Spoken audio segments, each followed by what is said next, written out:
and last annual over-underdunk Groudon Gauntlet. The final reckoning. Let's prove Marcus Aurelius wrong or right. I'm losing the plot of this, but it's a big Pokemon Unite tournament. November 8th. If you're not there, then I feel sorry for you, but I will also hold it against you personally. Yeehaw. Yeehaw.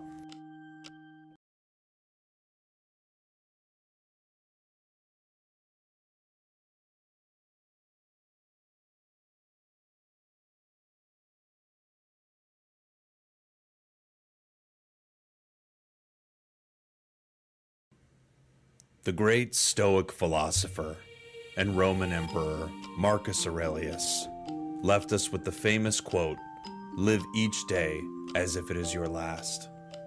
And I do believe he was specifically referencing this Pokemon Unite tournament. In life, you have very few moments where you can really achieve, truly dream, and actually play in a Pokemon Unite tournament. Before LAIC and all the quote-unquote official tournaments, we will bring you a tournament so epic that it will make Marcus Aurelius turn over in his grave, wherever that is. Spraggles presents, in association with the Content Cowboy Corporation, said that wrong, the first and last annual over-underdunk Groudon Gauntlet. The final reckoning. Let's prove Marcus Aurelius wrong or right. I'm losing the plot of this, but it's a big Pokemon Unite tournament. November 8th. If you're not there, then I feel sorry for you, but I will also hold it against you personally.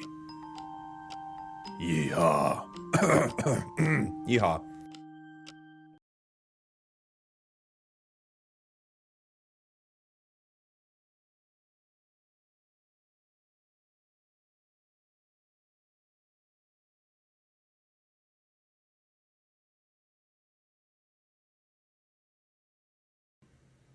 The great Stoic philosopher and Roman Emperor Marcus Aurelius left us with the famous quote, "Live each day as if it is your last."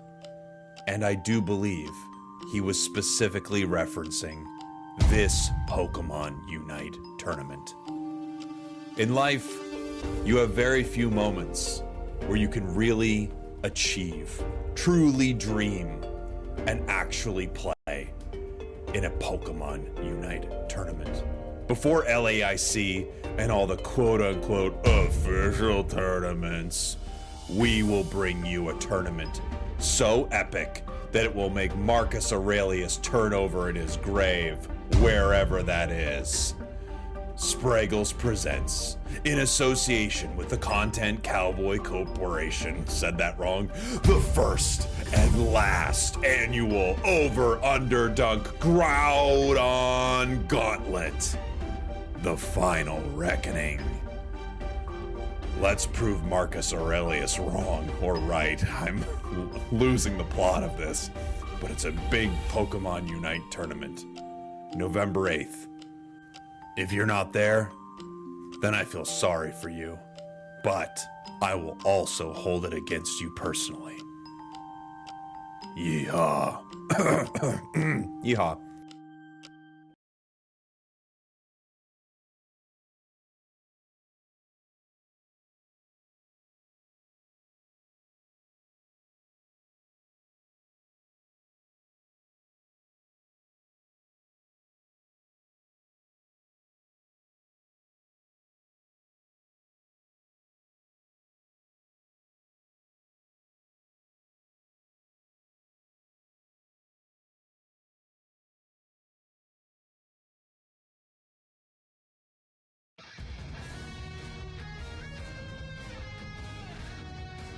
Look for a rip here on Groudon. It's getting close to half.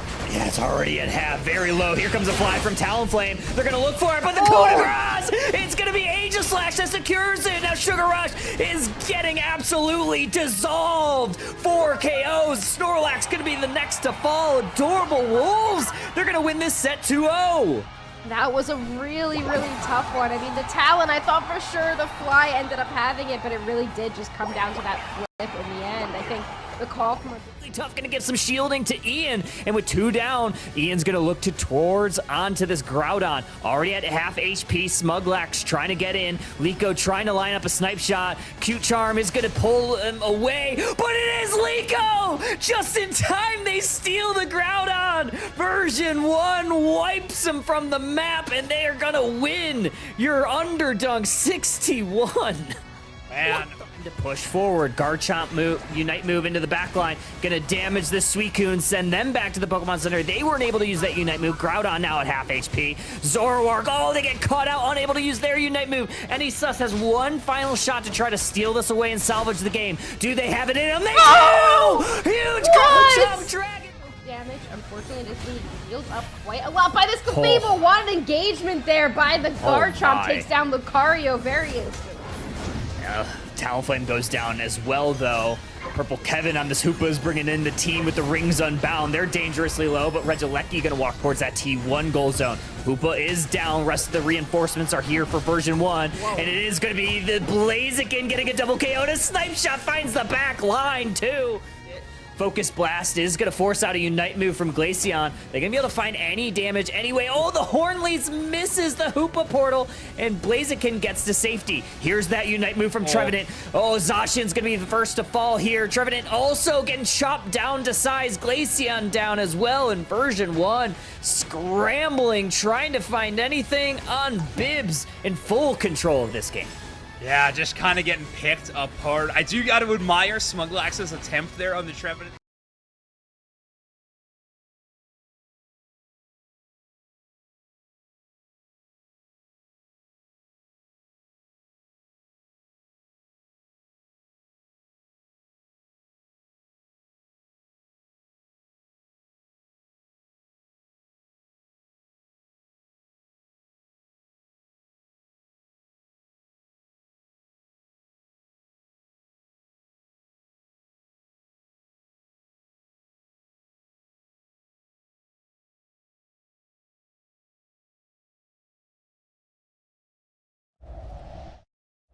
Pokemon in Pokemon Unite trainers, happy November. The leaves are changing here, but one thing surely stays the same. More Pokemon Unite for our bi-weekly series. This is Underdunk number 64.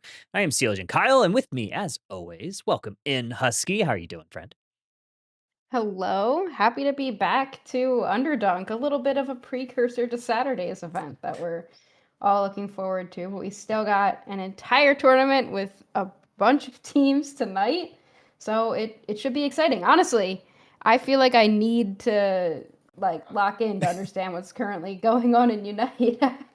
I feel like it's just kind of been in the background for a little bit for me, so I really don't know what's good besides the megas are still pretty decent. The megas are mega-ing. Yeah, it's I've been kind of in the same boat. Finally got myself to Masters last night. It was the first time this season I've been playing. Been locked in on Legends. Yeah, I feel like we're kind of in that weird time period right now. We're not quite into the UCS season. We're still into the off season, but we're right around the corner from some of these big events. Obviously, LAIC. We have the open qualifiers for all of the different leagues going on shortly after that. And obviously, like you just hinted at, big tournament this weekend. If you have not heard about it, if you weren't here for the promo video that was there, exclamation point Spraggles in chat. We have the final reckoning, the Groudon Gauntlet that will be over. We're collaborating, obviously us here at Underdunk, Unite Mics, and Spraggles collaborating for a big tournament, cross-region tournament, primarily the West regions. Unfortunately, East regions, the ping is too crazy to try to even solve for that. So a big tournament, $800 prize pool on the line, split between the first through third spots. We have a bunch of casters that you know and that you love that will be joining in. Should be an incredible event. We have 42 teams already signed up for that. But enough of that. We have 19 teams here for Underdunk 64. And like you said, we've had a little bit of time. We've had a little bit of time since this last patch, the Guardian Awakening patch. So things are starting to emerge as, I guess, maybe winners and losers of this patch. But as far as that goes, we do have some stats from our last Underdunk 63 for our top most played. Yeah, this is definitely interesting. I mean, I feel like a lot of the Pokemon that we're seeing on here are Pokemon that we have seen through, like, in the meta for, I guess, basically the entire last competitive season. And just kind of showing that these Pokemon are what is good, you know? Like, these are just the Pokemon that are doing really well competitively.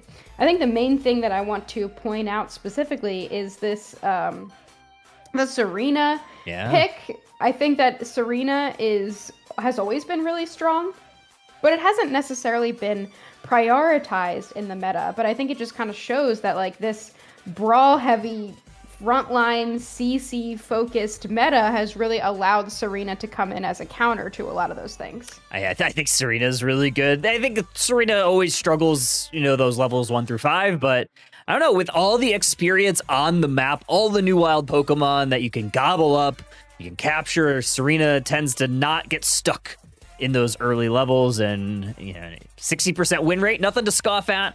Blissey, Blaziken also kind of leading the charge last time we were here 2 weeks ago on that very support-heavy patch. Yeah, I mean, there's a lot of Pokemon up here. I definitely kind of flubbed some of the backgrounds.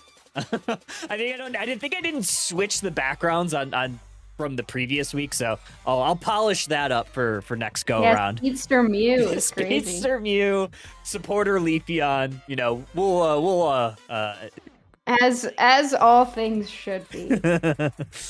I think that after this more recent patch, a lot of specific Pokemon have started to come back a little bit more, and there is one of them, the Darkrai, coming back, and Suicune, of course, still somehow skating through drafts and skating through patches left and right for some reason. But this Darkrai is kind of what I'm going to be looking out for. I mean, I have the numbers up. It was banned 96.55% of the time last week, just from the Unite API numbers. It has an over 50% win rate. It was picked about 40% of the time. And because of the CC-focused meta, I feel like Darkrai just slots in there so well. I think some of the main problems with it are, like, if you go into your Unite move, sometimes you just come back out and everybody's there. But yes. Because of the CC, it's just very strong right now. And yeah, you said 97% on the ranked ladder inter-tournament last week, 44% win rate. So not the best showing in the win rate column, but it was banned 57% of the time. So teams very much not wanting to deal with it. Leading the charge in that, Mega Lucario, 83% ban. I think there was only 4 games where it was let through, so 25% win rate. Maybe it was double that. I don't remember the exact figure, but 25% win rate. Not the best showing, but probably a very low sample size.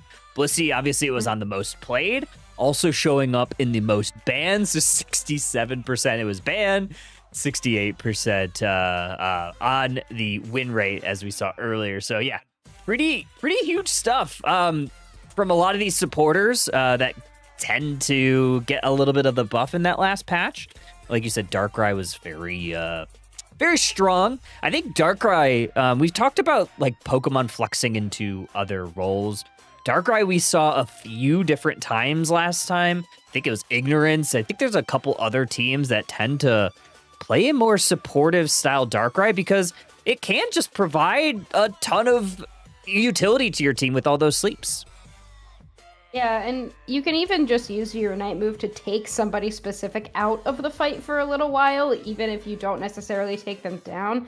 That could also be a very viable strategy. And I am, like, the #1 proponent of playing off roles as supports, so I'm always a fan of seeing the EXP share Darkrai on it. But I think this is one of those Pokemon that's really interesting because, at least as far as I have seen and in my experience, Darkrai isn't a Pokemon that a ton of people, like, love to play. It's just kind of a Pokemon that gets a lot of play when it's good.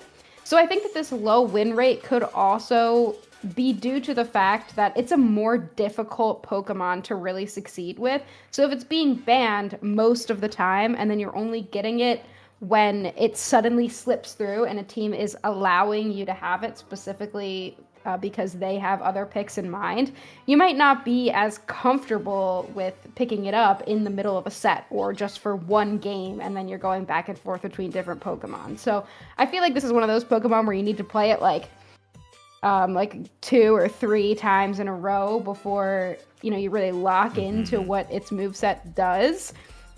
But I still think it's ridiculously good. And if you do use it effectively, and if you're really comfortable with playing Darkrai, the amount of CC is just so frustrating that it's one of those things that just tilts people so bad. Oh, true. That it's like that you could just tilt your opponents out of the game.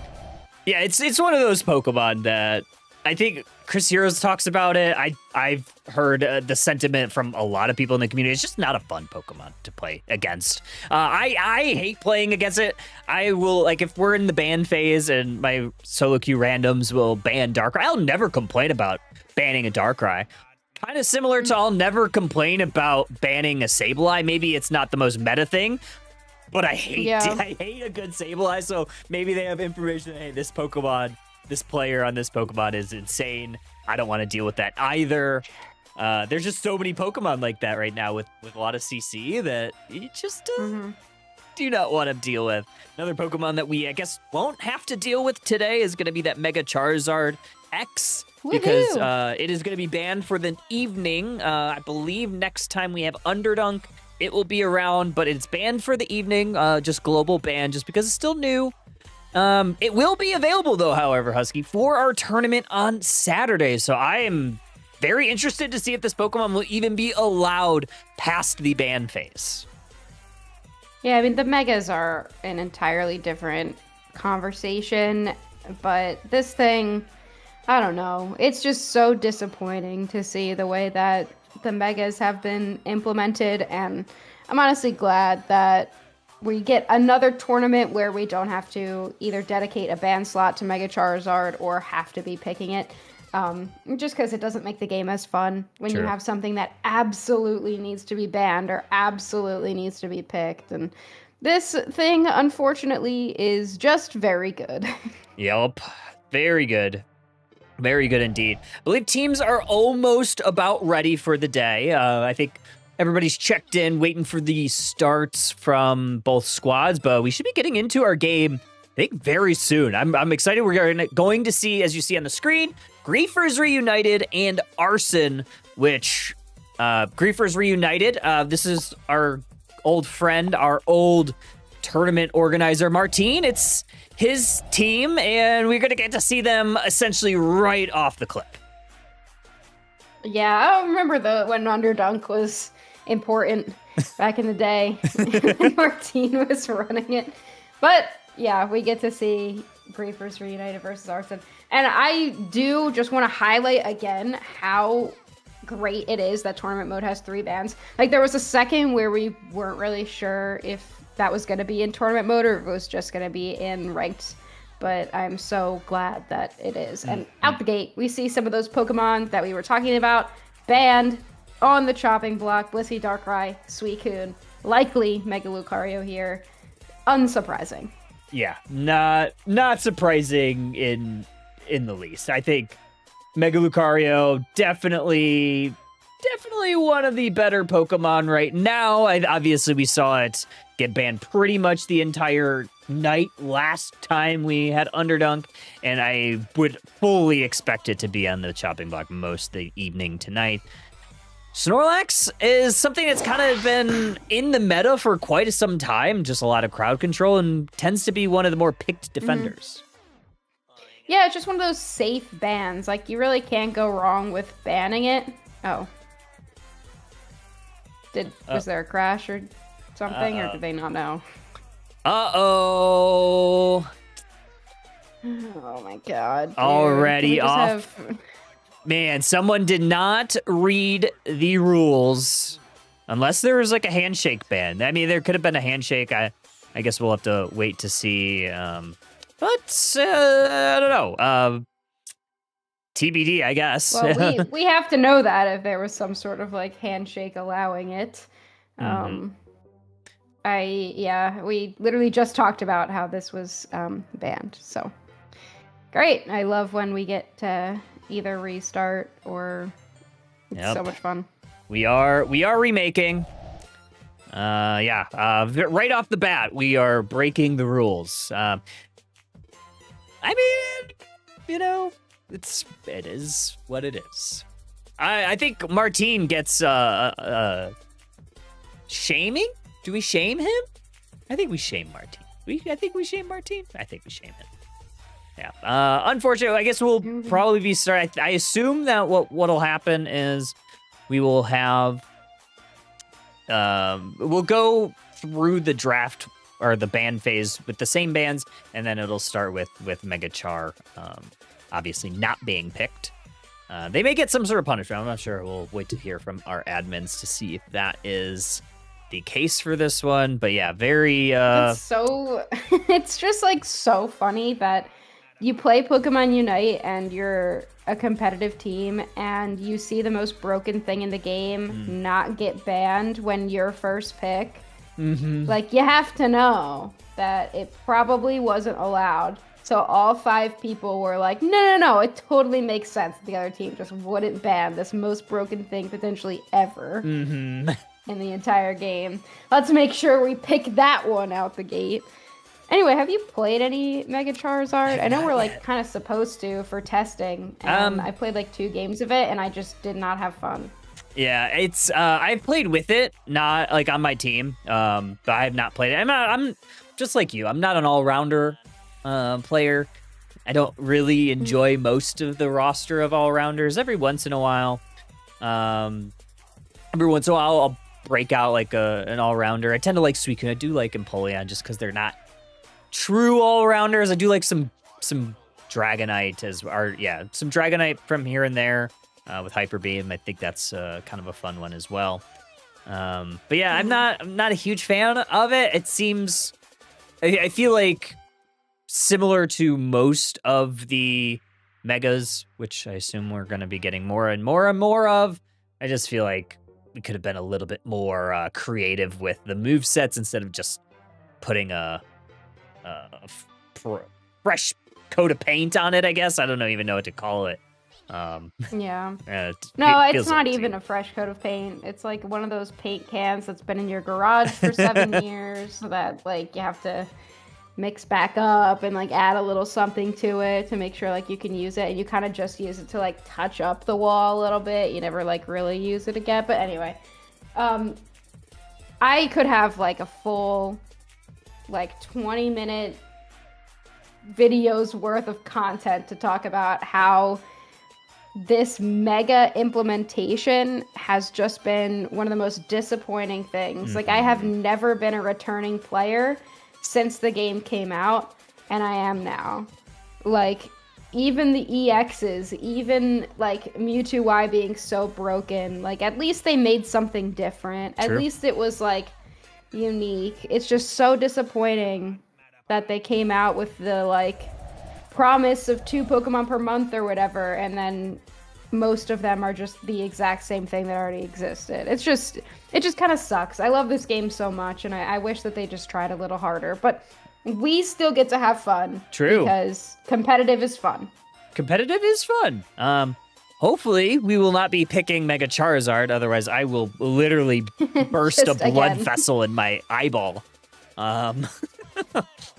Yeah, I am not, I am very much over it, so I will just kind of be a bitch on stream when I see stuff like that. Sorry, but that's just kind of where we are. I won't on Saturday, because that's a family-friendly environment. This one's not family-friendly. This one, I can be as angry as I want. That's true. This is Steel Agent Kyle's channel. Yeah. This is where we put the people that suck. We're mean. We're mean here. We're mostly mean here. Okay, so we are back in. Lucario, Snorlax, Suicune, all bad. So yeah, everything's the same here. But instead of the Mega Charizard, Latias has joined the fray after really Yay. cementing itself as a very viable pick. I think it was like a 53% win rate overall in ranked over the last week. Yeah, it actually exactly right. 53.1% win rate with a 37% pick rate. And it doesn't really get banned a lot either. It's a support, so you're just happy that someone's playing support at all, and then it also happens to be very strong. On the other side, we do have the Trevenant Hoopa locked in, a classic defender support combo. I really love this combination because you're repositioning everyone, and then you also have flexibility with Hoopa to go with Hyperspace Hole or potentially Trick. It's just one of those classic combos. You port everyone in immediately into the Trevenant Unite move. I really love that. Alrighty, yeah, and we do have the Talonflame here, so this is going to be a very interesting one. It does have a couple of targets to pick out. I think Talonflame does quite well into the Latias, and Mew, definitely strong, but I think if you're able to kind of get through that front line, you could get on top of Mew with that Talonflame. So I think that's going to be the priority number one for this Talonflame. But the Baelix pick is very interesting here, Husky. Yeah, I'm definitely happy to see a Phalanx if I'm on the other team. I guess that's what I can say.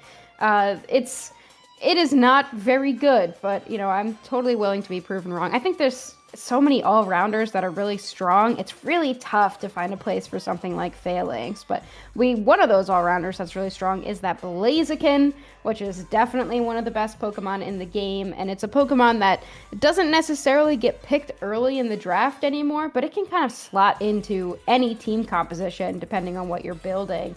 And then on the other side, Urshifu rounding out that composition. Looks to be a water bear, the way that it's built with that full heal on it and muscle band as well, which should be really interesting. So you've kind of got the more dive speedstery build.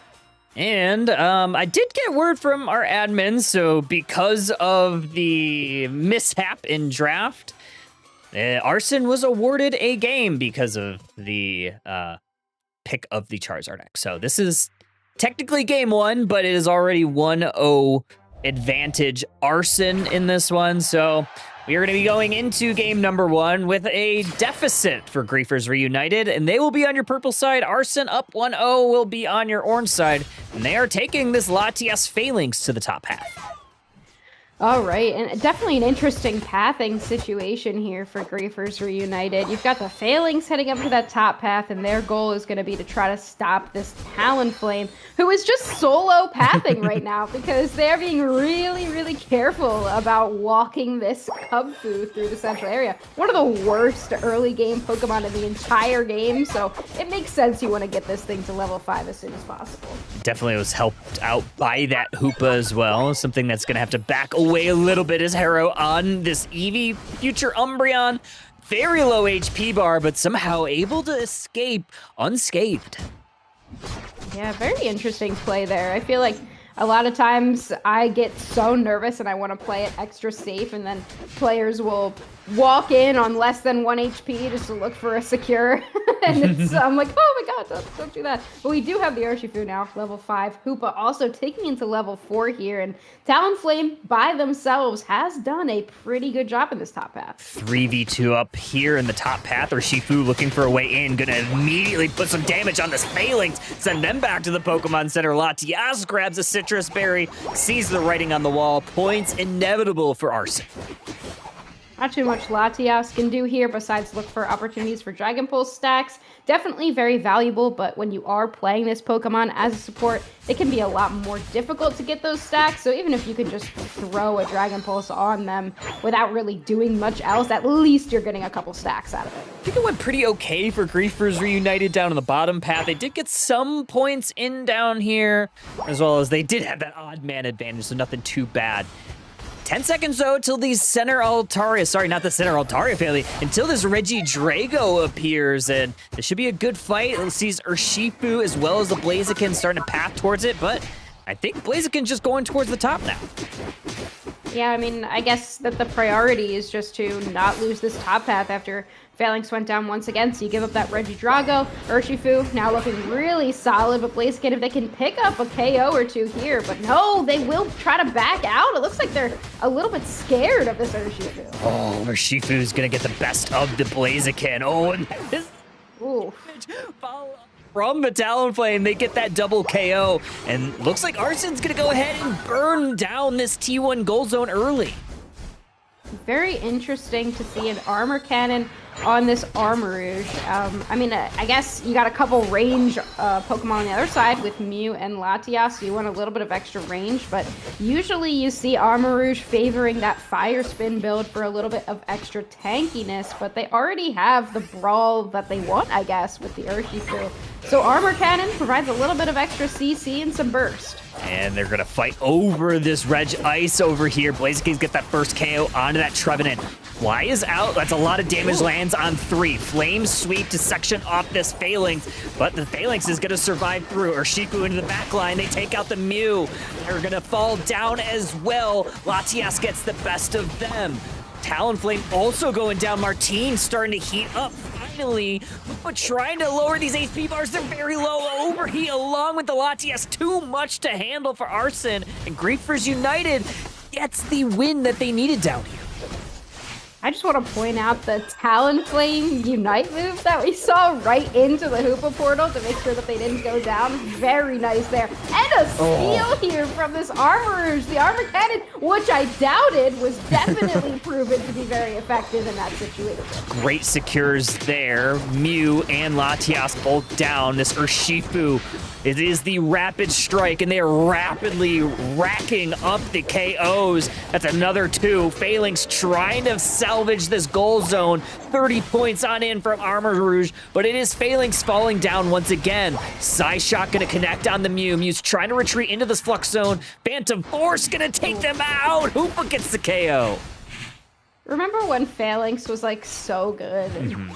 It was like so broken, and now it's just so pitiful. It's honestly really sad. They are gonna come back here. Little bit of burst coming up. Oh, the Horn Leaf! What a huge play there. Urshifu does try to jump in, but it does look like Griefers United will chase Arsen out for the time being. They do.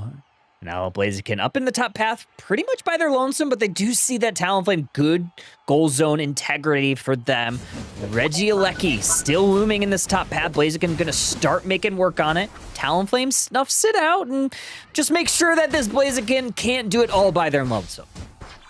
I mean, smart play from the Blaziken to start hitting it, because then as soon as you see the Hoopa come up, then you know that a lot of those members have reached the top half, and you could get something done in the bottom. 12 points will go in, but look, everybody on Arsen coming right back down to the bottom path. Mew goes down. Blaziken being attacked here goes down as well, and Urshifu is not stopped. Yeah, this is exactly what you want from your Urshifu. Bite into the Flux Zone, and a big armor cannon to chunk down that HP bar, closed off by this Urshifu. It's a 42-point overdunk, and Arsen's starting to go on all cylinders, 234 to 31.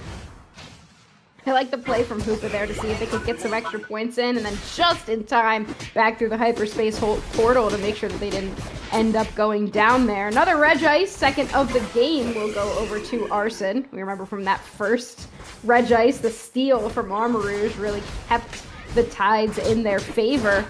Now look at Umbreon, taking on 4 by themselves. Yeah, they're just getting some vision for the entire squad, but that has distracted Arsen for a little bit. They left this goal zone a little bit unattended. But here comes the fight. Blaziken behind enemy lines, get picked off by Urshifu.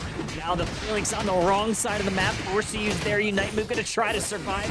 It's a tall task. They go back to the Pokemon Center. Double KO for this Talonflame. Mew on the backside, though, gets a nice 2 points. It's gonna be something. Yeah, Mew at least. They got something out of that, but everybody on Griefers Reunited went down in that exchange. Now Arsen preparing for this Regieleki, but 3 minutes and 10 seconds on the clock, and 3:30 to 33. So that is a big lead right now for Arsen. So they really have to how do I say this in a safer work way? They have to not mess this up to the best of their ability in this final stretch. Don't throw is I think the Don't politically correct think. terminology. Yeah, don't throw. Yeah, I believe so. Yeah. Mew's gonna hit a nice little solar beam there, chunk down some of these HP bars. Hoopa's gonna top them off with a nice fly. hyperspace hole. Sends 2 of them back home just for the refresh. Mew goes down. Urshifu gonna retreat a little bit. Closed off. Regieleki gonna be walking home now. 20 seconds until Groudon. This is a big objective for Arsene. Yeah, that's a tough one. They're definitely going to have to deal with that unless they... I mean, they have the Hoopa play as well. They could just go for the base Regieleki. They're far enough ahead where Groudon might not even matter, but they... so Reapers Reunited really has to make sure that they are dealing with that, and full control is in the hands of Arsene. Mew already has to use the Unite move for basically nothing. Fly comes down on the Talonflame, but basically nothing else. Good Unite move from the Latias, but a Unite move is using the return from the Talon. Yeah, Talon gets the best of that exchange. Trevenant, though, we're on the brink of being KO'd. It's a massive Unite move there. Keeps them upright. Brings the team in. Rings are unbound. Stunned with the Fist of Fury. And here comes a big old side beam. Oh, look at that on the backside. It is the Phalanx that gets the best of Rouge. Reapers Reunited having a good team. They lost the Mew. They lost the Blaziken. Arsene standing tall. Yeah, Phalanx does pick up a KO there, but here comes the Urshifu right back through the portal. They will try to chase down the Phalanx with all of their minions. 1 HP for them, and they will finally go down. 3 members currently down for Griefers Reunited. And with 1 minute left on the clock, Kyle, I don't know how possible it is for Griefers Reunited to be able to come back here. They need to get a ton of points and also secure Groudon, or they have to KO everybody and go for the goal zones. But I'm not super sure how feasible that is. Yeah, no Unite moves for anybody on either squad right now. So Griefers Reunited, they're going to make their way towards the Red Beast. And already getting chunked down. Talonflame snuffs that out. Going to fly down on 2, lands on Mew. Mew back to the Pokemon Center just as they get their Unite back. Groudon now at half. Here comes Talonflame once again. Going to try to get the Blaziken. They do. Urshifu gets credit for that KO. And Umbreon now down. 3 members down. Phalanx going to be next on the chopping block as this Armorer is going to close it out. They do, and that should be it. Arsene going to be taking the set. Yeah, then the GG comes through with 15 seconds left. May as well not waste the time there. Arsene, very convincing game number 1, 2. Something. Game number 1/2. And to take this set, I wasn't super sure what these teams were going to look like going into it, and it is unfortunate that Griefers Reunited kind of got the game loss for the not reading of the rules, but based on Arsene's performance, I'm not sure that a second game would have saved them anyway. It looked pretty rough there. It is part of the, part of it, right? I mean, there's posts, there's, it's in the Start GG. We talk about it pre-stream, and I believe, if I'm not mistaken, in Lordy's live notification, he also it did say. I checked. Yeah. So there's multiple places. So yeah, unfortunate, but it is unfortunately part of it. Phalanx tried to carry. Yeah, Phalanx actually. Savage, MVP as well. But no, that thing was absolutely pitiful. Even if you do a good amount of damage, it just has nothing. It's really sad, honestly. It's like the most awful a Pokemon has been for the longest amount of time, I guess. I feel like even when Pokemon are absolutely pitiful sometimes, they usually bring it back, maybe I'm wrong. Maybe I'm just remembering it differently, but I feel like they notice when Pokemon are just that awful, and then they bring it back. And they buff them a little bit. The last one that I can remember was Rapidash. It was the worst. It was so good, and then they killed it, and it was the worst thing ever. But they didn't let it be the worst thing ever for that long. Phalanx, I feel like, has been the worst thing ever for so long. It's just so upsetting. I feel like Phalanx just needs a rework in how the little guys interact with other Pokemon's kits, because it seems like there's always something in a Pokemon's kit that counters Phalanx. Either there's a move cooldown or additional damage that does because you do it to additional targets or additional heal. There's always like something, or it slows it down more. It's crazy. So yeah, I feel like Phalanx is just kind of like either it needs like a little bit of a rework to kind of bring its relevancy back a little bit, or I don't even know, because I like one small tweak and then it's like completely broken in the wrong direction. So I don't know. It's definitely one of those weird ones. But Arson is going to move on. Let's take a look at the bracket real quick to kind of see where we're at. I believe the play-in is we're either going to go to D or J next, depending on, I guess, or H. Or H. Or H, yeah. One of the two. D or H, depending on, who comes out of there. So we'll try to get to that as soon as possible. Any final thoughts before we hit to a quick break, Husky? No, I think I've said all the mean things I need to say. Got to get it out of the system somehow. Yeah, I know. Got to get it out of the system somehow. All right. Well, we'll be back very shortly, folks. So stay tuned. Stick tight. We'll be back. We'll get a set going very, very, very soon. Oh, shout out Pika Diff with the huge raid. 26. Hey, Welcome on Pika in. Pika Diff. Hopefully your stream was good. Hopefully your team signed up for the Spraggles event this weekend. We're really excited to see all the big players come to it. So yeah, thanks for the raid. For those that are just tuning in, this is Underdunk number 64. We have 19 teams coming through today, and Saturday we'll be on Spraggle's channel for the Groudon Gauntlet, Final Reckoning, and all of the other words that are in that long title. But with that said, we're going to head to a quick break, so don't go too far, folks. We'll be back with more Underdunk 64 after this.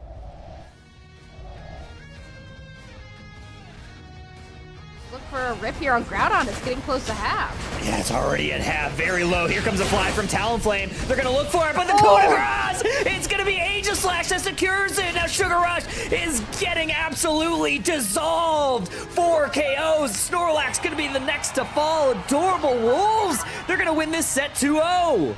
That was a really, really tough one. I mean, the Talon, I thought for sure the fly ended up having it, but it really did just come down to that flip in the end. I think the call from really tough, gonna get some shielding to Ian, and with 2 down, Ian's gonna look towards onto this Groudon. Already at half HP, Smuglax trying to get in, Liko trying to line up a snipe shot. Cute Charm is gonna pull him away, but it is Liko! Just in time, they steal the Groudon! Version 1 wipes him from the map, and they are gonna win your Underdunk 61. Man. To push forward, Garchomp move, Unite move into the back line, gonna damage the Suicune, send them back to the Pokemon Center. They weren't able to use that Unite move. Groudon now at half HP. Zoroark, oh, they get caught out, unable to use their Unite move. NA has one final shot to try to steal this away and salvage the game. Do they have it in them? They do! Huge Garchomp Dragon! damage. Unfortunately, this lead heals up quite a lot by this Clefable. What an engagement there by the Garchomp. Takes down Lucario very instantly. Talonflame goes down as well, though. Purple Kevin on this Hoopa is bringing in the team with the rings unbound. They're dangerously low, but Regieleki gonna walk towards that T1 goal zone. Hoopa is down. Rest of the reinforcements are here for version 1. Whoa. And it is gonna be the Blaziken getting a double KO. And a snipe shot finds the back line, too. Focus Blast is going to force out a Unite move from Glaceon. They're going to be able to find any damage anyway. Oh, the Hornleaf misses the Hoopa portal, and Blaziken gets to safety. Here's that Unite move from Trevenant. Oh, Zacian's going to be the first to fall here. Trevenant also getting chopped down to size. Glaceon down as well in version 1. Scrambling, trying to find anything on Bibs in full control of this game. Yeah, just kind of getting picked apart. I do got to admire Smuglax's attempt there on the Trevenant.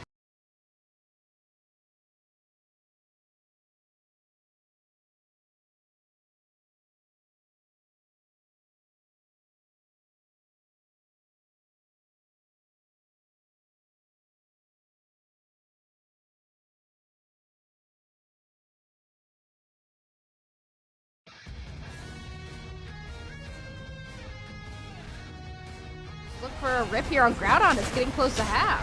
Yeah, it's already at half, very low. Here comes a fly from Talonflame. They're gonna look for it, but the coup de grace! It's gonna be Aegislash that secures it. Now Sugar Rush is getting absolutely dissolved. 4 KOs. Snorlax gonna be the next to fall. Adorable Wolves. They're gonna win this set 2-0.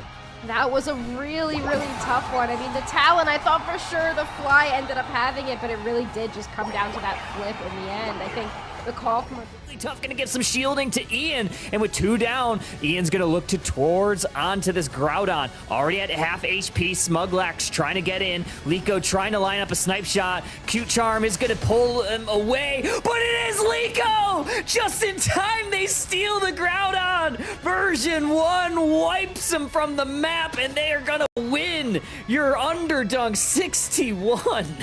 Man. To push forward, Garchomp move, Unite move into the back line, gonna damage the Suicune, send them back to the Pokemon Center. They weren't able to use that Unite move. Groudon now at half HP. Zoroark, oh, they get caught out, unable to use their Unite move. NA has one final shot to try to steal this away and salvage the game. Do they have it in them? They do! Huge Garchomp Dragon! damage. Unfortunately, it is being healed up quite a lot by this Clefable. One engagement there by the Garchomp. Takes down Lucario very instantly. Talonflame goes down as well, though.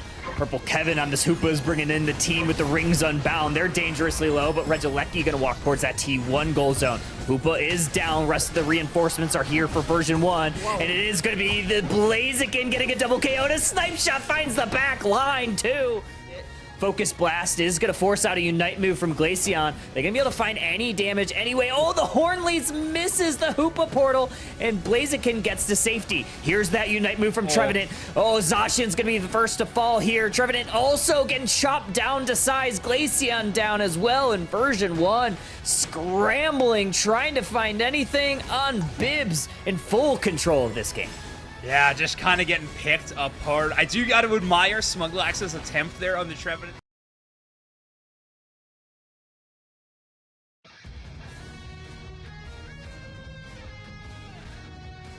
Look for a rip here on Groudon. It's getting close to half. Yeah, it's already at half, very low. Here comes a fly from Talonflame. They're going to look for it, but the coup de grace! It's going to be Aegislash that secures it. Now Sugar Rush is getting absolutely dissolved. 4 KOs. Snorlax going to be the next to fall. Adorable Wolves. They're going to win this set 2-0.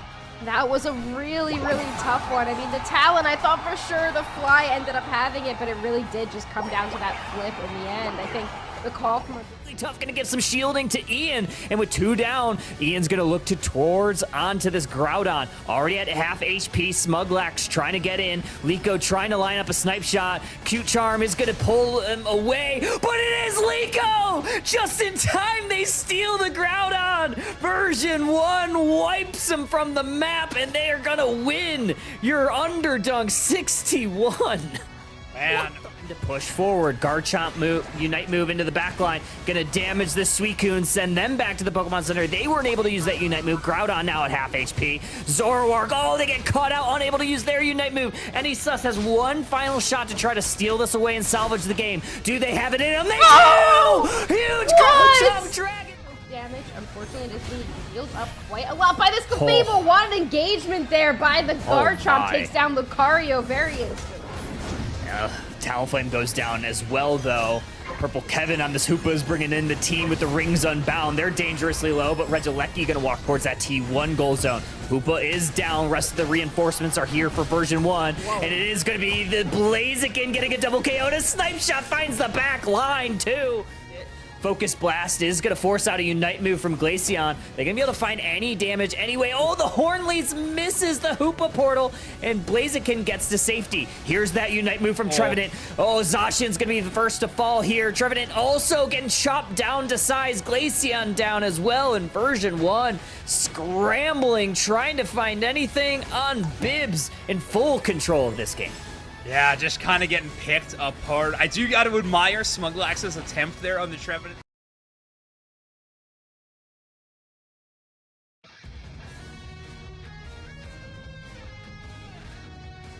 Look for a rip here on Groudon. It's getting close to half. Yeah, it's already at half, very low. Here comes a fly from Talonflame. They're gonna look for it, but the coup de grace! It's gonna be Aegis Ninja Slash that secures it. Now Sugar Rush is getting absolutely dissolved. 4 KOs. Snorlax going to be the next to fall. Adorable Wolves. They're going to win this set 2-0.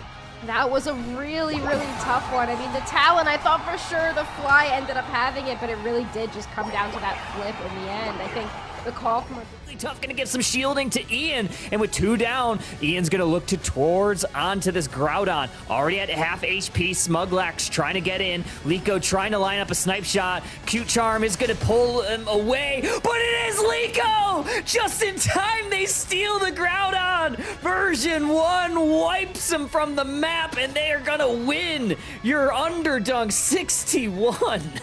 Man. To push forward, Garchomp move, Unite move into the back line, gonna damage the Suicune, send them back to the Pokemon Center. They weren't able to use that Unite move. Groudon now at half HP. Zoroark, oh, they get caught out, unable to use their Unite move. NA has one final shot to try to steal this away and salvage the game. Do they have it in them? They do! Huge Garchomp Dragon! damage. Unfortunately, it is being healed up quite a lot by this Clefable. What an engagement there by the Garchomp. Takes down Lucario very instantly. Talonflame goes down as well, though. Purple Kevin on this Hoopa is bringing in the team with the Rings Unbound. They're dangerously low, but Regieleki gonna walk towards that T1 goal zone. Hoopa is down. Rest of the reinforcements are here for version 1. Whoa. And it is gonna be the Blaziken getting a double KO. And a snipe shot finds the back line, too. Focus Blast is going to force out a Unite move from Glaceon. They're going to be able to find any damage anyway. Oh, the Hornleys misses the Hoopa portal, and Blaziken gets to safety. Here's that Unite move from Trevenant. Oh, Zacian's going to be the first to fall here. Trevenant also getting chopped down to size. Glaceon down as well in version 1. Scrambling, trying to find anything on Bibs in full control of this game. Yeah, just kind of getting picked apart. I do got to admire Smuglax's attempt there on the Trevenant.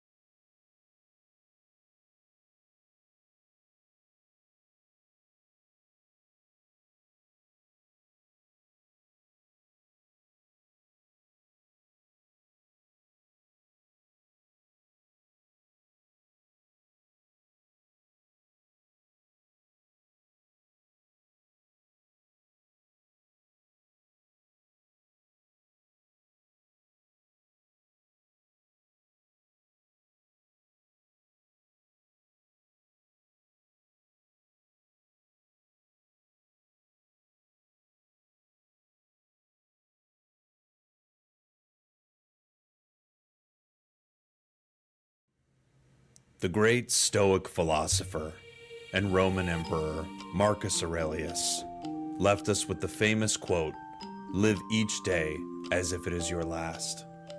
And I do believe he was specifically referencing this Pokemon Unite tournament. In life, you have very few moments where you can really achieve, truly dream, and actually play in a Pokemon Unite tournament. Before LAIC and all the quote-unquote official tournaments, we will bring you a tournament so epic that it will make Marcus Aurelius turn over in his grave, wherever that is. Spraggles presents, in association with the Content Cowboy Corporation, said that wrong, the first and last annual Over-Under-Dunk Groudon Gauntlet. The final reckoning. Let's prove Marcus Aurelius wrong, or right. I'm losing the plot of this, but it's a big Pokemon Unite tournament. November 8th. If you're not there, then I feel sorry for you, but I will also hold it against you personally. Yeehaw. Yeehaw.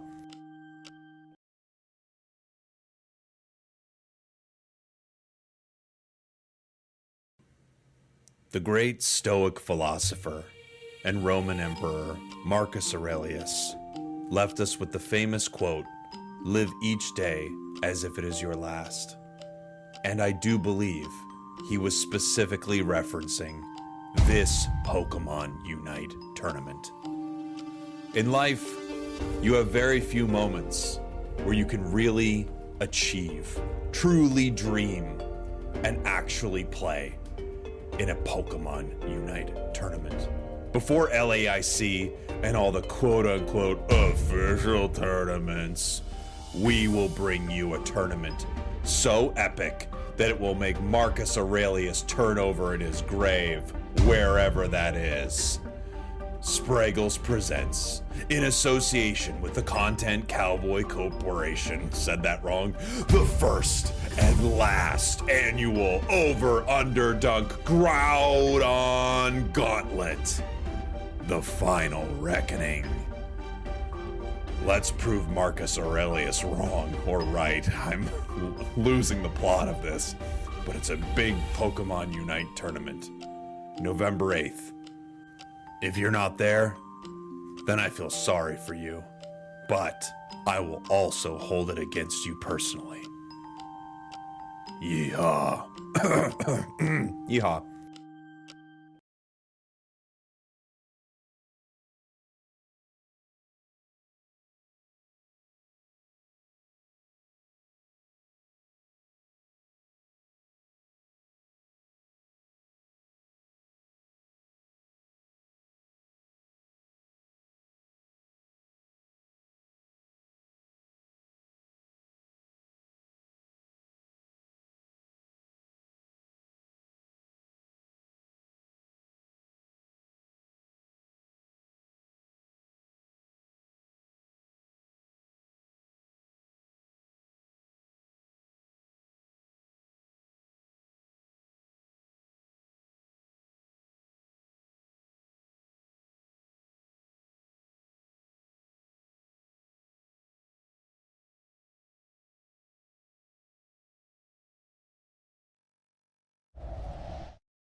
Welcome on in, Pokemon Unite trainers. Not too bad of a break, but we do finally have our next round matchup.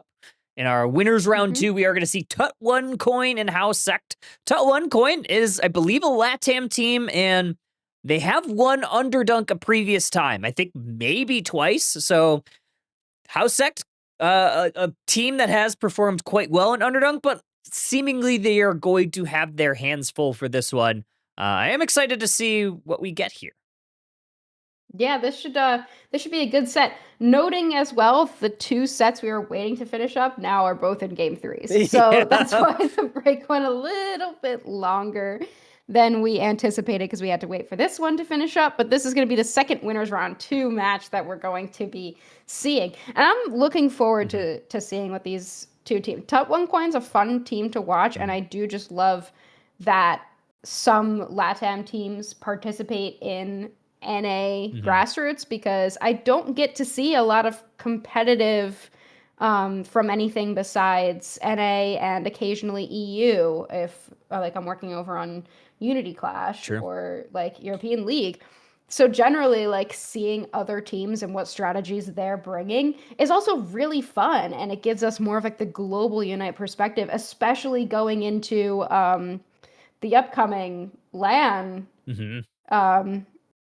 like what LAIC. Yep. I was like struggling. Which I'm like, one is it? I'm like, what is the LAIC? That's coming up sooner than we think it is. It's coming up fast. It's like 3 weeks away at this point. I mean, it's like, I believe it's the weekend after American Thanksgiving. I have to say American Thanksgiving because our observer is from Canada. And we were talking the other day. I was like, oh yeah, Canada Thanksgiving was like a couple weeks ago. Yep, right? it was like a couple weeks ago. Yeah, she's like, Thanksgiving already happened, Kyle. I'm like, yep, you're right. You're right. I mean, American Thanksgiving. She said it sounds made up, and honestly, it does sound made up sometimes. They did make it up, so to be fair. The real holiday is the fact that my institution that I work for gets the entire week of Thanksgiving off, whereas the institution I was at for 8 years before that just gets Thursday, Friday. So this is going to be a nice break for me. Oh, that is quite nice. I get nothing like that. So, we take those. We take a whole week off. Yeah. So yeah, heck yeah. Yeah, I'm down. Yeah. Let's let's talk about what's not down. We do have good transition, right? We do have some of the Yeah, bans that are coming through. Mega Lucario, no surprise. I guess the one surprise to me is this Zeraora ban. Yeah, I mean, maybe somebody over on Housesack plays good Zeraora, or One Coin just does not want to see it. But, you got 3 bans. You may as well have one of them be a target ban. Umbreon coming out for that first pick slot. Noticeably, Snorlax not banned this time, but Umbreon still going to be prioritized. I believe Umbreon was one of our more picked Pokemon last go. I think it was like maybe number 2 or number 3, or it was definitely up there. So I'm excited to see Umbreon start to get back in the fray. I think with some more of these like brawler type Pokemon, you could see Mean Look. I still think Foul Play is just incredibly good. Seeing this Mamoswine and the Latias, this is the defender and support core, not something that I think I've ever seen together in a competitive match, but I am excited to see it. Miraidon. This Pokemon I think is incredibly powerful, and with Darkrai on the table, I think this kind of maybe would prevent Housesack to think about it, or at least maybe, I don't know, maybe make them think twice of going against the Miraidon. Yeah, I honestly think Miraidon is kind of slept on right now as an attacker. I think there's very few attackers that are being considered, one of them being picked up here by Housesack, the Alolan Raichu. But I think that a lot of attackers are more niche than not. And Miraidon is one of those that's always pretty consistent and can flex into a couple different roles and play styles. So I do really like this being picked up. And there we do see the Darkrai coming out. So that could be a counter to it. And then we got the Gengar on his side. So, I mean, it's whoever can get put to sleep first, I guess. Yeah. I think I was trying to think about, like, maybe why we pick Miraidon. I think it is to kind of maybe slow down this Darkrai that has been kind of terrorizing the ranked ladder for the last couple weeks, but maybe even competitive for even longer because of its flexibility into the support role. But I think Miraidon's passive works quite well. Obviously, once that electric terrain is laid down, I don't think that's exactly what it's called. I always forget what it's called in this game. But once that electric terrain is laid down, I think it is electric terrain. Is it? Okay, sick. It's like Hadron Engine, I think is what it is, or something like that. I don't know. Oh, is it Hadron Engine? Yeah, it's something weird, but they do say the terrain is laid. But either way, Pokemon cannot be put to sleep while you're in it, so that Darkrai is going to have to play around that. Yeah, that's going to be definitely interesting. Oh, yeah, it is Hadron Engine. Oh, it says create electric terrain around Miraidon. Okay. So, like, it is called the electric terrain, but the passive itself is called Hadron Okay, so it's like half right. Yeah, so it's kind of both. But anyway. Sick. Miraidon's definitely a fun pick. I also want to point out this Aegislash. This is another all-rounder that I feel like does pretty well into Buzzwole, so I did like that, that pick after seeing that Buzzwole come up, just because you do have Wide Guard, you can avoid a superpower or two, but it's all going to be a matter of who is getting those Pokemon online first, and it looks like Housesack has a bit of a better early game composition. All right. I think we had a crash, so we are gonna take a quick pause while we get that reset up. A little bit of a crash, so unfortunately we're gonna be one set. We cannot get through one set without a crash. So very unfortunate, but we should be able to hopefully get into this as soon as possible. Yeah. But yeah, talking about the composition that we just saw. Darkrai, obviously very strong. But there are ways to play around it. But at the same time, Housesack they knew Miraidon was there. They did not even think about for a second shying away from it. Maybe they're just going to look to attack some of the other Pokemon, not that Miraidon, or just try to work around that passive, and you're going to have to be very communicative about when that passive is gone or how long they think that'll be back up. I mean, it also is just like Darkrai is that good. Yeah. Like, true. It really is that good. And there are 5 Pokemon on a team, so even if you do have the electric terrain getting thrown down, then not everyone is going to be in it. Like that comp isn't necessarily a comp that's all going to be focused around Miraidon so that everybody can always be in the electric terrain, because that doesn't really make much sense. Like you're just trying to avoid one Pokemon that has like a couple moves that put Pokemon to sleep. Regardless, if Darkrai needs to target Miraidon, you can always put them in the worst nightmare. Like no matter what. So Alrighty, we are back in the game. Are we in? Yeah, no, we are. Not crash? We did. I think our observer crashed, so the game proceeded on. Oh, I see. Yeah, I see. so I think. Okay, so it wasn't a player. Correct. Was not a player. Okay, cool. So we are still continuing on. So we are a little bit past the 7-minute mark. So we saw that first rotation. Seemingly, looking at the levels, House Sect is kind of ahead here. Yeah, but only points have gone in for Tut 1 coins so far. You do have this Buzzwole at level 5, and it's going to be difficult for this Aegislash to kind of get online here because it really needs level 7, whereas Buzzwole really just needs level 5. Now that Regidrago is up, it looks like both teams kind of culminating around it here. 4 members of House Sect, 3 members of Tut 1 coin. Here comes the Charge Beam ripping through this Piloswine. Oh, wow, just immediately takes them down, and it does look like Darkrai will still secure that objective. Darkrai gets the objective, so that is 1 in the bag for them. So they have seemingly been able to at least scale decently. Level 7 for them. Level 7 on this Alolan Raichu as well, which we have not really seen a ton of yet.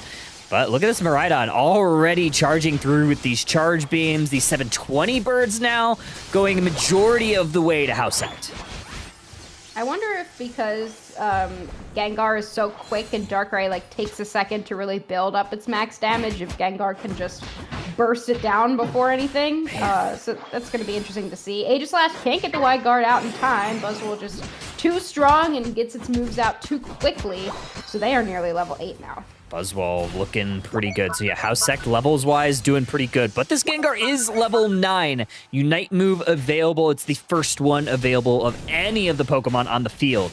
Registeel getting chunked through by this Miraidon along with the Gengar. Good front lining from this Umbreon, grabbing some vision. And Gengar able to take down the first objective of the game, the Registeel. Mean Look with combination with the Dream Eater Shadow Ball is just kind of evil. It's not really a way that you can miss that. Aegislash looking for the secure, will find it with the Sacred Sword. Buzzwole just doesn't have enough of a secure to be able to handle it here. And Gengar with the Unite move, they rip through. Darkrai has to run away. Okay, Regieleki trying to walk into this T1 goal zone. Good front lining from this Aegislash. Gengar closes the Latias down, and they're going to march forward. They're looking for this T2 goal zone. That's a lot of points in pocket, and they leave it at 4 HP.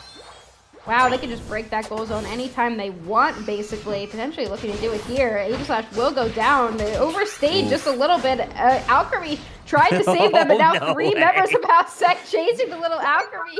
They will somehow get away. Somehow, some way, they get away. As X Speed, Unite Move, a few other abilities. I think that is Sweet Scent on that.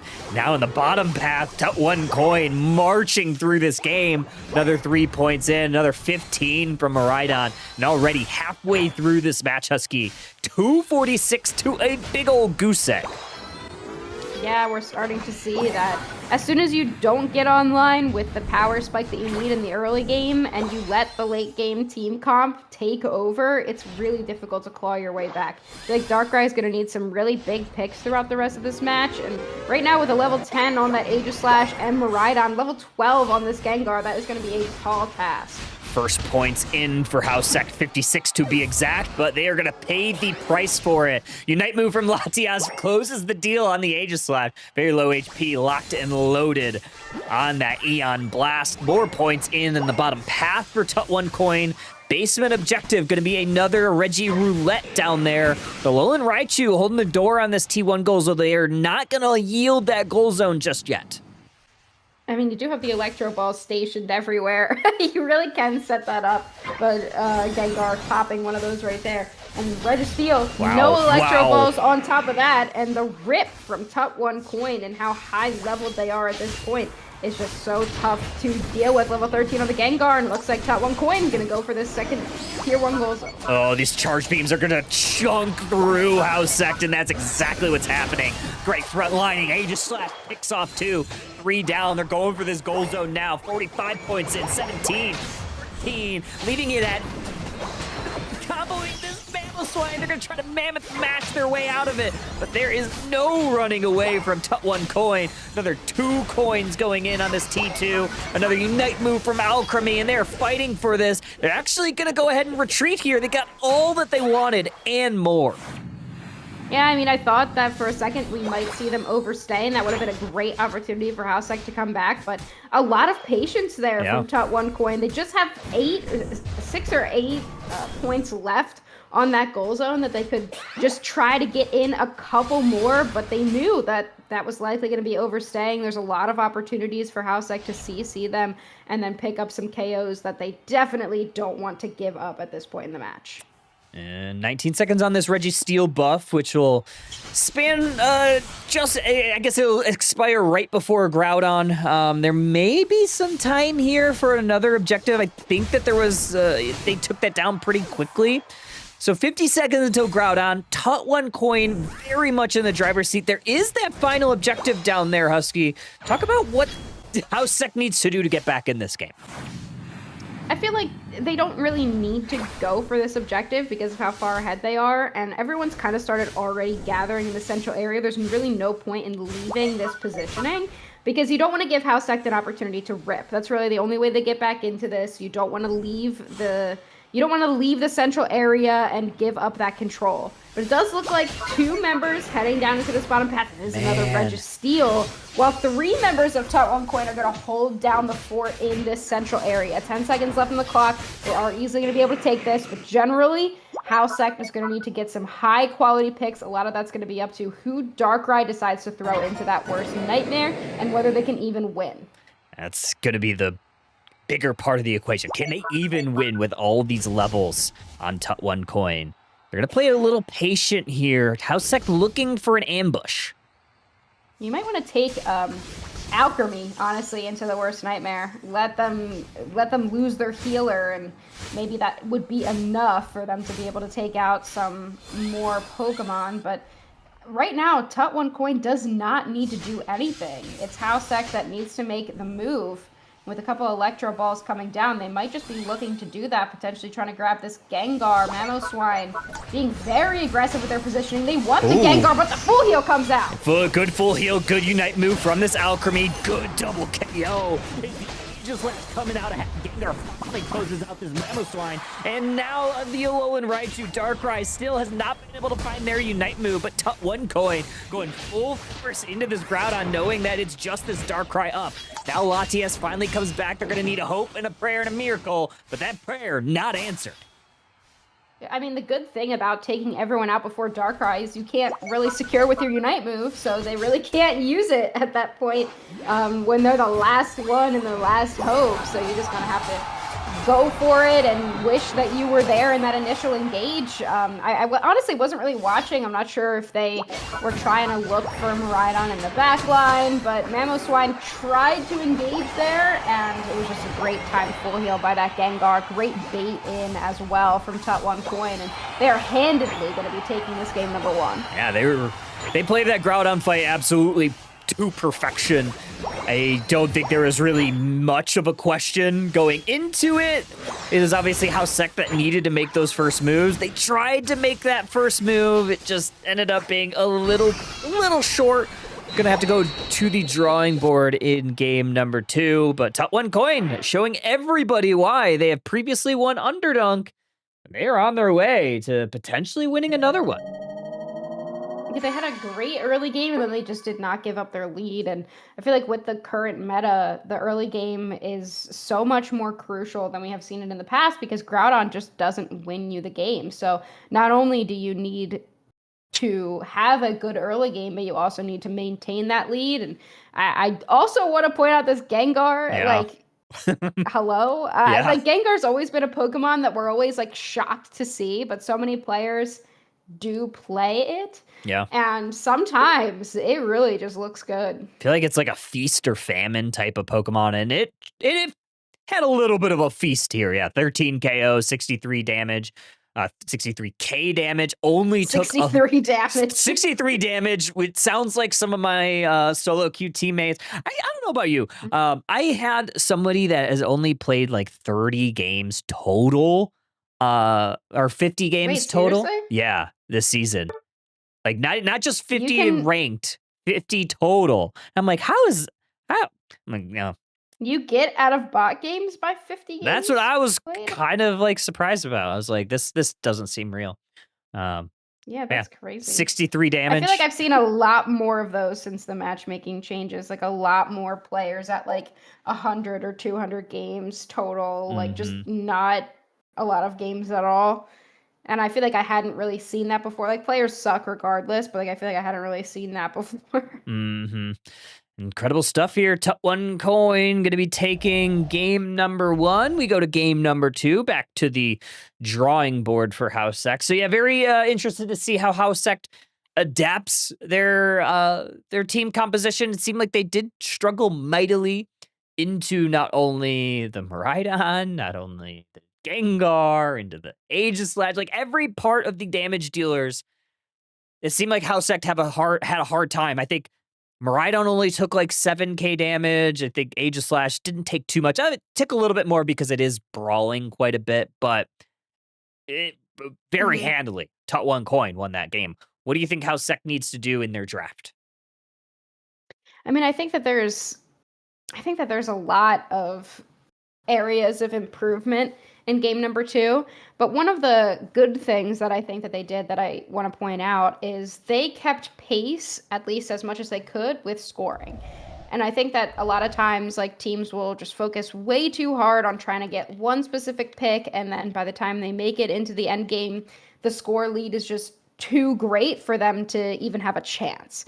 So I think that they did a great job with that. If they could just maintain that level advantage early, or at least not fall behind a ton early, then that strategy could really be good for them. True. Already on the board with some of the bans. Looks like we are going to be running it back for the most part. The Zeraora ban, once again, for one coin. They do not want to deal with it.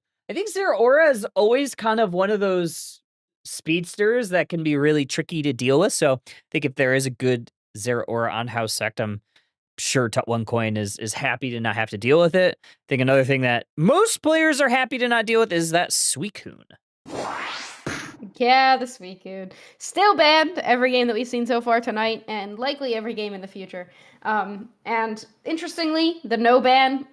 Yep. It's a strategy that I feel like I talk about a lot, but I just generally really like it. You can make sure that you get a first pick that you really want to have. And for House Sect, apparently that is Hoopa. Did we see that banned? I don't even think that it was banned last time. Did see it banned last time? Mm-hmm. So since they banned it last time, they definitely wanted to pick that up this time, which for a team that is behind and really needs this win, a Hoopa with a lot of map control can be something that's really, really valuable. Yeah. On the other side, those first picks for One Coin are going to stay the same. The Umbreon looked great with the mean look, as well as the Miraidon that we talked at length about last draft. Yeah, I'm liking it. I think Miraidon, like you said before, is kind of slept on, even though it can't get put to sleep. I don't know. There's a joke relevant to that whole thing. I'll write it down and we'll kind of workshop it a little bit. We'll figure it out. This seems very, very much like a run back for One Coin. You get the Alchemy, the Gengar once again. House Sect not changing a ton. They obviously picked up that Snorlax. It looked like they were thinking about the Darkrai for a second, but I don't know. It never seemed to find some value. Yeah, it's just tougher, And I do like this pivot into Leafeon instead. Leafeon, a Pokemon that's very volatile, I feel like. It's tough because it's difficult to maintain the lead that you're supposed to get early because it does fall off pretty hard late. And it's just one of those Pokemon that seems like it's really good, but it just never has a very high win rate. But I do like this pivot because it does have that definitive early game start. Zorar could have been another really good option in that case, but Leafeon just really does get online. The problem is going to be outscaling this Gengar, because if you get level 5 and the Gengar hits you with one Dream Eater, when they are at level 5 and you are also at level 5, the game is just kind of over. So you have to be really careful about this Gengar, especially because the Gengar did so good in game number 1 that Top 1 Coin definitely has the momentum. They have to shut this Gengar down before it can really do much. Yes, that is going to be the key. It kind of ran through all game. And like you said, I also really, really love this Leafeon pick because I think it's one thing that can get to that Miraidon. I think it will tend to struggle maybe a little bit into this Empoleon because Empoleon does have a decent amount of crowd control and it can chase it down if it does decide to go. I always think of is it Metal Claw? What's the Aqua Jet? Is it Metal Claw that Empoleon gets where it's like the sure hit? I think that could be also pretty tough to deal with. Yeah, it's Metal Claw is the sure hit with like the targeting. Aqua Jet is the dash. I think. Yeah, I think you're right. I know Aqua Jet's the dash. I always just forget which one. It's still relatively new, like what the sure hit is. I think it is Metal Claw. But either way, should be a pretty good matchup. Good matchup down here. Miraidon getting a decent amount of damage done on these two Pokemon. Alolan and Raichu, though, along with the Snorlax, have great secures, and they do it pretty early. I really like how Empoleon has recently been changed because it really was super broken, and then they scaled it back enough to where it's still powerful, but it's not like a definite pick or ban, and I feel like that's kind of where everything needs to get to. It's hard in a MOBA, I don't expect that, but it's kind of where you want everything to end up. Leafeon coming in for that early gank, and here comes that level 5 Gengar as well to match it, and it's really going to be up to how both of these teams handle this bird spawn at 850. And you also gave that blue buff to the Raichu, which has evolved down in the bottom path, but 4 members for Top 1 Coin looking to take advantage of the top path. Miraidon dishing a lot of damage already. House Sect saw the rotation, so they back up almost immediately, making sure that they don't yield some KOs. And here's that pivot to the bottom path. Heavy tempo with Hoopa. Yeah, good call from them, and they are putting points on the board early. Great play there from the Hoopa. You saw 4 members of Top 1 Coin rotate into that top path, and you know that you can have that map control. So as soon as you see that there's only 1 player down in the bottom path, you can very easily make that rotation. Great heads-up play from the Hoopa. Oh, they find a KO on that Prinplup. Hoopa sends them back for a refresh through the hyperspace hole, and now this Alchemy might be caught in no man's land. This Combuskin gonna try to damage them through, and they do, but not before as a little cheeky steal of both citrus berries, and they're actually just gonna let Alchemy escape. Wow. Interesting.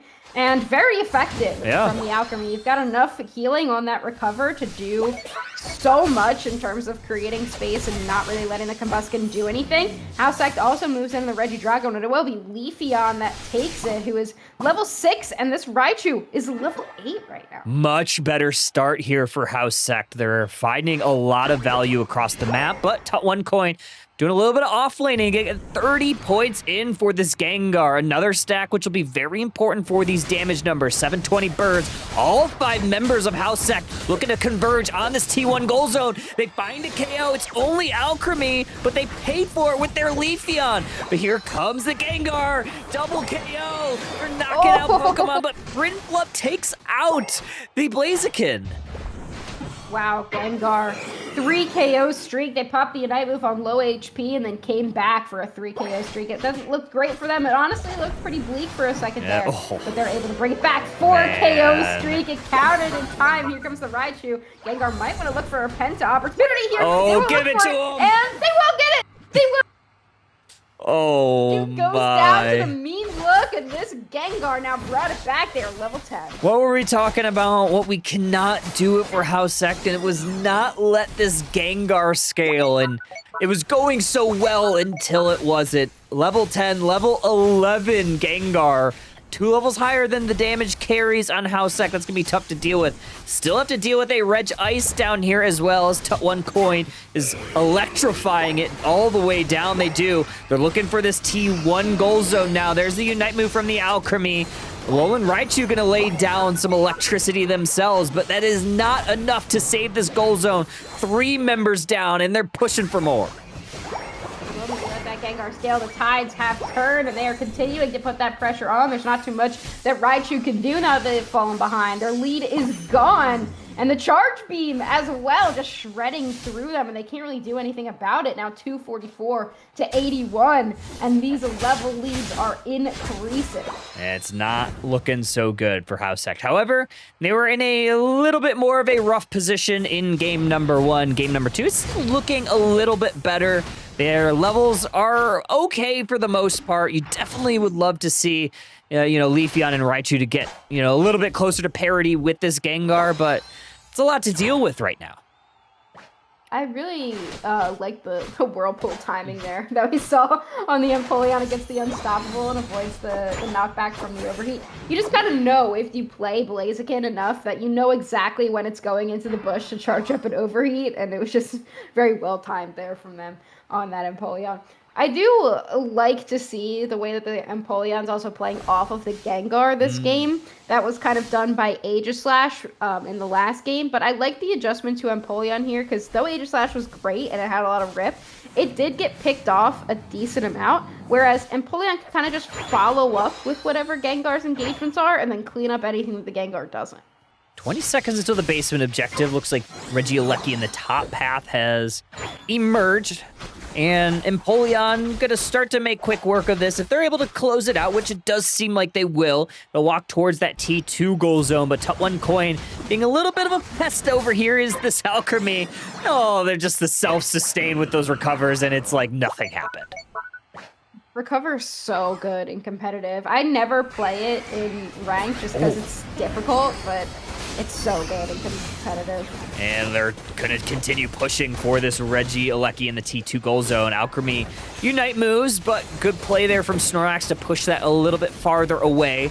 Hooper brought the team with the rings unbound, but they immediately go down. And Empoleon gonna be the first to fall for Tut1 Coin. Gengar returns the favor, gets the Leafeon. Blaziken very close to going down, and they do this Gengar once again. That's a 3 KO streak. They're gonna look for 4, but Snorlax, good Unite move there. Right on the bottom side, takes the Regirock themselves, and Tut1 Coin escapes. Empoleon does go down there, but I think you're not too mad about it, especially because of what you get out of it there.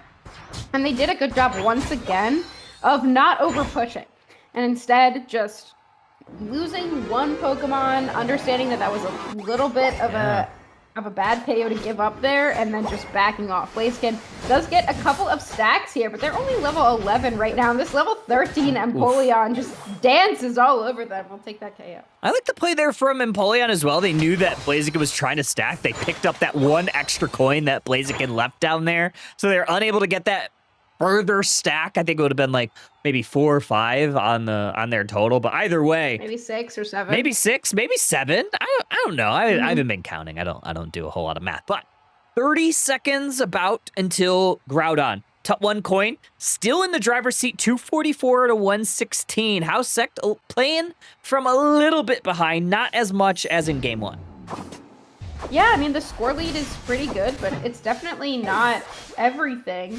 They could still come back here with a Groudon win. They just have to make sure that they have to get something. And it's going to likely have to be this Gengar.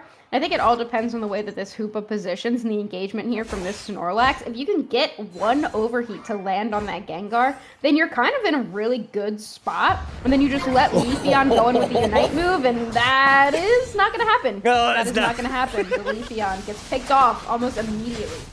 It's almost like Gengar knew that Husky was ramping up to something and said, Gengar said, no, just let me take this one. And they took it in their own hands. had to give the caster curse a little bit. Leafeon will come back though, but good bush checking here from this Miraidon. It's definitely what it needs to do. And Tut1 Coin still holding on hope. Yeah, 4 members now with Tut1 Coin just zoning out. Snorlax once again goes down without using the Unite move. No Unite move for them. Raichu gonna throw some Electro Balls in this tall grass to try to maybe snuff out and prevent them from ambushing them there. And Empoleon is gonna go ahead and break that Electro Ball. Not a whole lot of damage. Alchemy can heal that up very quickly. There's also a Wish Umbreon, so a lot of healing here for Tut1Coin. They just can't find a way in. Instead, Hoop is going to look for a little bit of a back cap, and they will get it. 60 points, and they are less than 100 points behind now. So with a little bit of back capping here, Housesack can definitely come back, but Tut1Coin does not want to see that happen. Instead, they're going to look to start chipping away at that Groudon. Here come the Ring Zone back. Okay, Hoopa is bringing the team in. Blaziken caught between a rock and a hard place. Oh, and they go down. Blaziken, Raichu, Leafeon all down for Housesack. It's just this Hoopa and the Snorlax. They might look for a back cab, but Tut1Coin has some other things on their mind. Gengar looking to seal the deal. 100 points in on the T2 goal zone. 344, 176, maybe additional points going on here. Tut1Coin gonna be advancing 2-0. Great call and great macro playing there from Tut1Coin.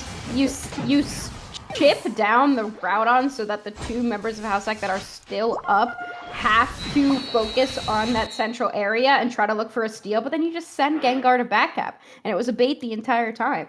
And then nobody can stop the Gengar just to make sure that you seal in those 100 points and make sure you're able to take it home. 2-0 victory for Tut1Coin, and never really was there a doubt. Another 13 KO game for this Gengar over Toadie. Another MVP win for them. Really solid. Really solid, yeah. Lucky number 13 for Tut1Coin. Yeah, I mean, not much you could say here for Tut1Coin other than just fantastic set. They look very much in control of the game 1, very much in control of the game 2, so never really in doubt from them. Housesack, better showing in game 2, that is for certain. Their night's not over. They do have an opportunity to run through that lower side bracket to make it back up, but it is a best of 1 there. Tut1Coin advancing, and they are going to be taking on Reggie lost their account, so that is going to be the next set for them. I know, I love that. I love that. I believe that's if I'm not mistaken, I believe that's so like fun. Micro and Cheese. I believe that's that team.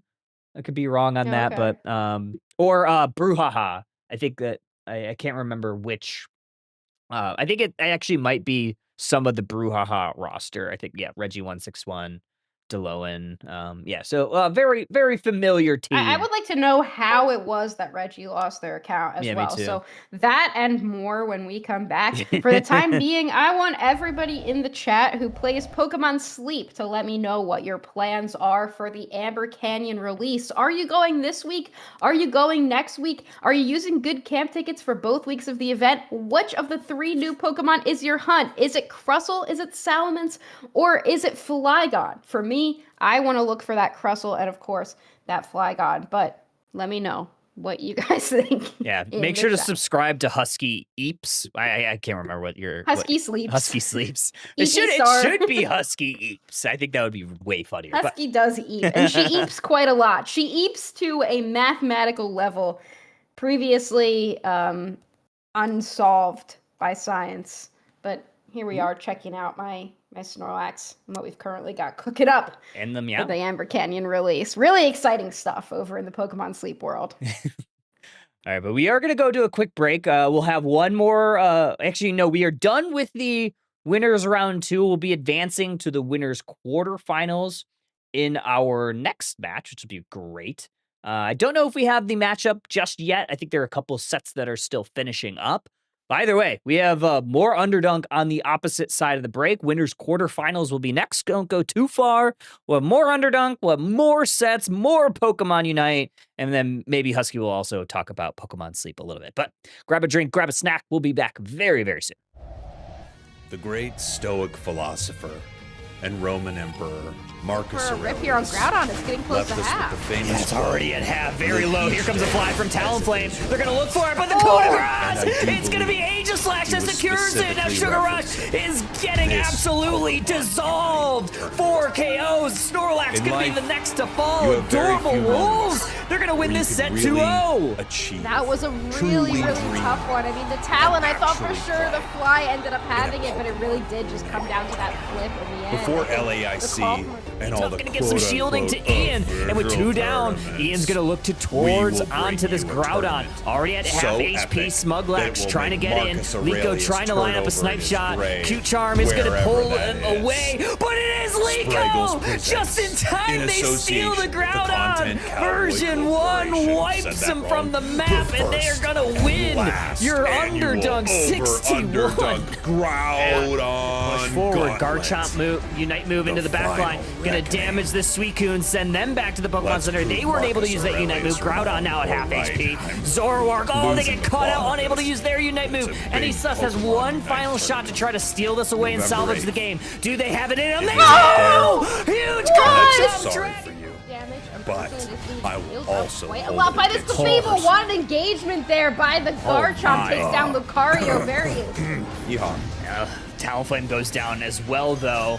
Purple Kevin on this Hoopa is bringing in the team with the rings unbound. They're dangerously low, but Regieleki gonna walk towards that T1 goal zone. Hoopa is down. Rest of the reinforcements are here for version 1. And it is gonna be the Blaziken getting a double KO. And a snipe shot finds the back line, too. Focus Blast is going to force out a Unite move from Glaceon. They're going to be able to find any damage anyway. Oh, the Hornleys misses the Hoopa portal, and Blaziken gets to safety. Here's that Unite move from Trevenant. Oh, Zacian's going to be the first to fall here. Trevenant also getting chopped down to size. Glaceon down as well in version 1. Scrambling, trying to find anything on Bibs in full control of this game. Yeah, just kind of getting picked apart. I do got to admire Smuglax's attempt there on the Trevenant.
Look for a rip here on Groudon. It's getting close to half.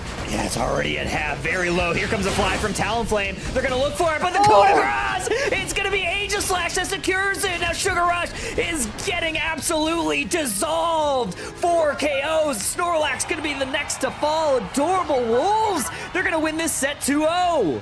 That was a really tough one. I mean, the Talon, I thought for sure the fly ended up having it, but it really did just come down to that flip in the end. I think the call from Really tough, gonna get some shielding to Ian, and with 2 down, Ian's gonna look to towards onto this Groudon. Already at half HP, Smuglax trying to get in, Liko trying to line up a snipe shot. Cute Charm is gonna pull him away, but it is Liko! Just in time, they steal the Groudon. Version 1 wipes him from the map, and they are gonna win your Underdunk 61. Man. To push forward, Garchomp move, Unite move into the back line, gonna damage this Suicune, send them back to the Pokemon Center. They weren't able to use that Unite move. Groudon now at half HP. Zoroark, oh, they get caught out, unable to use their Unite move. And Sus has one final shot to try to steal this away and salvage the game. Do they have it in them? They do! Huge Garchomp Dragon! damage. Unfortunately, this lead heals up quite a lot by this Fable. What an engagement there by the Garchomp. my. Takes down Lucario. Various. Talonflame goes down as well, though.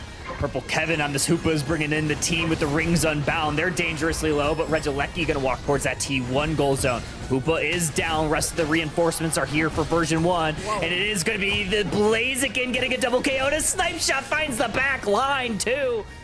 Focus Blast is going to force out a Unite move from Glaceon. They're going to be able to find any damage anyway. Oh, the Hornleys misses the Hoopa portal, and Blaziken gets to safety. Here's that Unite move from Trevenant. Oh, Zacian's going to be the first to fall here. Trevenant also getting chopped down to size. Glaceon down as well in version 1. Scrambling, trying to find anything on Bibs in full control of this game. Yeah, just kind of getting picked apart. I do got to admire Smuglax's attempt there on the Trevenant.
Welcome back, trainers. Gonna jump right into draft where we have the winners quarterfinals. Tut one coin. I did put the names right. Tut one coin on your purple side. House Sec gonna be on your orange side, and we are already in draft. It is actually Reggie lost their account. Oh, He didn't change it from I last didn't change that. My bad. I'm dumb. There we go. But Tut one coin is on the correct side. I did do that part but right. We are gonna get to see Reggie lost their account. That's So right. I'm going to say that it's Reggie so that I don't have to say the full thing because teams love to make names that are as difficult for casters to say as possible. But we did just see Tut one coin, so we are gonna see if they kind of go with a similar strategy to what we saw them do in the previous set, but we haven't seen Reggie play just yet, and they are gonna go for this Darkrai Blissey. What a classic combo. Classic combo here, and obviously big shout out Nurse Gary. Welcome in. 9 months, huge, big, large even. It's a Twitch baby, if I'm not mistaken. Blissey Stream freeze? did the stream freeze? I think it's working. I'm on it right now. Oh, what's up, Spraggle? It's not frozen for me. Yeah, it's not frozen. I think maybe Spriggles is running the old Twitch version or something. I don't know. Must be. Get good. Anyway. Maybe it's a skill issue. I don't know. Yeah, get in Yeah, there, Nurse Scary. Perhaps a skill issue. Ooh, We do Greninja? have Greninja. What is this season 1? Greninja coming out and Garchomp. This is a very interesting composition. We are going to be seeing this support Darkrai that we were talking about, which is very exciting. Not focused on damage, more focused on doing enough CC to be able to set up this Greninja and Garchomp, and now this Absol to do a ton of damage. I'm excited to see this. This is something that we don't see a ton of. Absol obviously got nerfed like a patch and a half ago, 2 patches. I can't remember at this point. But when it got nerfed, we kind of saw a decent amount of fall off in it.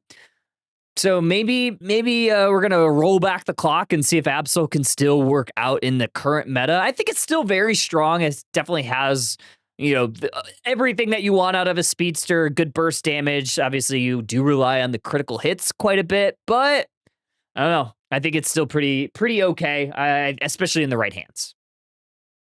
That was a great daylight savings time joke. Thank you. The roll back the clocks. Thank you. It was fall back. I So did get an extra hour of sleep this Yeah, weekend. it And that was. was nice.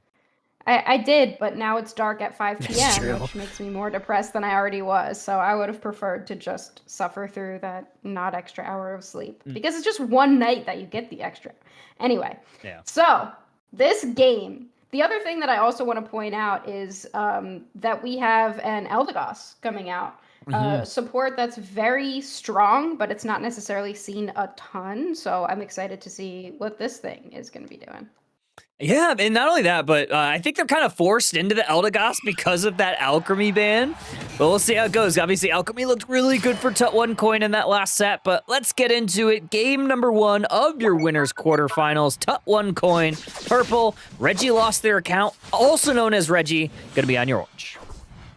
Interesting, sending Eldegoss into the bottom path, and you're sending Umbreon instead into that top path. You're likely going to try to, prevent that classic move of the support in the top path, but instead Blissey, also in this bottom path, you've got it playing kind of more that defender role, Darkrai playing more of the support roles. Both Pokemon on Tut1 Coin getting extra low here. Extra low, extra slap from Blissey. I believe it might have been a focus ban, or maybe just the healing from the synthesis from Eldegoss. I thought I saw a focus ban for a second. Must have been seeing things. A little bit of a fight over these Natus here, Darkrai and the Gibble Cheese, and we have Over Tony looking for a KO on the Darkrai, unable to get it. Critical hit from the Absol, not enough to close out a KO. They're gonna look for the Umbreon, still an EV, they get it, they pay for it. Absol goes down in return.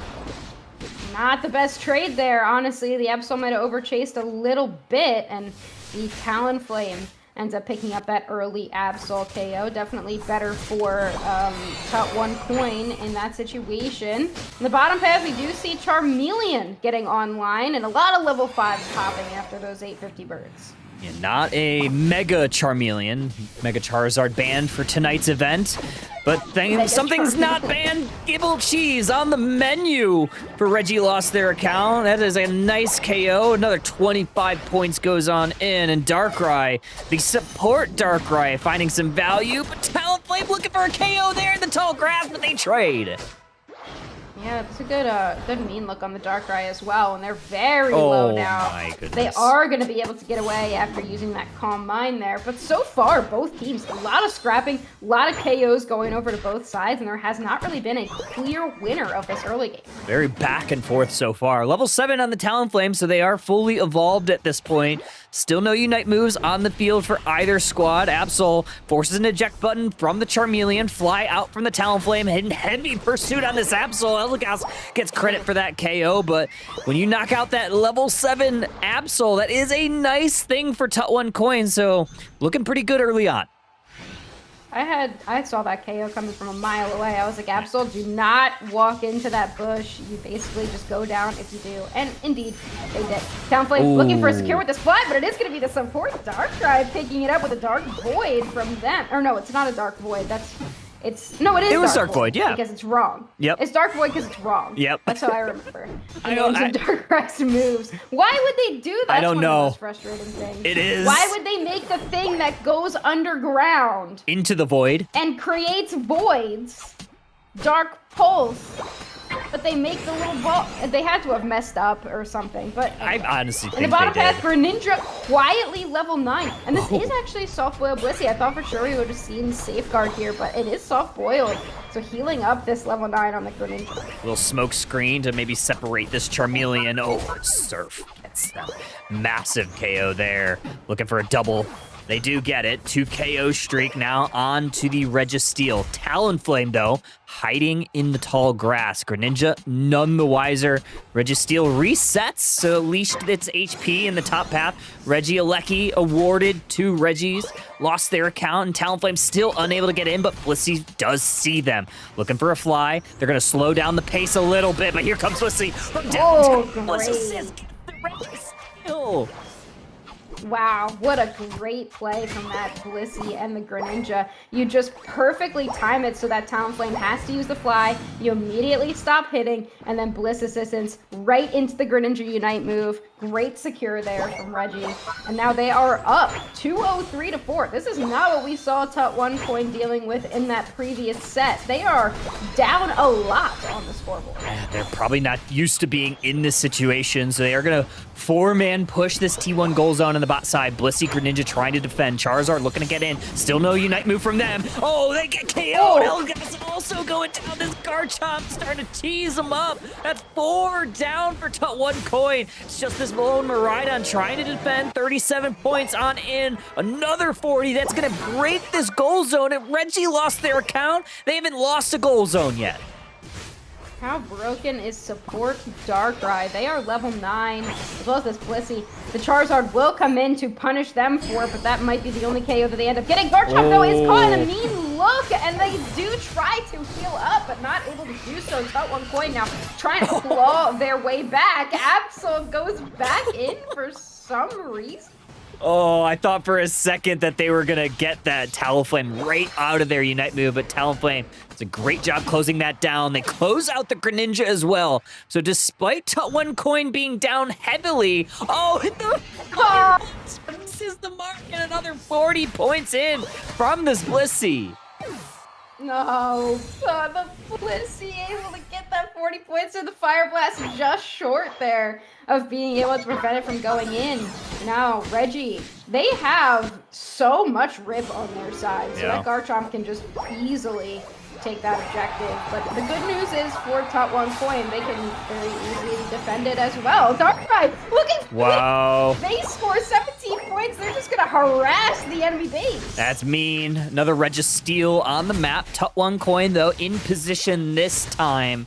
Looking to close that down, but they are going to have to deal with this home-walking Regieleki.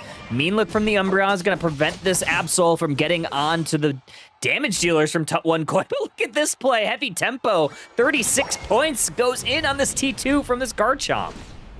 Yeah, Reggie just keeping a ton of tempo, and they can't really do anything about it. Another 30 points for going, close out this goal zone as well. Only one goal zone has been broken on the opposite side. Bliss Assistance will save the Garchomp in the mean look. Great Umbreon Unite move, but all we'll be able to do for them is get them away, at least for the time being. That Reggie, they want to push into the enemy base. Oh, man, that's a good turnaround from this Charizard, though. They finally find a KO. It is on that Garchomp, so good recovery there, but here comes Absol.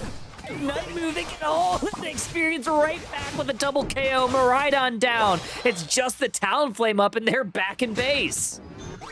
Demolished there by that Greninja and the Absol. Even though Garchomp went down, you still have multiple damage dealers on your side that you can deal with. Now, Reggie, they definitely don't want to keep over pushing, because giving up that Garchomp KO was definitely high value, because you do have now level 14 on that Talonflame. So the levels aren't that much of a disadvantage for Tut1 Coin. They definitely can bring it back here. So you don't want to give up any more KOs, but you also don't want to give up the optimal positioning.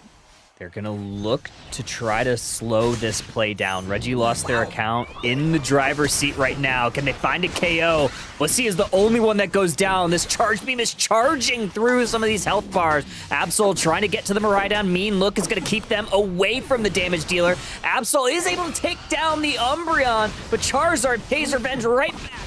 Fly misses the mark on the Talonflame, but they do close out that Darkrai. 10 seconds until Groudon. I don't think this Regieleki is going to be walking to the home.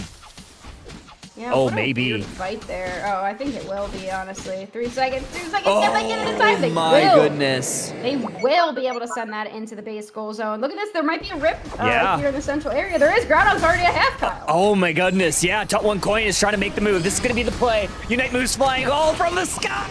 Top 1 Coin somehow pulls out a rabbit out of a hat. Feels the fly from Talonflame. Charizard takes to the skies now. Blissey, Greninja down. Reggie lost their account. They're losing their HP bars. Now it's the Darkrai in hot pursuit trying to take down this Charizard. They do have the Unite move. They're trying to go for it. They don't even need to use the Unite move. They take them down. Regieleki trying to walk on in. And Top 1 Coin, they get almost nothing so far from this Groudon. We do see Groudon buffs on top of Talonflame and Miraidon, but I think that's it. So Top 1 Coin is going to have to fully push into this top path and hope that they keep both their shields. But I believe that there are a couple shields on Reggie. Do we have a shield on Garchomp Maybe who is starting to Garchomp. sneak into the goal zone?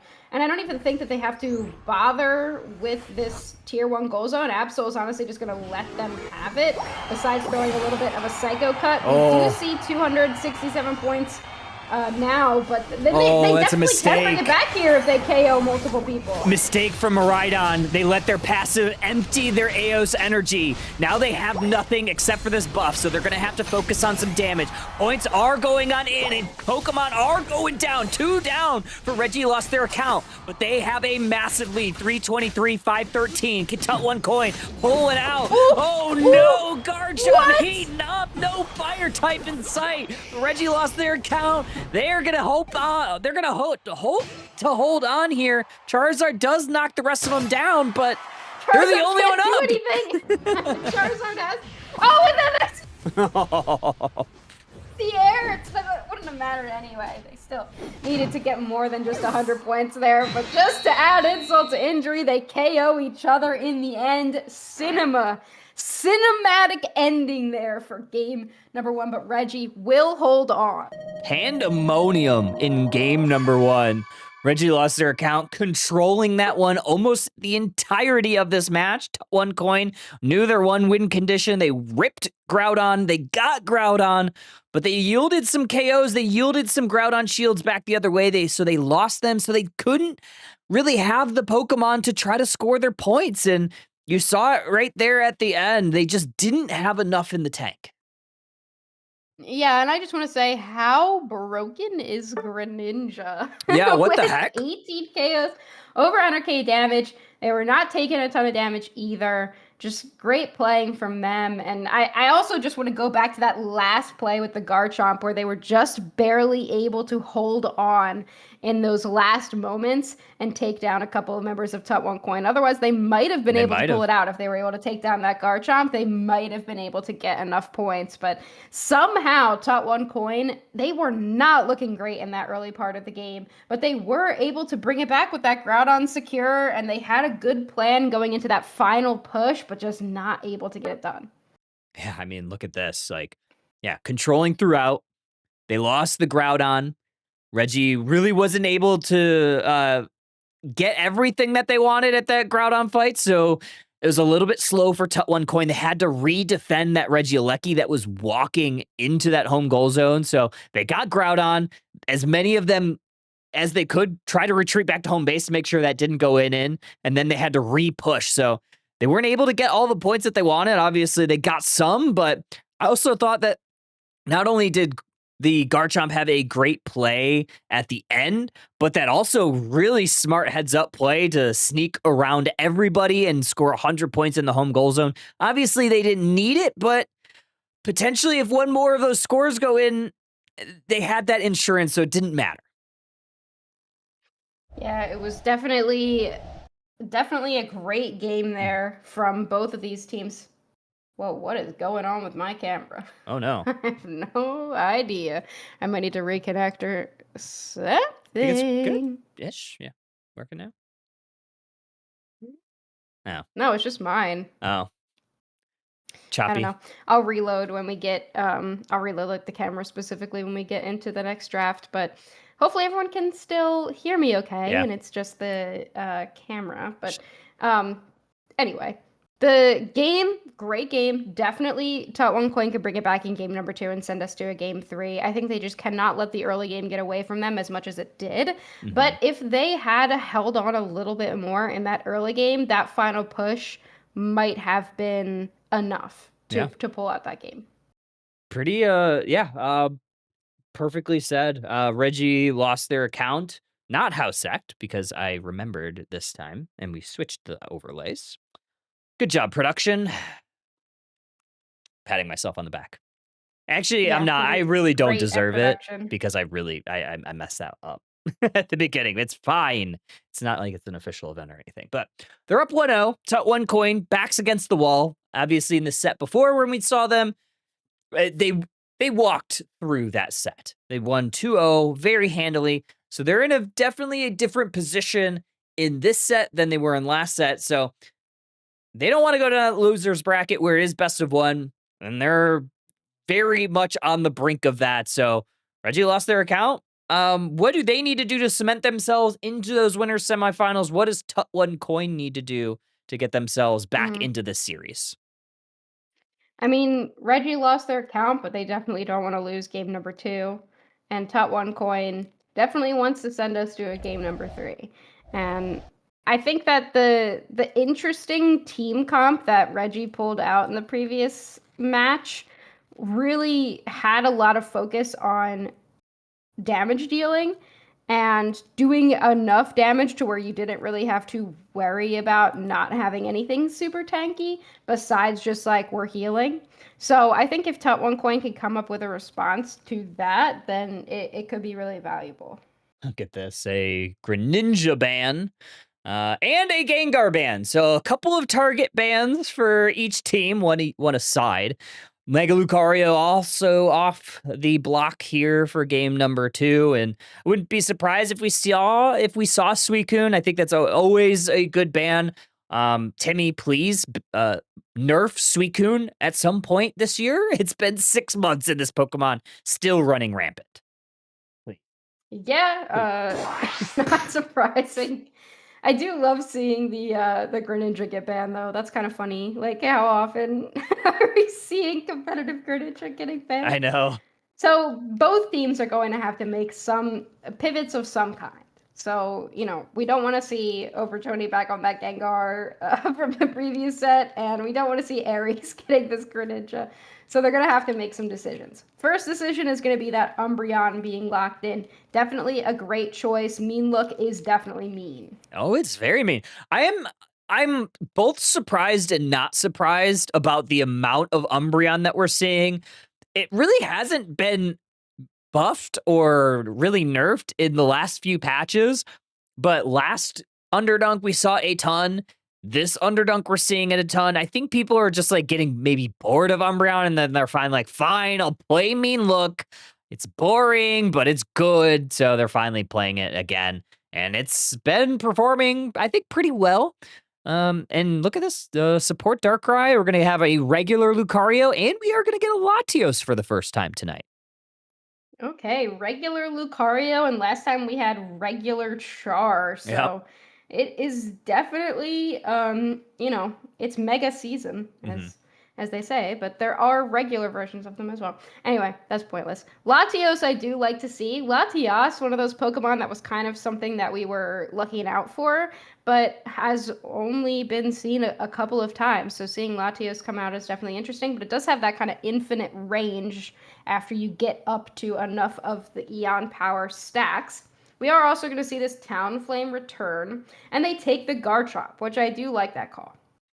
Yeah, I think Garchomp is another one of those all-rounders that hasn't seen a ton of changes in the more recent patches, But it's one of those Pokemon that's always good because it has some utility. It's really good at brawling.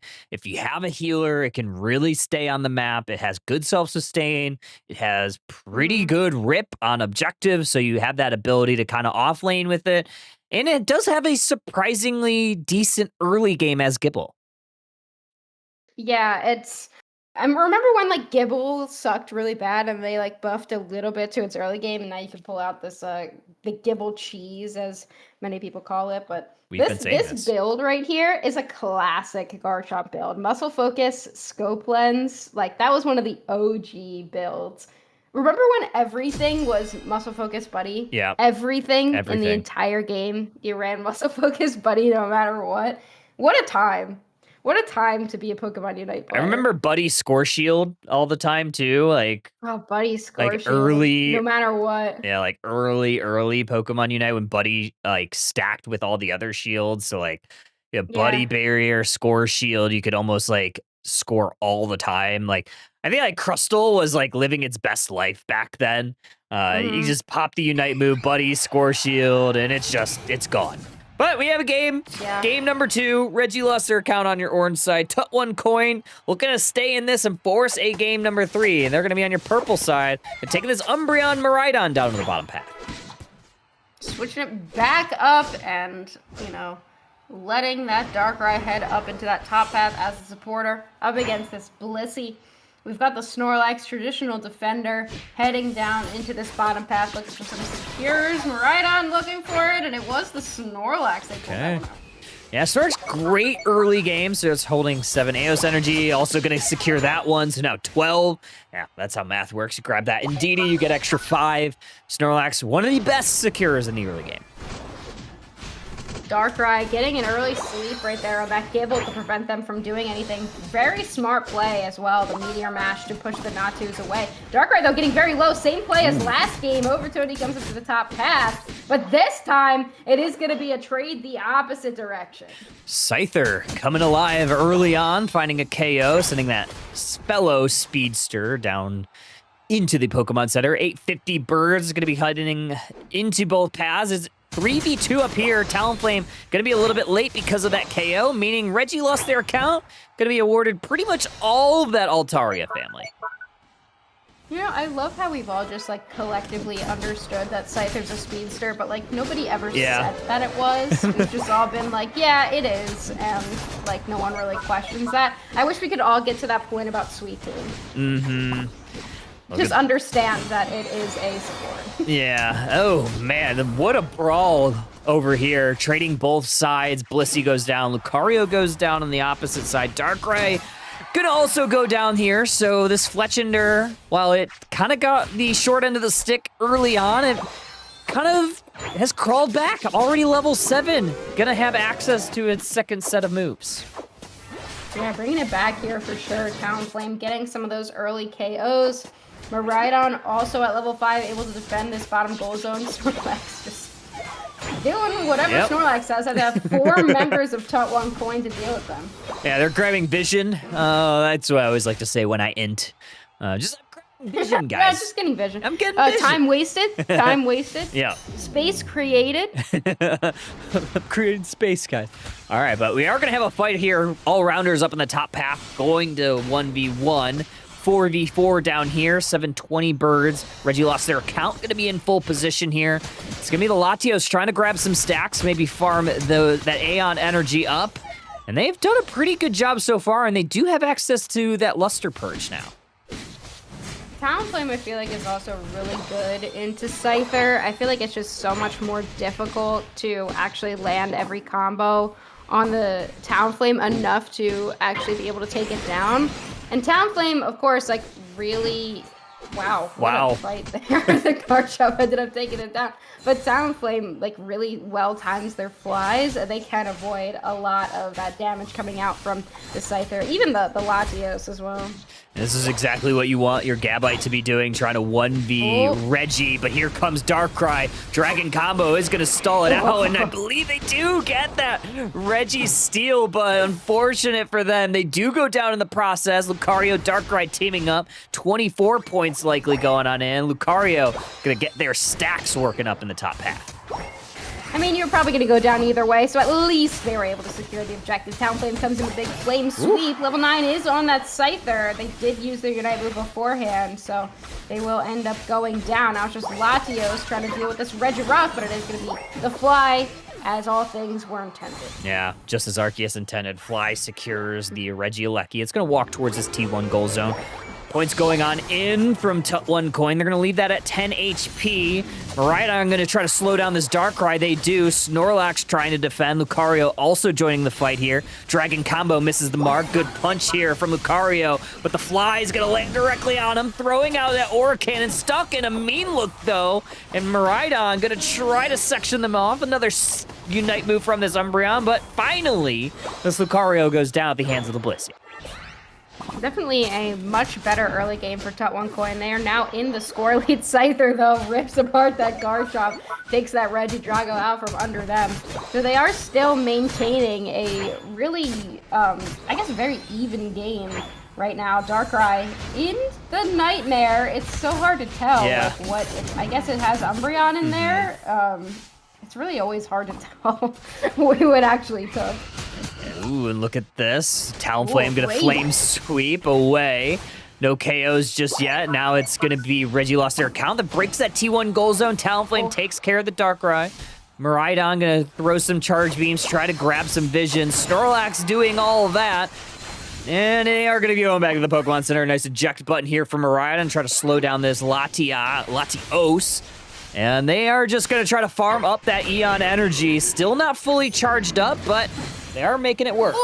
Oh, man. Wow, great Aura Cannon there from that Lucario on like 0 HP. They're gonna go in for some reason, and they will end up going down. The Scyther, though, does pop a Unite move, immediately followed by the Garchomp Unite move. Double KO streak for them. Darkrai comes in, but they are by themselves. They're not really gonna be able to do much by themselves there, so they will also go down. Great fight for Tut1 Coin.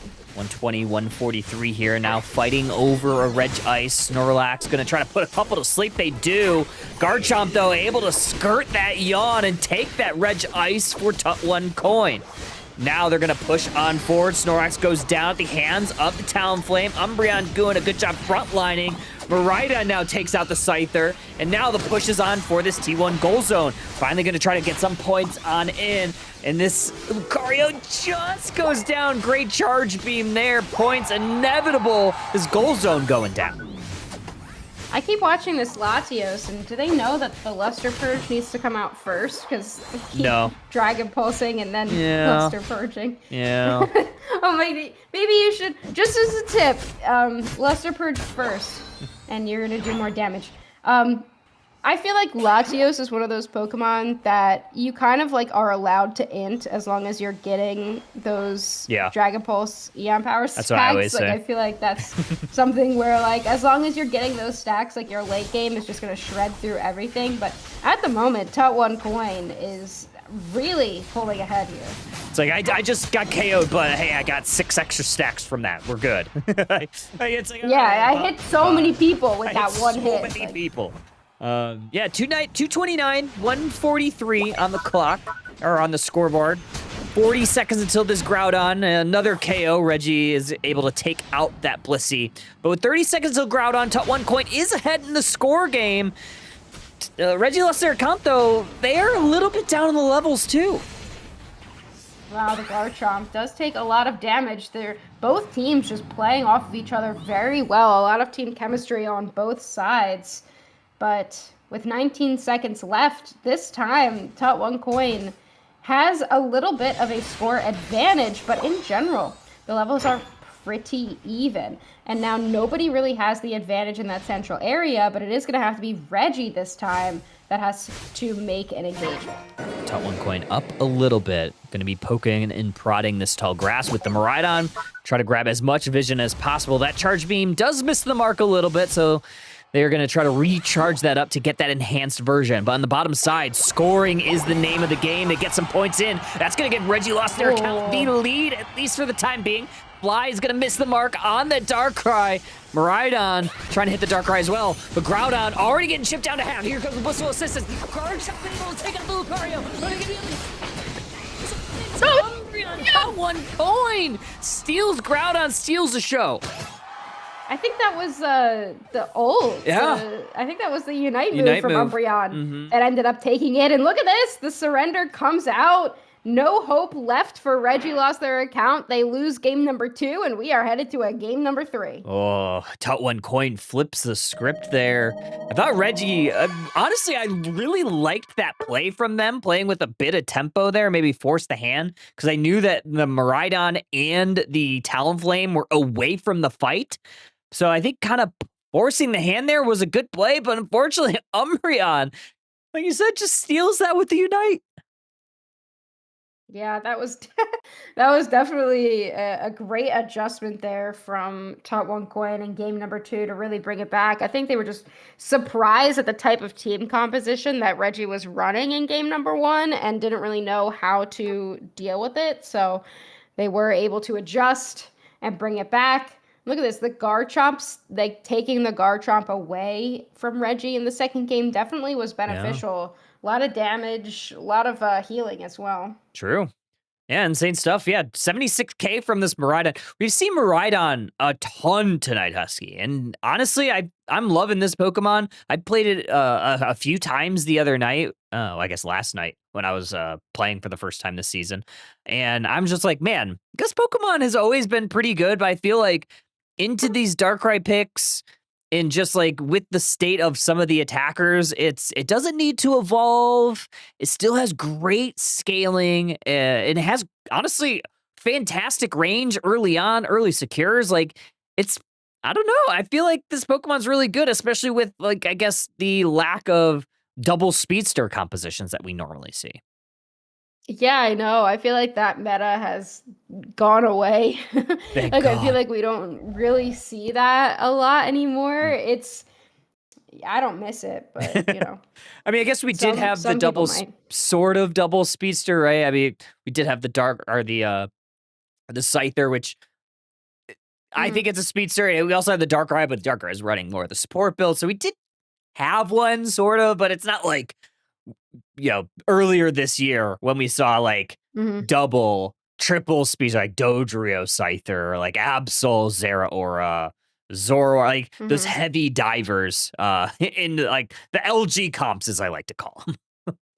Yeah, that was kind of like I feel like everyone was expecting that on the Groudon version of Thea Sky Ruins that it would be speedsters, like would do really well, but that has kind of shifted and speedsters really aren't as prominent anymore. You're going back to maybe you have one speedster on your team. And I mean like traditional speedster, not like Darkrai with an EXP share on it. Like you're actually running like one speedster in the central area, and that's kind of what you see at the most because a speedster it doesn't have enough burst anymore to actually take down some of these tankier brawlers unless it's super far ahead.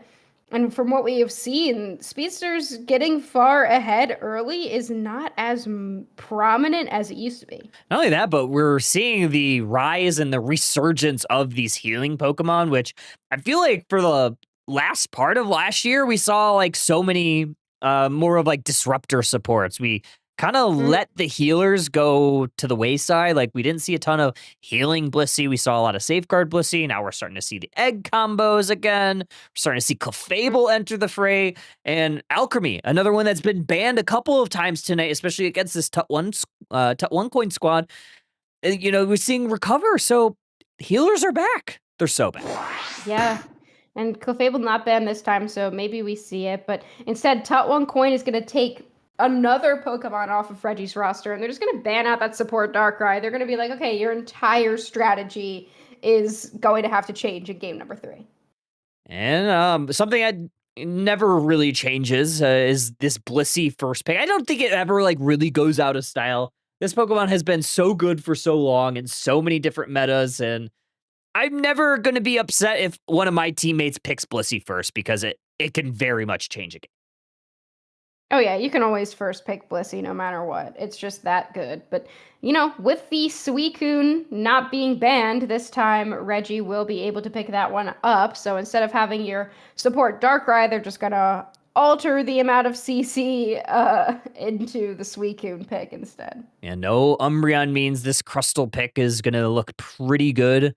It's gonna almost go unchecked, I guess, like those big shields that Umbreon would normally be able to steal away. So I do like that pick now that Umbreon is gone. But the Snorlax obviously going to be a very strong target as well. It's going to be a lot of damage that's going to be needed from Reggie lost their account because those are some big HP bars with Blissey and Snorlax. Yeah, absolutely. You're pivoting more towards an even tankier team comp, whereas Reggie going back to kind of a more traditional team comp that we see frequently throughout the meta. We do see this Inteleon as well coming out. A favorite of yours, Kyle, as well as Zoinks. We know this. So We know this. we know this. This has been said. So very interesting to see this Pokemon resurface here.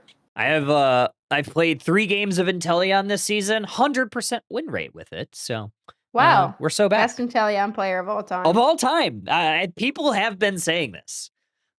Yeah, everyone has. Everyone time, like I was says talking this. like in class the other day, like talking to my students, and I was like presenting like what they have to do for the next part of the project, and they were just like, "Oh, Inteleon in Pokemon Unite, like Kyle is really good at it," and I was like, "Oh my god, how do you guys know that?" And they were like, "Everyone's been saying it." Everybody has been talking about it. It's all the talk. Everyone of the town. says it is. But let's take a look at this. We have Absol once again. It's looked quite good with Tut1 coin. I think Absol, is still a speedster that can struggle if it doesn't, get ahead early, just like most speedsters. And on the opposite side, we have that Urshifu. So something that does struggle until it gets level 5. So maybe we'll see an invade from Tut1 coin. I wouldn't be surprised if it was Snorlax. Yeah, I did like the Talonflame better, and I am kind of surprised to see them pivot to the Absol, but I guess the Absol can avoid snipes better from the Inteleon, because the Talonflame can just pop down and then immediately get hit by a snipe shot. So maybe that's what the plan was here, but I honestly don't love Absol right now. I feel like it just goes in and gets destroyed, and maybe it picks up a KO. So I'm going to be looking forward to seeing how it scales here in Game 3. Game 3, Tut1 coin. Reggie lost their account. One final battle to see who goes to the winners semifinals. This is Game 3. Blissey, Charmander going to the top path. On the opposite side, Reggie lost their account. It's going to be that Kubfu, and so far, no invade. Yeah, but this Kubfu is not being babysat here, so instead, it's just going to be them having to clear the entire Centurion himself. Dwebble, looking for the secure, they will get it. Newest addition to Pokemon Sleep as well. Very excited about that. Okay. I didn't really see anybody talk about it in chat. Very disappointing. But it is a skill specialist with ingredient draw, so look forward to that. Ooh, we got the move effects on this Charmander, so someone splurged a little bit, make sure that Charmander looked pretty good, and so far it does. Suicune, first time we're seeing it this set because it has been banned, but its counterpart, its teammate Lucario goes down, and it's going to be a 3-on-1, but they're not shying away from it.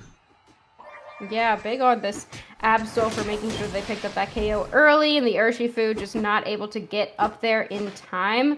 But now they are level 5, and they are that water bear variety. We're looking for that opportunity to go in, and it does look like Reggie lost their account is going to get the most out of that exchange. Man, this Urshifu looking good already, finding a couple KOs. Some points going to be deposited into this T1 goal zone. Reggie lost their account, off to a quick start, and looking this Suicune for a potential little invade, but Crustle is already there. Yeah, Crustle is looking for an opportunity to steal something away. Not really able to, but, as we like to say, space created. Et cetera, et cetera. Not an int, just space created. With 8 minutes, 15 seconds on the clock, Reggie Drago is looking to hit the map very soon. So far, neither team has really pulled too far ahead. Not at all, yeah. 5-38 still in the scoreboard. There's going to be a Drago in the central area. Urshifu sees that the Blissey is already there. Blissey's going to feast on their own eggs, but that is not enough to deal with that Urshifu and the Suicune and the Inteleon all there for Reggie lost their account. Miraidon going to try to make a hero play for it, but Inteleon, the snipe shot is true. Yeah, I mean, you got the snipe shot as compared to the chip damage of the charge beam. Most of the time, the snipe shot, as long as it is lined up correctly is going to be the one to take that secure. But Top 1 coin did leave a lot of Pokemon in the top path, and they weren't able to get anything out of it, which was definitely interesting, to not send anyone to the Regidrago fight and keep everyone in that top path and then not really be able to make anything out of it. But unfortunately, this Charmander is still a Charmander just now taking into level 5. Yeah, it's going to be a late game monster once it gets its Unite move, but that is still a little bit away. Still 4 levels away, actually. Reggie lost their account, leaving that goal zone on 1 HP. So that is a massive play there. They're also going to deprive the EXP from Top 1 coin to prevent that Charmander from scaling. And the bottom path, Absol able to take down the Crustle, now looking for the Inteleon, but they escape with a great Fell Stinger. But over Tony, gonna peel towards this Regieleki and try to send this way towards this T1 goal zone. But here comes Urshifu. Absol does close it out.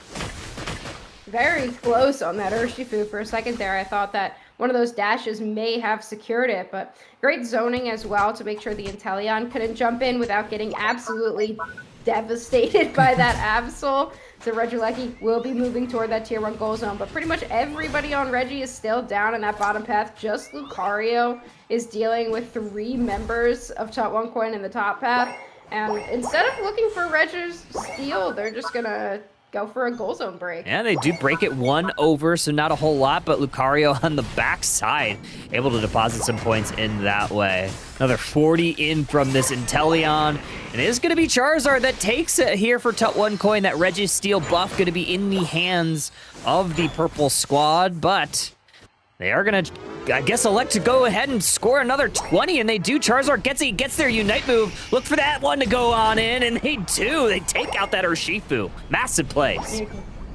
Great play there from Top 1 coin to bring it back. 118 points now. Reggie lost their account, has to make some waves here in this bottom path to be able to come back from it, and they do. They get another 15 points. Another 4 points go in for that Suicune. Just Blissey has made it down here so far to be able to prevent anything. Nobody has pivoted really at all to try to defend. They're trying to now. Here comes Miraidon. Here comes Absol. There goes Suicune, the first to fall for Reggie lost their account. Lucario also going to scurry back to their side of the map. 20 seconds, there's going to be another Regieleki in that bottom path.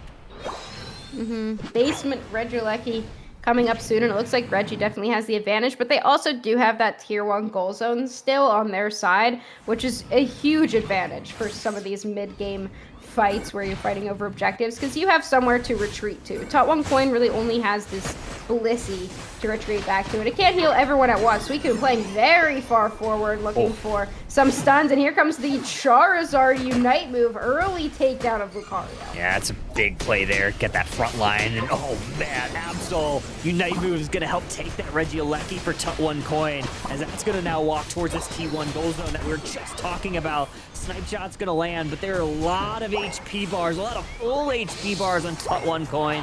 Regieleki walks on in, leaving it at 9. Another point is going to section this off. 26 goes on in. Lucario trying to pay a little bit of revenge, but Absol is too strong.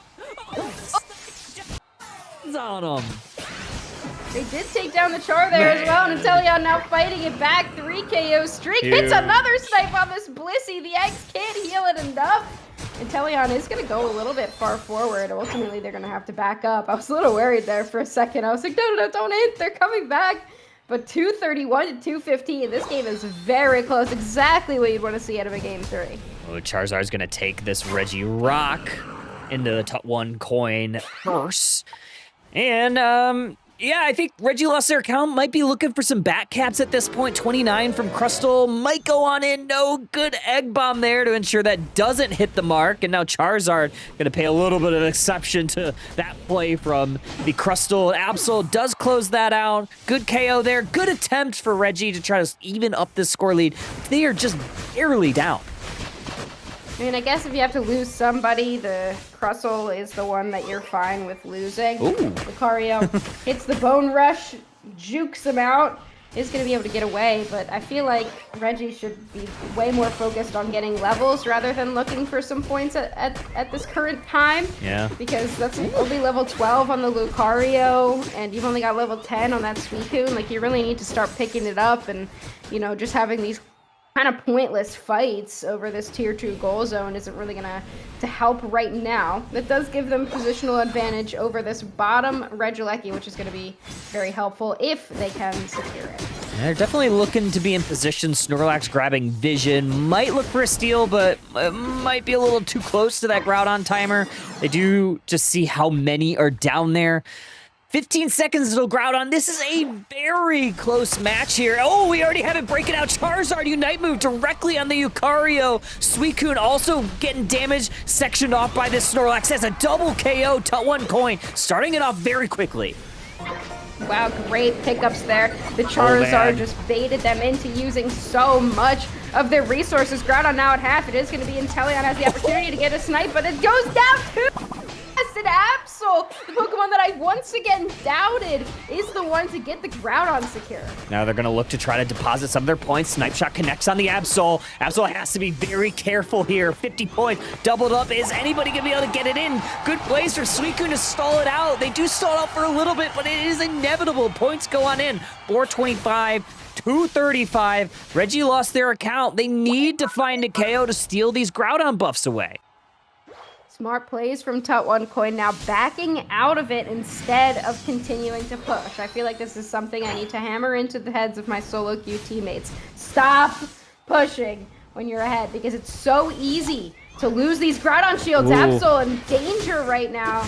Gets almost 100 to 0. Miraidon now in danger. Suicune will be the one to pick up that shield. Lucario on low HP, but is going to try to go in on this Absol. A lot of damage raining down. Can they pick up any more shields, Kyle? I don't know. Blissey goes down. That's a big one. Here comes Reggie lost their account. Tut1Coin, hands in the cookie jar. They've lost 2 shields, 2 Groudon buffs. But here comes Charizard, burninating it down. 58 points on in from the Crustle. Are they going to have enough left in the tank? Double KO from Charizard. Still, we have a buff here on the Suicune, on the Inteleon as well. 11 points on in from the Crustle, looking to go on in, but those HP bars very low. They're going to look for a backside push on the top side. Do we have anything in the tank? Charizard says absolutely not. Not enough. I mean, they needed a little bit more points. They were still over 100 points behind, but they lost too many members of their squad early. And it is going to be Tut1Coin after losing a devastating game number 1, coming back in game number 2, and really pulling it out there in the last few moments of that game number 3 to cement their victory. Insane stuff, honestly. They looked almost dead in the water for 8 minutes of game number 1. They came back a little bit, but they still fell a little bit short. But honestly, that might have been the momentum that they needed, because really in game number 2 and game number 3, they looked good throughout, and they're advancing. Winner semifinal bound for them, and looking pretty good doing it. I thought this was a very easy 2-0 for Reggie after seeing the way they performed in game number 1, but Tut1Coin really brought it back, and once again over Tony with a ton of KOs, just continuing to rain the terror down onto Reggie with their speedster picks. Looking pretty good. Yeah, 73K here from this Miraidon. I really liked this pick, but I think what was stealing the show for most of it was this Inteleon. I feel so bad because they had an incredible game. They were definitely hitting their snipe shots. Yeah, which is hard to do. Many would say this, but it is a tough one to lose when, like, you know that you have had a really great game. But Tut1Coin also understood that this Inteleon was having a really great game, and then they were just able to capitalize off of an overextension mistake from Reggie right before that Groudon hit the map, where they lost multiple members and Inteleon just couldn't save the game after that. So Tut1Coin did a great job of capitalizing on what was honestly a devastating game-losing mistake. Yeah, alrighty. Yeah, 425, 293 going to be your final here. And this one, yeah, looking pretty good. Tut1Coin going to be advancing on through, and yeah, good stuff, honestly. Like you said, game 1, very shaky. Didn't look the best, but they pulled it together, and that's the telltale signs of an experienced team to not really budge under the pressure and all that good stuff. So yeah, good stuff here.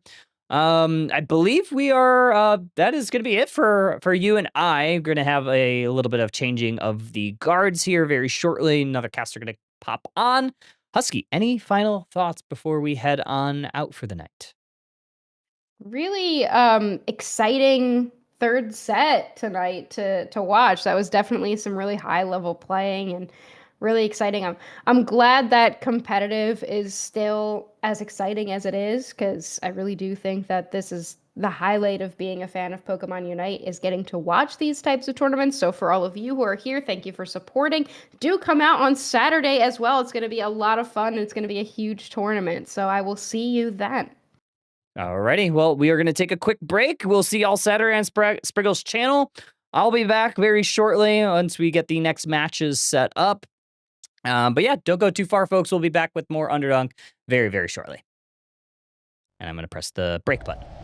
The great Stoic philosopher and Roman Emperor Marcus For a rip here on Aurelius Groudon, it's getting close left to us half. with the famous Yeah, it's quote, already at half, very "Live low. each Here comes a day fly from as if Talonflame. it is They're going to look for it, but the Oh! Coda And Barrage! I do It's going to be believe Aegis Slash that he was secures it. Now specifically Sugar Rush referencing is getting this absolutely Pokemon dissolved. Unite 4 KOs. Snorlax In going to be life, the next to you fall. have very Adorable few Wolves. moments They're going to win where you this can set really 2-0. achieve, That was a truly really dream, tough one. I mean, the Talon, I thought for actually sure the play fly ended up in a having it, but it really did just come down to that flip in the end. Before The call LAIC from- and all the Going to get some shielding to quote-unquote Ian, and with 2 down, tournaments, Ian's going to look we towards will bring onto this you a Groudon. tournament Already at half so HP, epic that it Smuglax will trying to make get Marcus in. Liko Aurelius trying to line up a turn snipe over in shot. his grave, Cute Charm is going to wherever pull that him is. away, but it is Spraggles Liko! presents, Just in time, in they steal the association with the Groudon. Content Cowboy Version 1 Corporation. wipes Said that him wrong. from the The map, and they are first going to and win last your annual Underdunk 61. Underdunk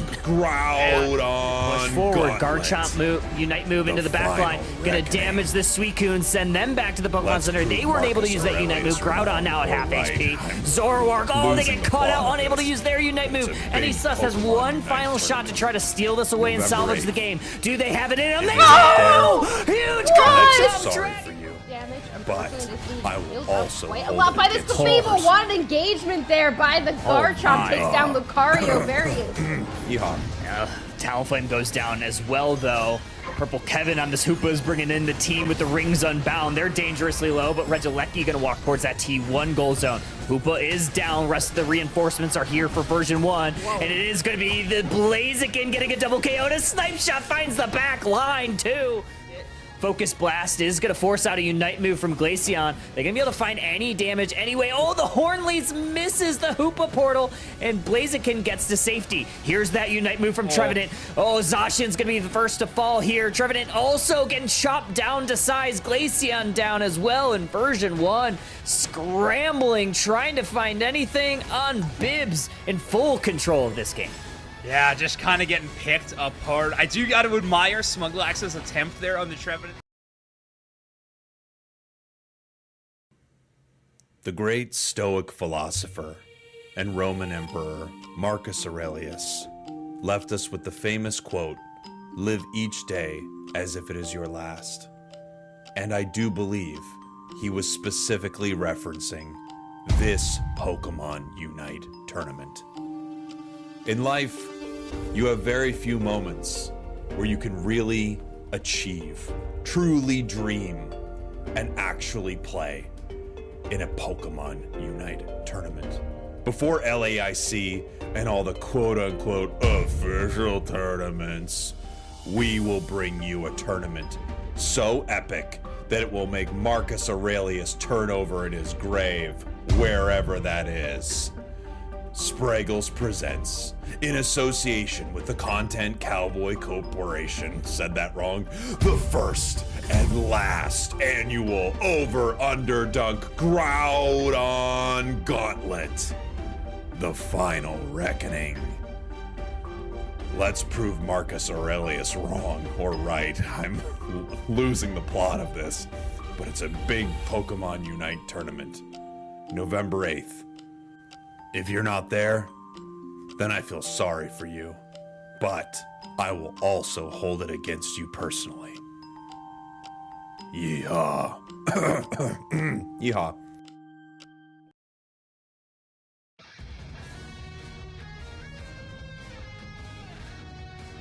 look for a rip here on Groudon. It's getting close to half.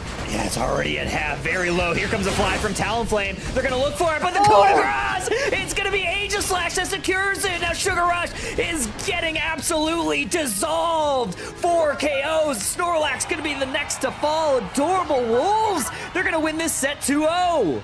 That was a really, really tough one. I mean, the Talon, I thought for sure the Fly ended up having it, but it really did just come down to that flip in the end. I think the call from Really tough, gonna give some shielding to Ian, and with 2 down, Ian's gonna look towards onto this Groudon. Already at half HP, Smuglax trying to get in, Liko trying to line up a snipe shot. Cute Charm is gonna pull him away, but it is Liko! Just in time, they steal the Groudon! Version 1 wipes him from the map, and they are gonna win your Underdunk 61.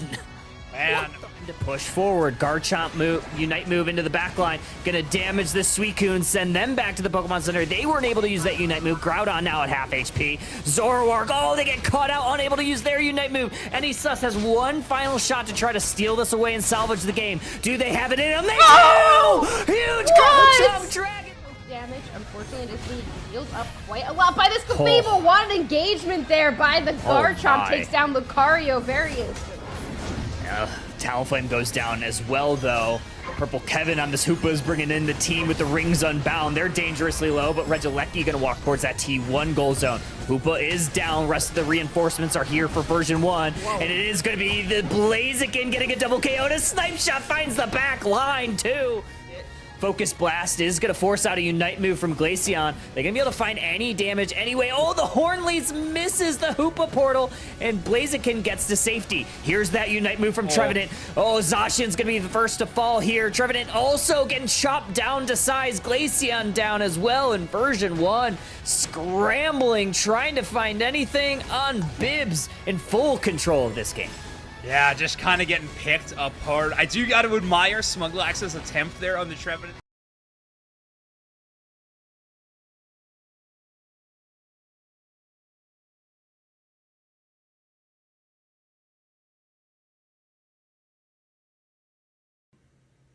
The great Stoic philosopher and Roman Emperor Marcus Aurelius left us with the famous quote, "Live each day as if it is your last." And I do believe he was specifically referencing this Pokemon Unite tournament. In life, you have very few moments where you can really achieve, truly dream, and actually play in a Pokemon Unite tournament. Before LAIC and all the quote-unquote official tournaments, we will bring you a tournament so epic that it will make Marcus Aurelius turn over in his grave, wherever that is. Spraggles presents, in association with the Content Cowboy Corporation, said that wrong, the first and last annual Over-Underdunk Groudon Gauntlet. The final reckoning. Let's prove Marcus Aurelius wrong, or right. I'm losing the plot of this, but it's a big Pokemon Unite tournament. November 8th. If you're not there, then I feel sorry for you, but I will also hold it against you personally. Yeehaw. Yeehaw.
for a rip here on Groudon. It's getting close to half. Yeah, it's already at half, very low. Here comes a fly from Talonflame. They're gonna look for it, but the coup de grace! It's gonna be Aegislash that secures it. Now Sugar Rush is getting absolutely dissolved. 4 KOs. Snorlax gonna be the next to fall. Adorable Wolves. They're gonna win this set 2-0.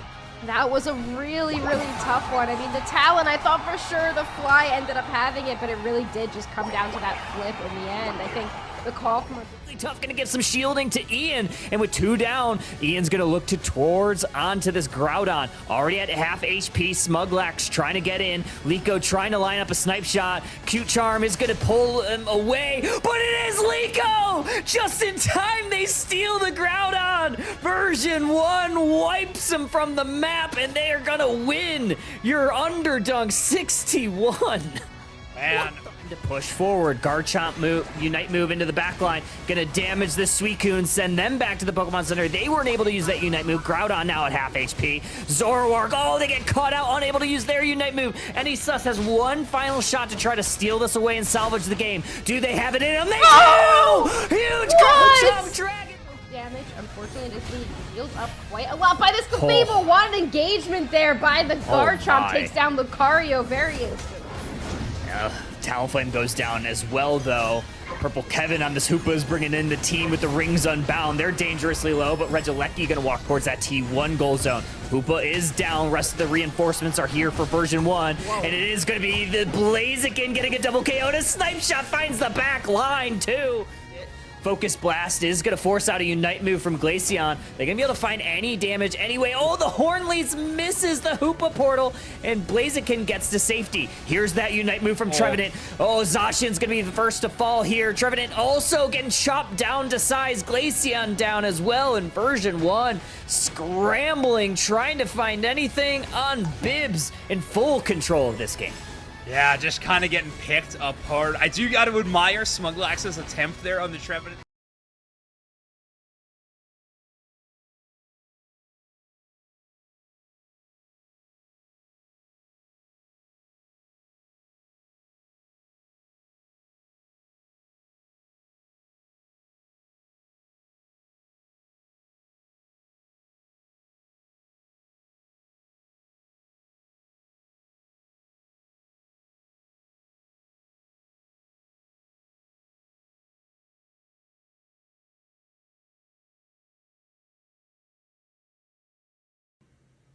The great Stoic philosopher and Roman Emperor Marcus Aurelius left us with the famous quote, "Live each day as if it is your last."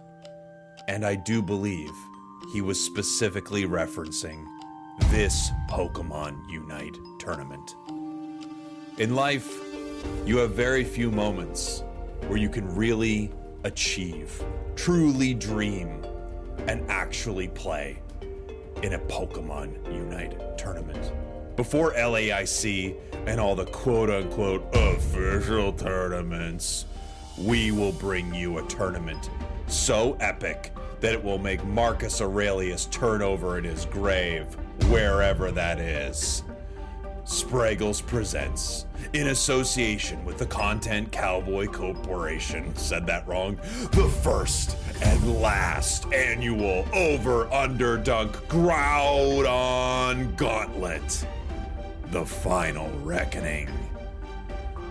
Let's prove Marcus Aurelius wrong or right. I'm losing the plot of this, but it's a big Pokemon Unite tournament. November 8th. If you're not there, then I feel sorry for you, but I will also hold it against you personally.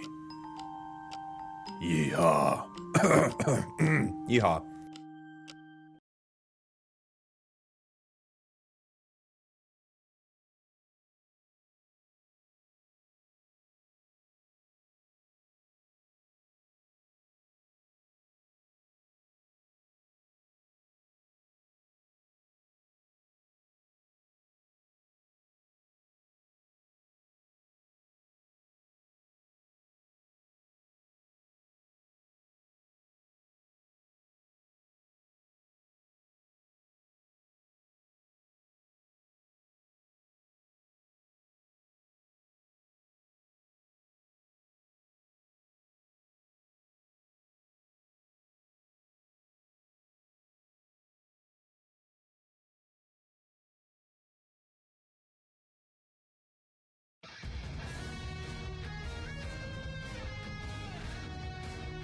for a rip here on Groudon. It's getting close to half. Yeah, it's already at half, very low. Here comes a fly from Talonflame. They're gonna look for it, but the coup de grace! It's gonna be Aegislash that secures it. Now Sugar Rush is getting absolutely dissolved. 4 KOs. Snorlax gonna be the next to fall. Adorable Wolves. They're gonna win this set 2-0. That was a really, really tough one. I mean, the Talon, I thought for sure the Fly ended up having it, but it really did just come down to that flip in the end. I think the call from Really tough, gonna get some shielding to Ian, and with 2 down, Ian's gonna look towards onto this Groudon. Already at half HP, Smuglax trying to get in, Liko trying to line up a snipe shot. Cute Charm is gonna pull him away, but it is Liko! Just in time, they steal the Groudon! Version 1 wipes him from the map, and they are gonna win your Underdunk 61. Man. To push forward, Garchomp move, Unite move into the back line, gonna damage the Suicune, send them back to the Pokemon Center. They weren't able to use that Unite move. Groudon now at half HP. Zoroark, oh, they get caught out, unable to use their Unite move. NA has one final shot to try to steal this away and salvage the game. Do they have it in them? They do! Huge Garchomp Dragon! damage. Unfortunately, it is being healed up quite a lot by this Clefable. What an engagement there by the Garchomp. Takes down Lucario very instantly. Talonflame goes down as well, though. Purple Kevin on this Hoopa is bringing in the team with the rings unbound. They're dangerously low, but Regieleki gonna walk towards that T1 goal zone. Hoopa is down. Rest of the reinforcements are here for version 1. Whoa. And it is gonna be the Blaziken getting a double KO. And a snipe shot finds the back line, too. Focus Blast is going to force out a Unite move from Glaceon. They're going to be able to find any damage anyway. Oh, the Hornleys misses the Hoopa portal, and Blaziken gets to safety. Here's that Unite move from Trevenant. Oh, Zacian's going to be the first to fall here. Trevenant also getting chopped down to size. Glaceon down as well in version 1. Scrambling, trying to find anything on Bibs in full control of this game. Yeah, just kind of getting picked apart. I do got to admire Smuglax's attempt there on the Trevenant.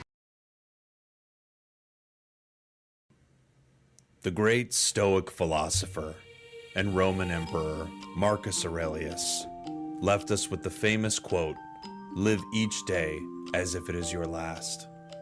And I do believe he was specifically referencing this Pokemon Unite tournament.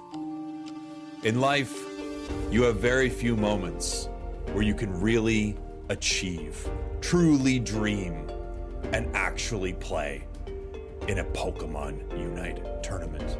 Before LAIC and all the quote-unquote official tournaments, we will bring you a tournament so epic that it will make Marcus Aurelius. Welcome back in, Pokemon trainers. We are back. We are going to jump into another set that we have. We have Ignorance versus Psy. We're going to jump in 1-0. So while we're getting the caster swap through, Ignorance took game 1 against Psy. So we're going to jump right back in. This is going to be winners quarterfinals. But before that, do want to introduce our other caster who's going to be joining us for the remainder of the evening. Welcome on in, Hyde. How you doing today?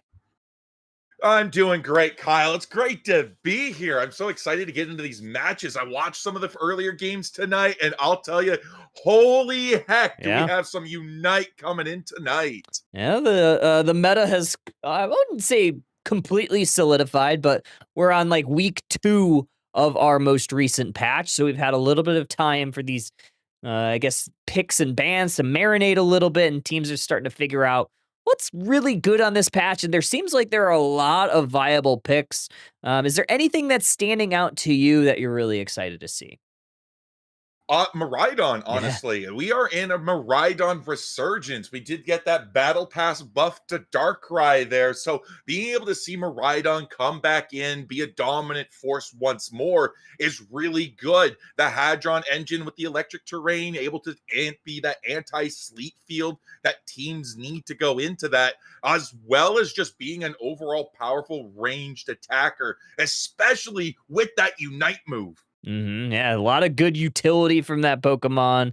So we'll see how, or if, I guess, either team takes it here in game number 2. Ignorance, as we said, they are on your orange side. They are up 1-0. So first pick going over to Psy, meaning first bans as well. And a Pokemon that we've seen a few times tonight. We've also seen it banned a few times. Darkrai getting banned, as well as his Leafeon and Palmot.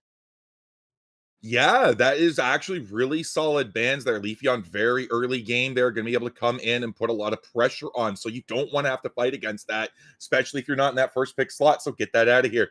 Blissey, gone. Suicune, gone. Now it's just up to Bro Team to decide the final ban. Okay, Mega Lucario, definitely a strong choice. Obviously, had a fantastic win rate throughout a majority of this week, and really since its existence in the Thea Sky Ruins. So no Mega Pokemon. Obviously, Charizard getting that global ban. Obviously, I mean, I guess you could take one of the Mega Mewtwo's, but those seem to be pretty bottom of the barrel currently. Something that's not, though, Snorlax gonna get that first pick for Psy. Yeah, Snorlax, very, very strong. Excellent engager with that heavy slam. Excellent peeler with the block. Or if you really want to get frisky, you can be a nice little bit of a kidnapper there. Grab a Pokemon and just say, you're coming with me. You're going to play for my team. Let me introduce you to my friends there. But Gupita, as well as not, pulling in the Zacian Ho-Oh combo. Okay, Zacian Ho-Oh. Ho-Oh, obviously a very strong Pokemon. We haven't seen a ton of it, but Ignorance does like to play some different type of supporters. Ho-Oh obviously tends to slot a bit into that role because it does have that very much game-changing Unite move. But the thing I'm most interested in seeing here, Hyde, is going to be this Tinkaton on Psy. Not something you see a ton of right now. No, Tinkaton is just like a Pokemon that's kind of fallen off in the side in like the ways of what people are thinking right now. It's got a very specific niche that you got to go into.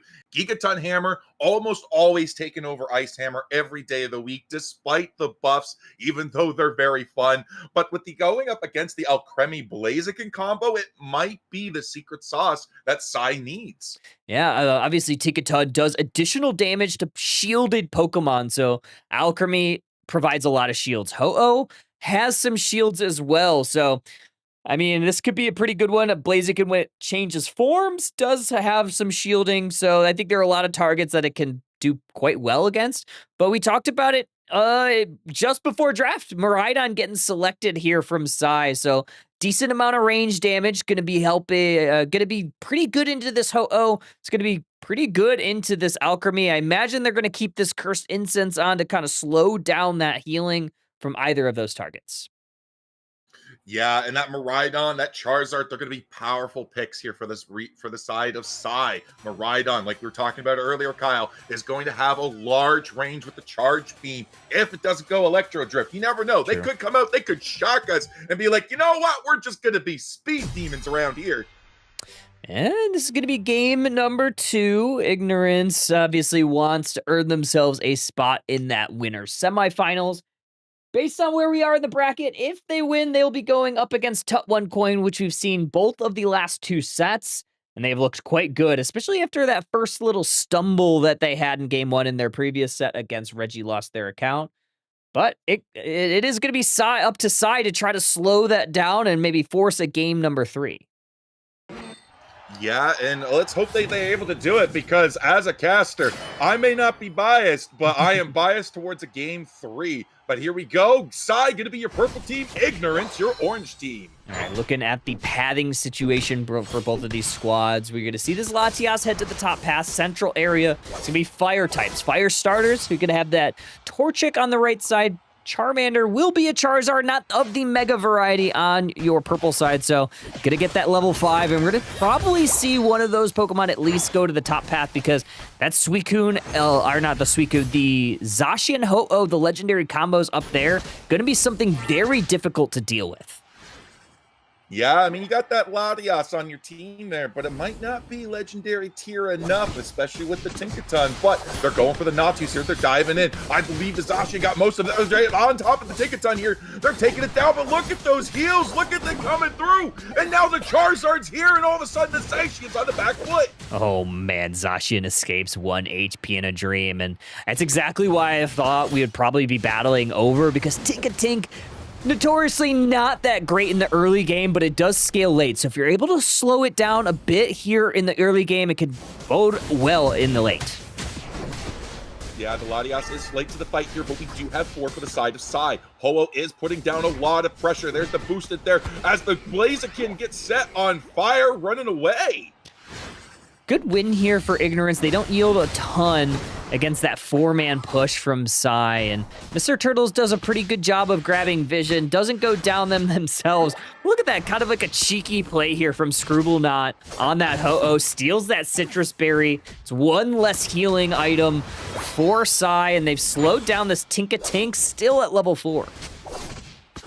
Yeah, but that Latias is also level 4. That also means it's going to be starting to get its Aeon stacks. Already we got the Zacian trying to get in on top of it. Hits the wall, backs off. Down to the bottom side, we got Mew Alcremie getting beat down by Miraidon. Yeah, I'm looking at this 8-minute Reggie Drago situation. Ignorance really in full position to grab it. This Miraidon, though, might look for a steal. Yeah, that would be a really great steal, but it's going to be the Blaziken that gets it. The Mew shot the Electro Ball in there, but that is going to be experience as well as a score increase buff. Speed increase buff for the Blaziken. That is a Pokemon you want this on. If they didn't get their stacks early on, which it doesn't look like they did, then that is exactly what you want, because our scores are sitting at, holy heck, Kyle, 0-0. I was going to say, I don't think anybody's gotten any sort of stacks unless they're stacking KO items. So, but we got a big engage here. Blaziken getting the cheers. 2 Pokemon go down. Tinka-Tink still for Psy. So this is not boding very well for them, as this early game struggle has started to migrate to the mid game. Yeah, we are, and our first objectives are up for the 7 minutes. Regieleki in the top, which means our Reggie trio is going to be the bottom. It's the Charizard with the secure out of left field. It's a good secure for Charizard, because otherwise we probably allow Ignorance to push that T1 goal zone and get our first points of the game. Instead, Charizard saves at least the lane for the time being, but still, it's Ignorance that's very much ahead here. But you're starting to get some of these Unite moves. Miraidon, the first one for Psy. Yeah, but now we're looking at real estate here. Ignorance is looking to grab some good real estate here on the side of Psy, but we have the Mystical Mirage coming up for the Mew. Look for a quick KO onto the Charizard there. They're not able to get it. What a great body block by that Snorlax. Huge Solar Beam comes out, but the Power Nap was just too much as it's finally taken down by the Ho-Oh. Man, that was a great Unite move from Miraidon to close out the KO on the Mew, who just stayed a little bit too long. And now, while we had a Tinka-Tink for the longest time, we do have a Tinkaton that has finally joined the fray for Psy. So, gonna be very nice to finally have that full evolution online. But slicing through, Zacian takes it right down. Yeah, you might be Tinkaton now, but that is only level 8. That's Zacian level 10.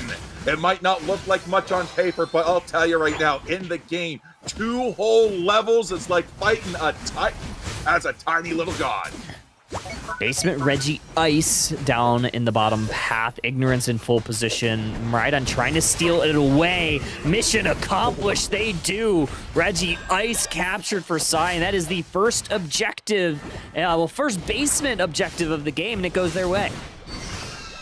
Yeah, and that's going to be really good. That's AoE experience. A nice little buff for 90 seconds. A little bit of healing. That's always good. But the Charizard's coming in for the Seismic Slam. Hits the Alcremie. Starts trying to burn them down. Make them over. Chris should have took them out of the oven sooner.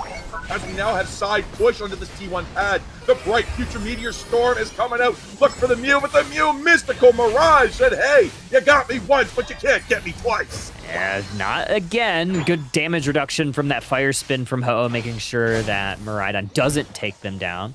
Now, in position, Steel Fairy types dueling up in the top path. Tinkaton looking for that final hit of the Secure, but here comes the Sovereign Sword. What's going to have the better Secure? The Sword goes over the hammer.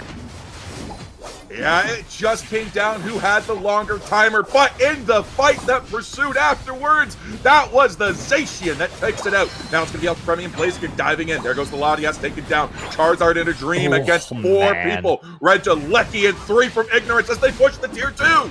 Great eject play from Protein Shake on this Blaziken to close out that KO on Charizard, but even better defense here from Psy. They do not yield that T2 goal zone.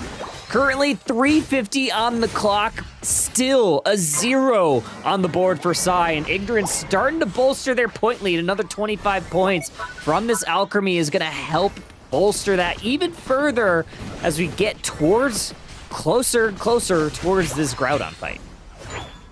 Yeah, and as we're getting closer, you got to look at those levels, Kyle. Look at wow. these levels on the side to side. Triple nines, double 11s. Meanwhile, double 10s, 11 and 12s on the side of Ignorance. They're keeping that lead. We have to find a way. And trying to get that way is this Charizard Unite. The Seismic Slam comes in with his lovely Kareem Supreme. The shield is broken. Alcremie's heals are gone. It's just Mew and a Dream as Blaziken comes down to try to stop these scores. The first points for Sai is now on the board.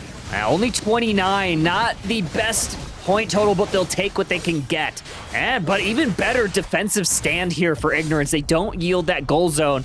But off the screen just before that, Regieleki walked into that T2 goal zone, so you don't see any top tier goal zones up there for Sai. And not only that high, but the thing that we gotta look out for, a Regieleki up in the top path is also, actually wait, I think that was, yeah, it is gonna be another Regieleki in the top path for the Groudon.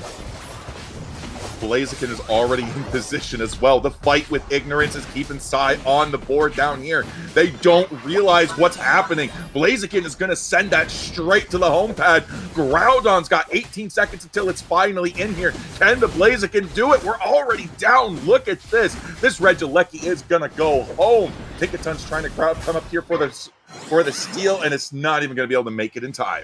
Yeah, that's a big play here for Ignorance. It's a win condition for them. As we start to get set up for this Groudon fight, it looks like Sai is going to go ahead and ignore all of that Regieleki walking in. This is going to be the fight. This is that Latias is 1 on the HP in a Dream, and it's going to go down. That's 2 down for Sai already. 3 down. Charizard, Miraidon, and a Dream. The Dragon and the Dragon that could taken down, completely aced. Ignorance is now going to be scoring on the pads and start ripping on this Groudon. Yeah, Regieleki, for insult to injury, walked into the home goal zone. Ignorance fully ignored it too. And now with Groudon buffs, they are going to make their way towards these goals. They don't need to, but they definitely want to bolster their points or find some KOs if they can. Yeah, I mean, nothing flexes a little bit more than how many points to score at the end of the game there. So they are going to be looking for that. They're going to look for an opportunity because, again, with a minute left, that 337 to 29, there's still an opportunity for Sai to come back into this. The Future Bright Storm is going to be coming out there. The Tinkaton's trying to take something down. Everybody's now on the back foot as Ignorance is luring Sai back to the Tier 1 pad. Somehow Ignorance was able to fully make it back, but caught between a block and a hard place is the Zacian from that Snorlax, but they turn it right around. Huge plays there, and that is another clean team wipe. Jupiter making it look good. There's the GG's. Ignorance moving forward. Yeah, clean 2-0. They had control of this map from start to finish. They knew what their plan was. They said, we know what they want to do. We've already played a game 1 against them. So, you know what? Let's just send it home. And I'll tell you, though, Sai did not make it easy. There were a good couple of fights there where they just hammered it in and said, Ignorance, we're here to play. Yeah, they definitely put on a good showing towards the end. Obviously, it took them quite a bit to get online, and that's kind of what you expect here with that team comp, right? Like, take it to notoriously kind of weak in that early game until it gets online, until it gets all those hammer stacks. Charizard, not at good levels 1 through 6, but once it got online, you found some KOs the other way. But by that time, Ignorance had a massive score lead. They had a pretty substantial level lead, and it was just too difficult for Sai to get back in.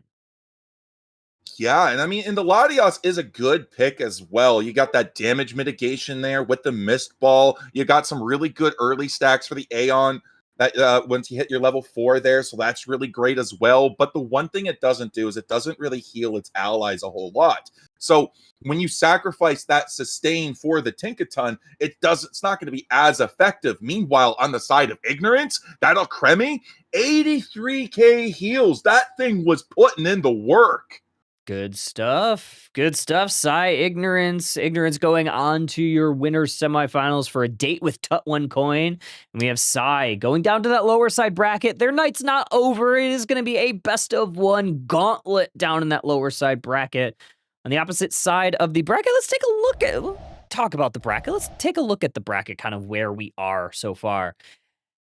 Match P, up in the top side, winner semifinals, Lunex Gaming, formerly the Goofy Goobers versus Exodia. And then, like I said, match Q, Tut One Coin versus Ignorance. That's also going to be a good one. So far, this Underdunk number 64 has been a good one. A lot of very notable, a lot of our, I guess, usual offenders in these winner semifinals. Yeah, and you know what? It's always great to see them back. I mean, that means they're coming in regularly. That means they're here to show their dominance regularly. That means they also haven't established the hierarchy yet, because we always seem to have a different winner every Underdunk. Mm-hmm. And we are going to take a very, very quick break because we are going to try to catch Lunex Gaming and Exodia for our next set. So don't go too far, folks. We are going to have more Underdunk 64. We're going to have these winners semifinals when we get back from a very, very short break.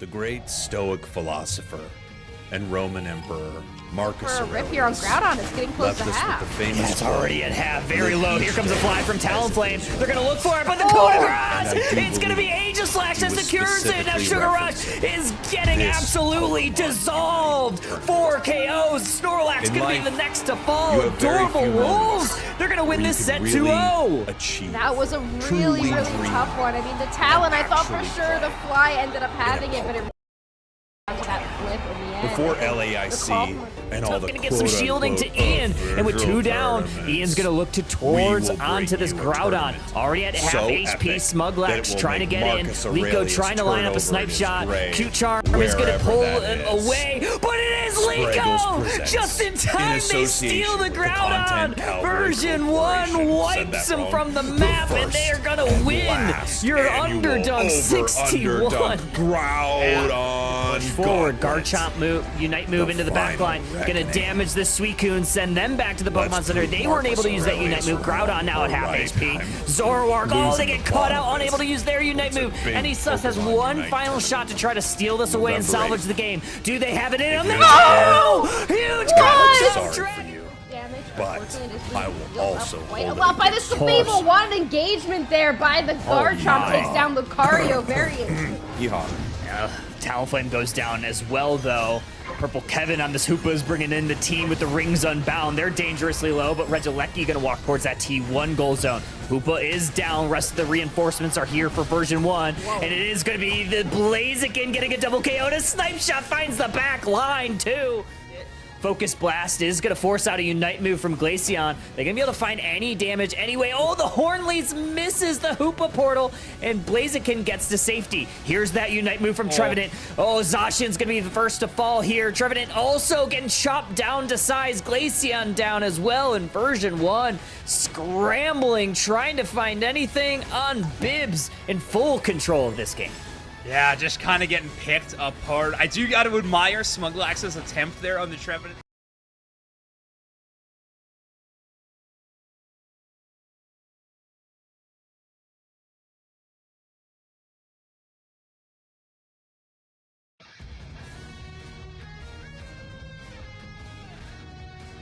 Look for a rip here on Groudon. It's getting close to half. Yeah, it's already at half. Very low. Here comes a fly from Talonflame. They're going to look for it, but the coup de grace! It's going to be Aegislash that secures it. Now Sugar Rush is getting absolutely dissolved. 4 KOs. Snorlax going to be the next to fall. Adorable Wolves. They're going to win this set 2-0.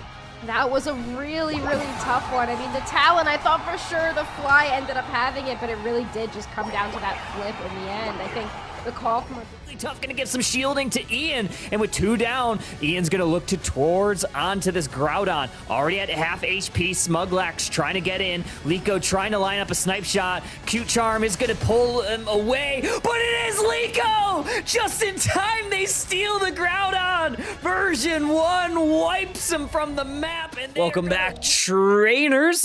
Very short break. Teams, honestly, record time lobby, I think. I'm pretty sure. I don't know if we've ever taken actual, like, official Guinness Book of World Records lobby timers, but I think these teams set it. I'm pretty sure. They're already, like, in it. They're ready to go. This is going to be the winners semifinals, and we are going to see Lunex Gaming and Exodia, which Lunex Gaming, previously the Goofy Goobers, you know them, you love them. They've won Underdunk before. Exodia also has recently won Underdunk, I believe, maybe 2 or 3 ago. So it's going to be a gauntlet of a matchup.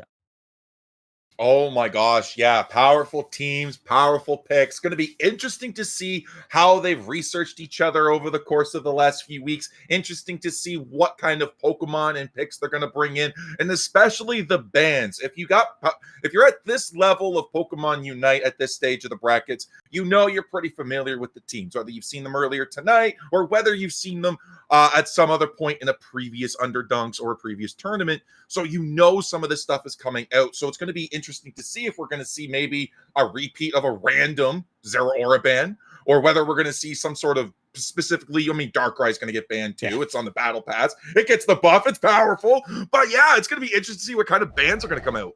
And we're going to see them already getting into our ban and pick phase. Lunex Gaming hosting that first slot. Exodia going to be on that second slot. So we'll see what kind of comes out here. So these are familiar foes, teams that have faced off each other in the winner's bracket, in the lower bracket, many, many times. Probably some of our longest standing teams out there in Underdunk. So you kind of know what to expect at this point. I imagine we may see an Urshifu ban at some point to try to slow down Saotami, but this Gengar ban, very interesting, but I don't deny it. I mean, they instant locked that in. Like the moment we got in, there was draft and there was Gengar, and all of a sudden it's in Exodia's hands. So they knew what they wanted to get out. They said, Exodia, ain't no way you're getting this Gengar. But Exodia's fighting back. They're going, you know what? Darkrai, Leafeon, ain't no way you're getting it. And now we also got some staples in Clefable and Suicune to round it out. One ban to go. Ball's in Eterna's court. Yeah, I think there's a lot of options here. Yeah, Blissey, definitely a very good one, because then you're kind of limiting the pocketing that AJ Dragon can do to whomever it ends up being, whether it's Saotami or Adam Ninja. Like there's so many good players on this team, and players that are very experienced in Underdunk that can really make things work here. That does leave this Lucario on the table, and yeah, I think we're gonna finally see Mega Lucario here, and we'll see what happens. Yeah, I was very concerned about that too. I was like, Mega Lucario's up. All right, what's the trade? Suicune's gone, Darkrai's gone, Blissey's gone. What was the trade Exodia wanted to make for this? It looks like it was Psyduck Umbreon. So that's a really solid core. I just hope it's worth it, because Mega Lucario's that powerful. Yeah, it's definitely the best win rate outside of Mega Charizard in the ranked environment. And it's been banned most of the evening tonight. I think almost every game it's been banned. We definitely haven't seen it tonight. So we'll see. Maybe off stream we've seen maybe some games. We'll see what happens when we get the data early next week, most likely. We do have some additional picks coming through, but the thing I worry for if I'm Exodia is this ever-looming Urshifu pick from Saotami. Yeah, they're hovering it. They're showing it. They know it. 13 seconds to go. Are they just going to hover it for the full 10 seconds and pick it at the last second? Be like, you know it's coming. It's just the taunt. But they swat to the Dragapult? No. Nah. They're like, psych! Yeah, bunch of goofy goobers. They do like kind of like doing some little silly things like that. But yeah, I mean, as sure as there are death taxes, there's also Saotami on the Urshifu, so you just kind of have to expect it at this point.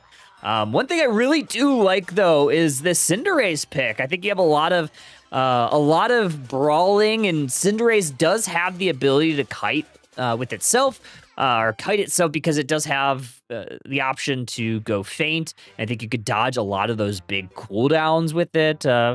Flame Charge is fine. I'm just a faint believer. Yeah, no, Feint is a great move, especially when you come into Mega Lucario. Mega Lucario is infamous for getting into the back and not just 1v2ing, 1v3ing, but 1v5ing entire teams with those infinite cooldowns on that close combat whenever it picks up a KO. That is just going to be insane when it comes through, because Miraidon is squishy enough to fall, and so is the Cinderace. And without an eject on the Miraidon, that could be the target that Radis looks for. I mean, yeah, I think there's a lot of options, right? But yeah, I think if you're that Mega Lucario, obviously you know what moveset it is. It's gonna be Power Up Punch. It's gonna be Close Combat. No option on these Megas to vary from that singular moveset. So you kind of know what you're getting with it. Despite that, it's still incredibly powerful. But that Power Up Punch, yeah, gonna be really targeting that Miraidon. Gonna be really targeting that Cinderace. Try to get through that front line of Umbreon, Psyduck. Could be a pretty tough task here. Yeah, especially against that Comfey. Comfey has been infamous for running Sweet Kiss in these recent weeks. And on top of an Aegislash, on top of Lucario, that could be a deadly combination. But as we get into game number 1 of Lunex Gaming, your purple team versus Exodia, your orange team, there is a lot on the line here. Sautami going into that central area as that Kubfu. I'm surprised to not see any sort of invade, knowing that that's going to be the Pokemon heading in that central area. So Exodia might not get off to the best start. I guess they could have gotten off to a better start if you could slow down that Kubfu. I would have loved to see that. Yeah, they got to slow down the Kubfu. You got to go for that invade. Got to do something there. But I mean, when you don't have a whole lot of invade targets as well, I mean, the Psyduck could have gone in for something. Yeah, true. That might have been able to do it. But yeah, I mean, they grabbed a Snorlax. Maybe Lunex Gaming could have done an invade or something. But as we're coming in, the Comfey's getting on top of the Lucario here now. Now we got 3 people into the top as our central laner Cinderace is in the top, followed by this Urshifu, who's currently picking which bear to evolve into. Imagine we're going to see that water bear. I believe they were holding the full heal, and I do believe that is a water bear there. Oh, it's a Sweet Kiss Comfey too. That's going to be very tough to deal with. Yeah, Sweet Kiss Comfey on top of Urshifu, especially Surging Strikes. We're already diving in. We're waiting to get in. There's the Sweet Kiss. Pulls them all in. Nice cheeky score from the Lucario. Got to get that stack in, but we're already looking for KOs. Look at the methodical elimination from that Urshifu. Oh, great play there. Umbreon closes it out. So Tommy, hands caught in the cookie jar. Now this Lucario might be next. Going to get one more stack before they exit stage right. Psyduck taking care of that. Yeah, Psyduck's going in, but again, that Comfey's on pad. It is able to stop scores in, so you're not going to be able to get too many big stacks, but we still got 3 in the top. Regidrago now hitting the field, and Combusken's going to go for the score there. That is going to put it to level 6. One more, and it's finally Big Bad Blaziken. Yeah, I mean, you got to be really excited if you're Exodia. You don't like that KO, but despite all that, you were able to take out that Lucario. You were able to take out that Urshifu early on. And not only that, but you've kind of kept parity, level parity with some of the damage dealers because of that. Yeah, which is very important in a game like this, because when Urshifu gets online and gets ahead, it's almost over. But the room! Umbreon put the Urshi in a room. The Rhydon takes it down. Sweet Kiss Comfey Lucario coming in for the Regidrago here, but without the Unite, that's not a Mega, and it gets taken down with the Regidrago secure on Miraidon. Exodia is playing a very strong team game here, and Lunex Gaming seems to be kind of all just spread out, unfortunately, because, yeah, Sautami getting taken down there, and Exodia had 4 people really ready for them, and that's almost kind of what you have to do. So Exodia, I mean, given the score, being down in the score, you gotta be very happy with how the levels are going. Almost level 9 on this Cinderace, you'd love to get it there. Yeah, and that's almost there. The Blaziken is fully online. The first Pokemon with its Unite move. Now the Urshifu finally ticking in the 9. This is going to open up Exodia to take the Regirock in the bottom here, but that also means Regieleki is in the top. We're going back to Rayquaza levels of Thea Sky Ruins. Good secures there. Blaziken using their Unite move just to make sure that they get that in the bag. Umbreon going to be the only one to fall here for Exodia. Going to expend that Psyduck Unite move, reduce some of that damage. Blaziken in the top path, looking to maybe try to get an overheat secure. They don't even need the overheat. They get it with the kick. Yeah, they just went in, kicked, got it, and boom. Now they're looking for the KOs, and they got the KO on the Lucario. Now they're going for the Comfey there. Comfey's doing whatever they can. Keep vision to stop it.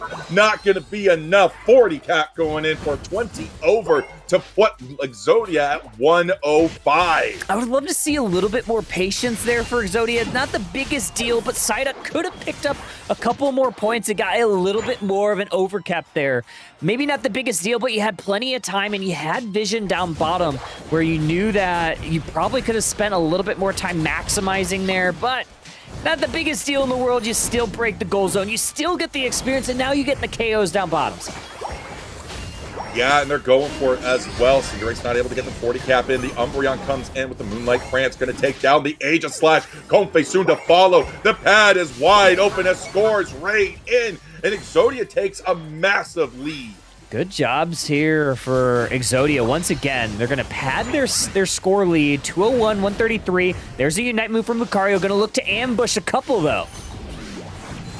Yeah, the Lucario's going in. They are stuck in a room right now, but they can go to the Mega, but they've taken down the Blaziken along with the rest of the team. Had a say in that. They took a one tap on that and take it down. Snorlax also gone to take KO for the Blaziken. They have nothing to touch the Cinderace right now. It is free farming that A button. And they're doing a great job. And not only that, Exodia is winning every team fight. They're fighting as all five. And they're coming out ahead more often than not. You're seeing it here. They're picking up KO, KO, KO. 4 members down, just the Snorlax. And not only the level lead, they have the points lead. 4:20 on the clock. You have some objectives as well. This Regice could be pretty nice for them as well. I mean, we got Aegis Slash with the King Shield. We've got the Lucario, currently the reigning king of all-rounders. And we have the Urshifu, the Demon King themselves, in the hands of Saotome. But Blaziken is here. They're saying, let's go 1v3. I'm here to reclaim my title as the top all-rounder. And Exodia just might be the team to get it done. Gonna find a KO. Psyduck, the first one to fall for Exodia. Lunax Gaming definitely needs some KOs here. They find another with this Umbreon, but here comes Lucario. Finally hitting up with this Mega Evolution, and they get it. They get that double KO. It's gonna be the Cinderace. It's gonna be the Miraidon that are on the back heel. Oh, the Sweet Kiss, not enough. I believe Eterna was just able to skirt that Sweet Kiss stuff. That is the benefit of that feint there, being able to get that extra tick of movement speed, not just dodging it as well. But I do think there was also an eject button used there.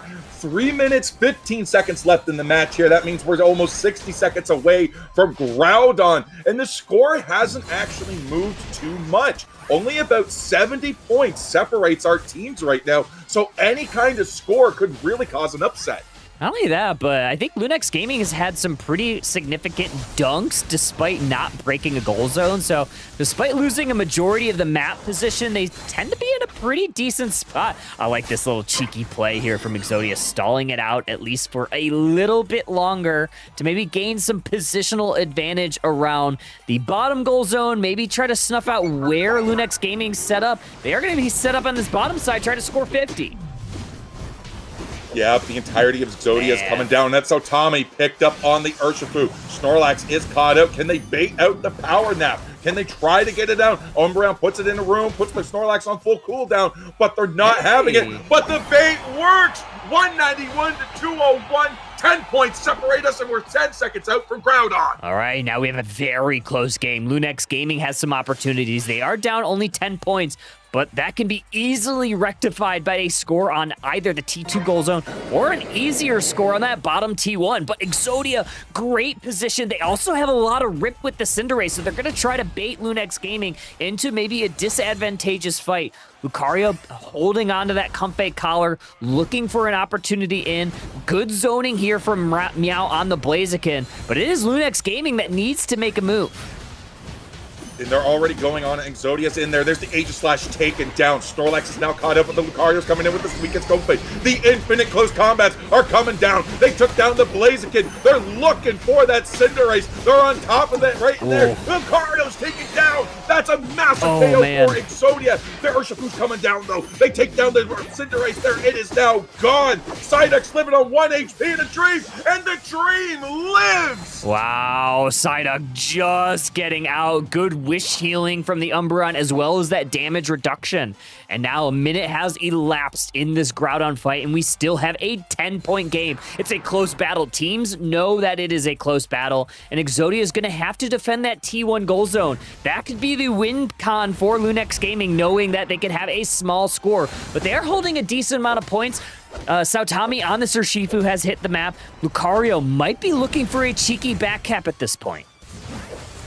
Yeah, it could be as well. They're going in. The Snorlax is already taken down and gone. The Groudon is open. Lunex can't ignore this anymore. One man down with that Comfey on the Aegislash. The Umbreon's put it in a room. They're going to be looking to collapse on it. Then Lucario is mega once more again. There it is. They're taken down. The Miraidon is gone. The Aegislash is still gone. Umbreon is gone. Lunex Gaming might pull this off. Oh, man. They need to go score something. 10 seconds left. Mad dash for points. Is Saotami going to go on in? Snorlax going to try to defend this T2 goal zone. Can they get anything? Saotami on the best they can. Lunex. Point. Exodia. Buzzer holds on. Oh my gosh, Kyle, that was a buzzer beater for the ages, and Exodia comes out. They were able to stop those scores. All they needed, 6 points in the pocket to make it happen. No one had a small enough cap to do it. Oh my goodness, what a race at the end there. Lunex Gaming by a sliver, unable to deposit that last little bit of Eos energy into that T1 goal zone. Great defense there from IMAX to make sure that the Blaziken score wasn't going to be it. They were able to defend that, but unfortunately, even better defensive stand from Exodia on that T1 to make sure neither Saotami nor AJ Dragon could deposit their points. I believe there's 31 and 29 points, so pretty full pockets. I was very surprised, though, Hyde, that we didn't see Lucario maybe peel off towards a T2, knowing that there was still a possibility for a close battle score to be the deciding factor. Yeah, whether it's the Lucario or even the Urshifu. When the Urshifu spawned back in, it was grabbing Pokemon. It was grabbing those wild Pokemon in the central path there. They were ready to get those points up, and they just kept stacking it up and picking up points. All they needed was, they knew it was close battle. That's 30 points or less, or sorry, yeah, that's 30 points or less that they know is between it. So all they need is 16 points in the pocket. Go make a score. Then all of a sudden, it's Exodia on the back foot that's got to try to go for Groudon or for the pad push. Yeah, honestly, wonderful plays on both sides. Oh, yeah. I mean, probably our best match of the night, if I do say so. I think it was very obvious that both of these teams are very evenly matched. We've seen them multiple times in several different ways.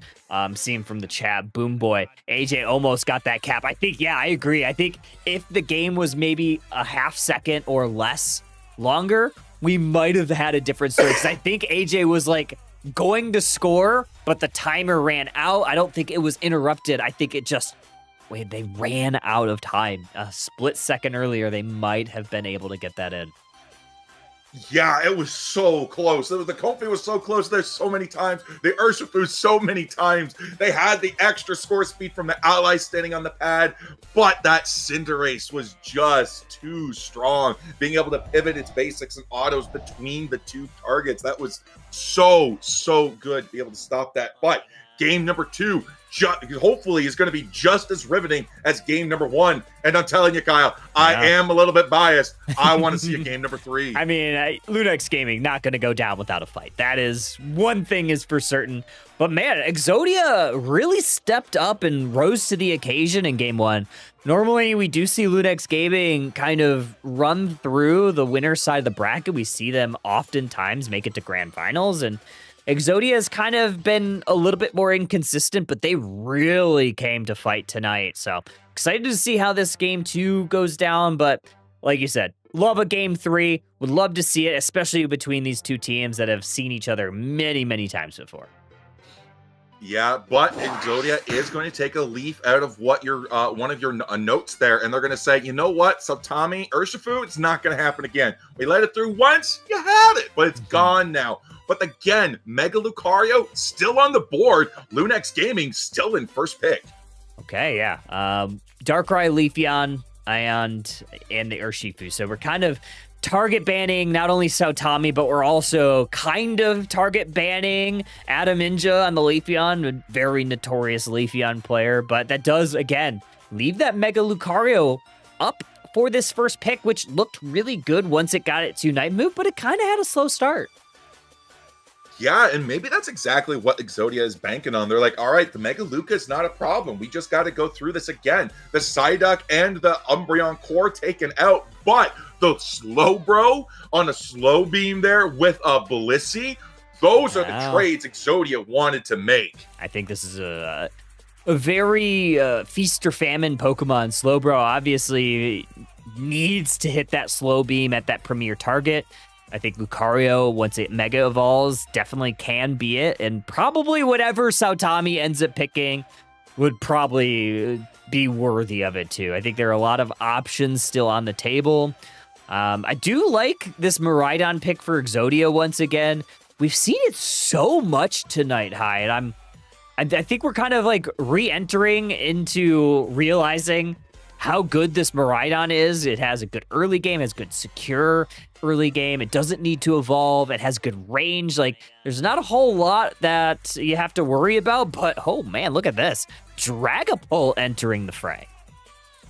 Ooh, I mean, okay, so Lunex Gaming had a really bit of a struggle in the last game getting online early. Dragapult, very late game scalers, might not be able to fix that problem. Mew, though, great secure in the bottom lane, so it might be able to help find advantage for Lunex to press for the Dragapult to find an opportunity to get KOs, to get score experience, to start taking some of the lane stuff. So it could be about providing opportunities from your other partners. But I think once this Dragapult comes online, it's gonna be a beast. Yeah, I think so too. I'm very interested in this Ceruledge. We don't see a ton of Ceruledge right now, but I think it still can be very good, especially into some attackers. I think it does quite well into Mew. I think it does pretty decently into this Dragapult as well, mostly because Dragapult does take quite a bit to get online. It's going to need some KOs. It's going to need its level 9. Obviously, it's likely going into the central area, so getting its level 5. It has a pretty decent level 5 push, so maybe if they can find a KO early, Sautami can scale into the late. Yeah, maybe. Absolutely. But there's one thing that I'm really noticing on Exodia's team that it might play into Lunex Gaming's favor, and that is if that Dragapult goes Dragon Dance, Exodia has nothing to really punish that. So that is a huge positional advantage that the Dragapult's got. That's huge damage that it's got even into the back lines, and you can't lock it down. That's going to be hard for Exodia to come into it. So if Lunex Gaming recognizes this and sees it, that might be their opportunity to bring the Dragapult into the limelight here. Game number 2, Lunex Gaming on your purple side, Exodia on your orange side. We're going to see what we kind of assumed here, right? Ceruledge heading in the central area for Exodia.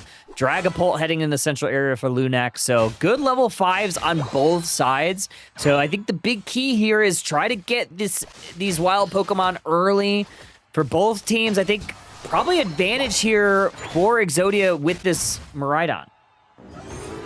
Yeah, but as we're coming in here as well, we are seeing that Lucario move into the bottom lane here, trying to go for some scores. That is actually a really interesting play. Most of the time we see Lucario in the top here, but with the Mamoswine, this might be the way to try to get ahead.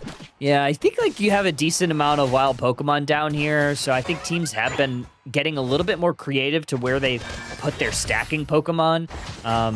Yeah, normally you do see that Mew be more of the bottom lane Pokemon, but instead, since it's kind of acting as that support, it's kind of hanging out in this top path.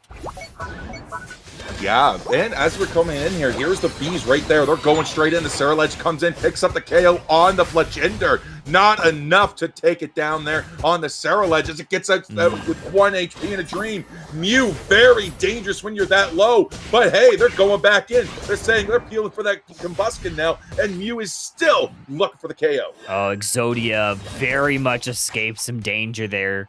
I think the Dragapult, Sautami on Dragapult is current a Dracloak. unable to close out some of those KOs. I think there was like 2, maybe 3 of them.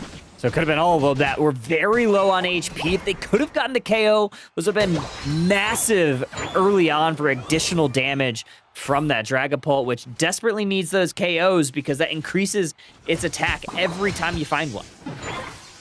Oh my gosh, the Miraidon is in a 2v1 situation and takes them both out. The Mew and the Piloswine go down, leaving Reggie Drago open for Exodia, but Lucario is here looking for the stop there. There's the kill combat and the snipe. Who needs an Inteleon when you've got close combat? Illegal activity there from Radis. And now you have Dracloak up in the top pad trying to find some KOs there. Great. Double KO for your Dracloak. That's exactly what the doctor ordered. Exactly what they needed. Another huge 30 going in as well. Lots of experience for that Dracloak. Level 8, almost to a Dragapult. Meanwhile, on the side of Exodia, everybody's just dreaming of level 8. There's the Ceruledge finally on it, but oh my gosh, Kyle, Slowpoke. He's still level 3! How do we not talk about that? Yeah, you definitely need that level 4. And they finally do find some wild Pokemon to capture, and Slow Bro becomes a reality for Exodia. Regieleki down in the bottom path, Piloswine trying to slow the pace. Yeah, it looks like Slowbro did finally find that Master Ball, caught himself a Pokemon, and even if it's a ball toy, evolved. Now level 5, but Lucario said, short dreams are short-lived as we're taking him down, and there goes the Blaziken and the Regieleki now playing for Lunex Gaming. We're starting to see why teams are banning this Mega Lucario, and that is exactly why. Triple KO, the resets on close combat when it hits a target, and it's almost like you have it completely up permanently.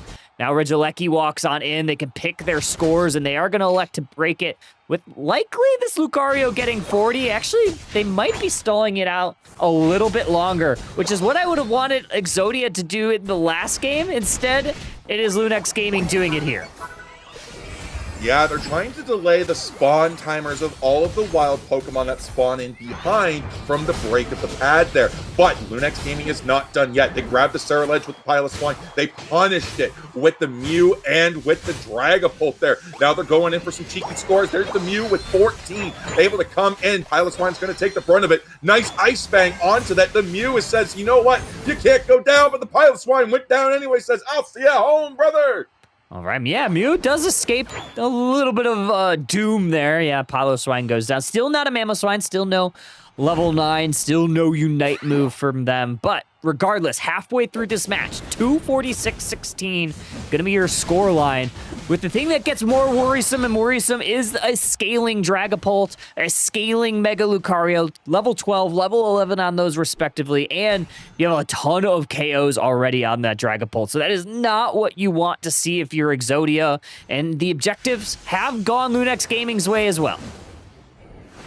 Yeah, but we have Unite moves now on the side of Exodia. These fights are now going to be more dangerous for Lunex Gaming if they don't handle them right. We already picked up a Mew, which is also going to be great experience for the side of Exodia here. We're already looking to pick up the Talonflame. The Talonflame comes in with a flame sweep there as the Mamoswine comes in with the Mammoth Mash. Eject comes in. We're looking for the KO. We missed it by a hair. Talonflame's able to get out, and now they're pulling the reverse sweep. Oh my goodness, that was a 1 HP in a dream clip for the Talonflame, and even better of a highlight for Sautami on the Dragapult. 4 KOs, adding insult to injury to get that Regirock as well. So Lunex Gaming firing on all cylinders.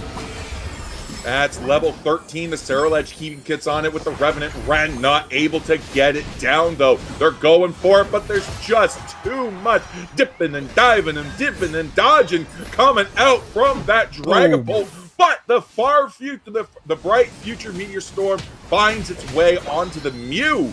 Mew seems to be the most consistent KO Exodia has been able to get. And probably not the target that they want, right? I mean, yes, it is a Mew, but it's being played by the experienced shareholder, so it's not going to yield as much HP or XP if it was being held by a damage carrier at a higher level. You gotta be happy here if you're Exodia, though. You do find a KO on that Mew, which allows you to get this Regieleki walking towards this T1 goal zone. Being defended here by Lunex Gaming, though. Yeah, no Mega Lucario in the pocket here, so it's just going to be regular Lucario. It does walk. Points are now going to be coming in for the side of Exodia here. They're going in, but they're taking KOs. 1, 2, but the Dragon Ball also falls. Yeah. Massive experience swing for them as the Talonflame has to get out. They're going to pick up the Mamoswine. Can they get out? They finally get it. There goes the Revenant Rend on the Lucario. 1 HP to Dream, but the close combat's coming through. We're able to pick up that Mew once more, but Lucario clutches it out. Not only that, the Brave Bird hit both of them and closed out both of those KOs. The resets on close combat allowing additional healing on that Mega Lucario. Again, you're seeing why this Pokemon is so much in that ban phase opposed to being allowed through. 30 seconds until Groudon. We have a pretty significant lead here for Lunex Gaming, about 120 points. You also have this objective up in the top half. It's going to be a Regi Roulette, which will allow potential buffs here going into Groudon. Yeah, Regis Steel, very tempting to go in and take, but Dragapult is not there. We don't have the time. 5 seconds left on the map. Now we have to try to look for position in the Groudon pit here. Groudon is here, and our teams are now looking for a way to get in on the other side. They now know Exodia is the one that has to make the play.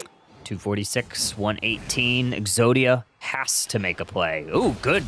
Great telekinesis there onto the Mew, but that does snuff out exactly where Exodia was set up. They were ready to ambush, but they were not ready to pull the trigger. All 5 members now in position. Charge Beam is going to chunk down this Mamoswine. They're going to be forced to go back to base. Yeah, and the Mamoswine is resetting. That is going to leave them vulnerable. Exodia has to make a play here right now. They're going in. The Mega Lucario is now Mega Evolved. They're diving in. The Revenant Rend comes through, misses the Mew, but picks up the Miraidon, the Dragapult with the Miraidon. Blaziken goes down, though, and Blissey is gone. Miraidon's looking for a reset there as they're now in the back foot as Lunex Gaming turns on Groudon. Oh, they're going to try to rip right through this, and they do. Exodia, none the wiser, and then Lunex Gaming going to start making their way towards their goal zones, trying to deposit some points in. It's going to be defended by Exodia, but it is Lunex Gaming still in the driver's seat now with the current lead. Yeah, but they're not going to be there for very long. Every time Exodia now is here, every Pokemon is now up on the field. We're still 8 seconds away from the Ceruledge, though, but the rest of them are on the pads. If a Lunex Gaming makes a wrong move, makes a bad push, then that's the buffs going into the hands of Exodia. But Exodia has to make a move. 25 seconds left. The points are in their favor. They can make a comeback, but look at the Mamoswine Talonflame. The moment they do, they're going straight for the goals. Yeah, nice little play on the backside. Blaziken, Blissey trying to score, but more than 100-point lead here for Lunex Gaming. They're going to find 2 KOs. They're going to find another Hundo Burger. That is going to send this to a Game 3. You wished for it. You wanted it. Well, you got it. Game 3 heading on. We are going to see who is going on to your winners final. Listen, I am always excited to see Game 3. As a caster, I want to see the maximum number of games every team is able to play. That's how we get our teams to push themselves to the limits to give us the best Unite they've ever played. And again, Winners Finals is on the line here. So whoever makes it out of this will be moving on. Both teams and match point. There's a lot riding on this next set. And this is kind of what Lunex was missing in that last match, was a little bit of range. Not a ton of range, but a little bit of range. Saotami was able to provide it. In game number 1, you really saw Cinderace and Miraidon really just kind of running through with how much damage they were able to provide without really a ton of pressure on the other side. So adding that additional bit of range from a pretty safe distance from that Dragapult, yeah, obviously not great with its levels 1 through 5, but finding a KO here and there before it got to level 9, Saotami scaled, and they found some really big plays. Yeah, they did. That Dragapult was definitely a sleeper pick. I'm glad they brought it in. This is where we love to see unique picks coming in that you can just make work. And despite the late scaling, as you said, Saotami found a way. Lunex found a way to bring it online and not only get it ahead, but keep it ahead. And Exodia just had no way to get into the back line. We do have divers such as Blaziken and Ceruledge that can kind of get back there, but without like any sort of dedicated speedster or assassin type Pokemon, that Dragapult was just eating for days. And you see the story of the match. All of the objectives except for a single Regieleki went the way of Lunex Gaming, and you can kind of see the writing on the wall of why they won game number 2, forcing that game number 3. So yeah, incredible stuff here from Lunex Gaming to even up this series, and game number 3 on the way will be up very shortly. On the opposite side of the bracket, I want to take a quick peek at that, as we do have whoever wins this next match, their opponent set in stone. Ignorance has taken down Tut One Coin 2-0, and they are waiting for the winner of this matchup. So Lunex Gaming Exodia will be playing the Ignorance squad, who is very much likely watching to see who is going to take on this one, because they are very interested into what they need to be playing in the next round. Ooh, yeah, that's going to be interesting as well. We did just see Ignorance there against Psy in the last set before, and we saw how dominating they can be, but also how close those games actually were. So whoever wins this set, Exodia, Lunex, they're going to have their work cut out for them once they get to Ignorance. And again, the fact they 2-0 Tut after the performances we saw earlier tonight, oh my gosh, Ignorance is on fire. They certainly are. Now let's take a look at our draft as we get into our final game of the winners semifinals. Teams have swapped sides, so we are going to see a little bit of a draft change up here going into game number 3. But one thing is for sure, this Darkrai not going to see a Theosky. No, Darkrai's not going to see the light of the day or even outside its own dream world. It can just stay sleeping in the ban slot. Leafeon also going to be joining it in the perma bans, along with Gengar. There's a lot of Pokemon here that they just do not want to allow through. Umbreon's going to revisit the ban slot as well. Exodia was just too strong with it in their hands game 1. Okay, Suicune going to be next on the chopping block. I mean, kind of the usual suspects so far in the ban phase. I think, like, there's obviously the thing that I'm very interested in. Yeah, there it is. Mega Lucario, not going to get played here for a 3rd straight game. I think the teams have seen it enough. They understand. Okay, yep. This Pokemon, pretty dang good. Yeah, they're just like, you know what? Someone's got to ban it, and we'll be the ones to do it. That is going to open up Exodia to Blissey, though. Blissey going to be a very powerful Pokemon, but what is it that they're giving up in the trade in return? Lunex Gaming has a wide variety of options here, and with only 5 seconds left, they got to solidify their choices. Well, definitely a lot of options. I think you'll probably see support, defender, core, and that is exactly kind of the play. Doesn't give up too much information of how they're going to lay out their draft. I think we know that IMAX loves playing this Mamoswine. Eldegoss is not something that we see a ton of from AJ Dragon, but I really do like this pick. It provides some additional, A-press pressure because of that focus band, which can really help slow down things like this Blissey, things like this Psyduck. But look at this. We have the Alolan Ninetales. A lot of crowd control coming from Exodia. Ooh. Yeah, but that Mamoswine is also rocking the tenacity built there. Yeah. So even when those freezes go in, those are going to trigger that. So it's going to make the Mamoswine even bulkier. So this could be a bit of a trap here. Because sure, you're going to say, hey, I'm going to freeze the Mamoswine. But when it gets those defenses increased, that's nothing to scoff at. That's 28% increase. And it's just going to be harder to take down. Okay, Talonflame, Speedster locked in for Lunex. And Radis is also going to lock in that Armarouge. So we could go a couple of different ways for this Armarouge. We could go at more brawly style with that Fire Spin, but I've seen a lot of teams really prioritize that Armor Cannon. It has a bit more damage. It has that good stun on it now. And on the opposite side, we're going with another Pokemon that could kind of play a little bit brawly or a little bit rangy with Venusaur. Oh, yeah, it looks like it is set up for Petal Giga, though, with the Buddy Barrier, double bans there. We'll see if they keep that after they hit the final phase. But are we going to see? Yeah, we Yes. are! Dragapult making the return. Yeah, okay, so Tommy not electing to go Urshifu here, despite it being available for the taking. So we're going to ride the hot hand of that Dragapult. Look to get online as fast as possible. Again, stack those KOs up to increase its own attack and kind of ramp up. And once it gets towards that end game, it can be really good, especially if it gets those early KOs. Yeah, the Eldegoss is going to have its work cut out for it, keeping the Armor Rouge up. Armor Rouge not rocking the Tenacity Belt, not rocking a full heal, not rocking any sort of CC immunity there, so it is going to be very susceptible to the A9 as well as to that Psyduck. So you've got to watch how you're going to engage as the Armor Rouge. You got to look for a burst damage, you look for an engage, but I think it will be able to go toe-to-toe with that Zacian. Okay. Yeah, I'm excited to see here what we're gonna have in our game number 3. Yeah, gold badge Eldegoss. Okay, so maybe we don't get to see AJ Dragon play a lot of Eldegoss. Normally plays a lot of like more pocket supports, but clearly has plenty of reps on this Pokemon. So I'm excited to see what we're gonna get out of them on this one, and very much in pocket support on this Blissey on the opposite side. And you have a lot of crowd control still with that Alola Ninetales and that Psyduck.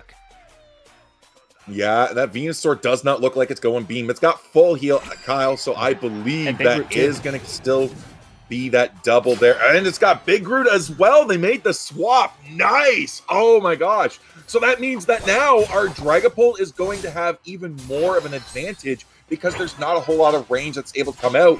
And if Armor Rouge goes Armor Cannon, it's got the range advantage now for Lunex Gaming. And we're seeing an invade! Yeah, finally we get an invade. Eldegoss, a very good invader because that Muscle Band can chunk down not only the HP bar of wild Pokemon, but of the enemy Pokemon. Not only that, but slowing them down. Look how much pressure AJ Dragon's putting on. They also had that X attack, so that's also going to increase not only the damage, but the attack speed, forcing this Blissey to come down. And look at it right now, Kyle, too. 917. Only one farm cleared of this central path here. AJ is putting down a lot of pressure. They might even get the KO on the Blissey. No! They were taken down, but look at the time wasted. We are now 10 seconds away from those mid-birds. Yeah, you've kind of distracted a few Pokemon, and now you also got your Zacian caught with the red buff attached to it via the Dragon Ball. It does get out, though, so that is very important for Exodia to not go down there. But Saotami getting a bit of advantage there with positional advantage is really nice. Blissey very low on HP, but stays in the fight. Oh, grabs the KO, and AJ says, you know what, bro? I'm still here. We're going tit for tat, and you get the slap. 23-point attempt. Not going to go on in for Radis on the Armor Rouge. Psyduck trying to defend it, does a really good job of kind of 1v2ing this bottom path. And it's been a pretty close game throughout. I think right now, though, I think you got to be pretty happy if you're Exodia surviving some invades. Yeah, absolutely. But Lunex Gaming is also Armor Cannon onto that Armor Rouge without much of a way to get onto it. That is going to be a really rough Pokemon to have to deal with because it's not just a ranged attack. It is also a stun. So when you get that stun on you, that is devastating, especially if you're on the front lines. Okay, and now Exodia going to attack this. Or sorry, Lunex Gaming gonna attack this Regidrago with Exodia unable to enter, but now they have 4 members there, but they don't have a ton of secure. It's Armor Cannon, Armor Rouge that's able to get it. Yeah, the Fletchinder looks for a way to come in. They're not able to find it, but Exodia is doing a great job. 2 KO streak for the Venusaur as they now move into this bottom tier 2 pad. Look at all of the healing on that Venusaur. Big Root is doing its job. Man, Saotami is breaking some ankles there, juked out that Zacian, and is able to help find a KO. I think Eldegoss getting credit for it. Lunex Gaming doing a pretty okay job of defending this goal zone despite every member of Exodia trying to push it. They were able to get a little bit of value on the opposite side of the map, Talonflame getting involved, but Exodia likely going to be taking this Regieleki. Most likely, absolutely, because this Venusaur is also the first Pokemon on the map with its Unite move. So just like that, it turned from a 0 into a hero as it comes through, despite the invade, but the Reggie's going to crash into the pad, breaking it. AJ's in trouble, goes down to the Venu. That's a good play there from Lunex Gaming, understanding the situation, allowing Regieleki to go on in, and break it with only a 5-point overcap. They knew that they could probably get some value farming and grabbing some wild Pokemon experience away from the fight, knowing that they're down in levels and they're likely not coming out ahead in that fight. So I do really like that play from Lunex Gaming, knowing that they're down here. Yeah, they might have been down in levels, though. They got 3 Unite moves, though, still only to the one from Exodia there. The Flame Sweep's able to kidnap the Venusaur, pull it into the back lines. It is surrounded by Lunex Gaming. It can only go on for so long as Psyduck comes in to help with the assist. It now ticks into 8. It's got its Sai. When's that going to come out? Only Psyduck will know as it comes out now. Okay. The Burden Anchor came out earlier, able to take them down. Good job there, but no real KOs found for either team during that fight. A couple Unite moves expended there. Good pull there from Psyduck, but now we're starting to see some KOs. Ninetales and Piloswine both going down. Big Unite move from Zacian is going to help take down the Talonflame. They do, but a good return favor from Sautami on this Dragapult.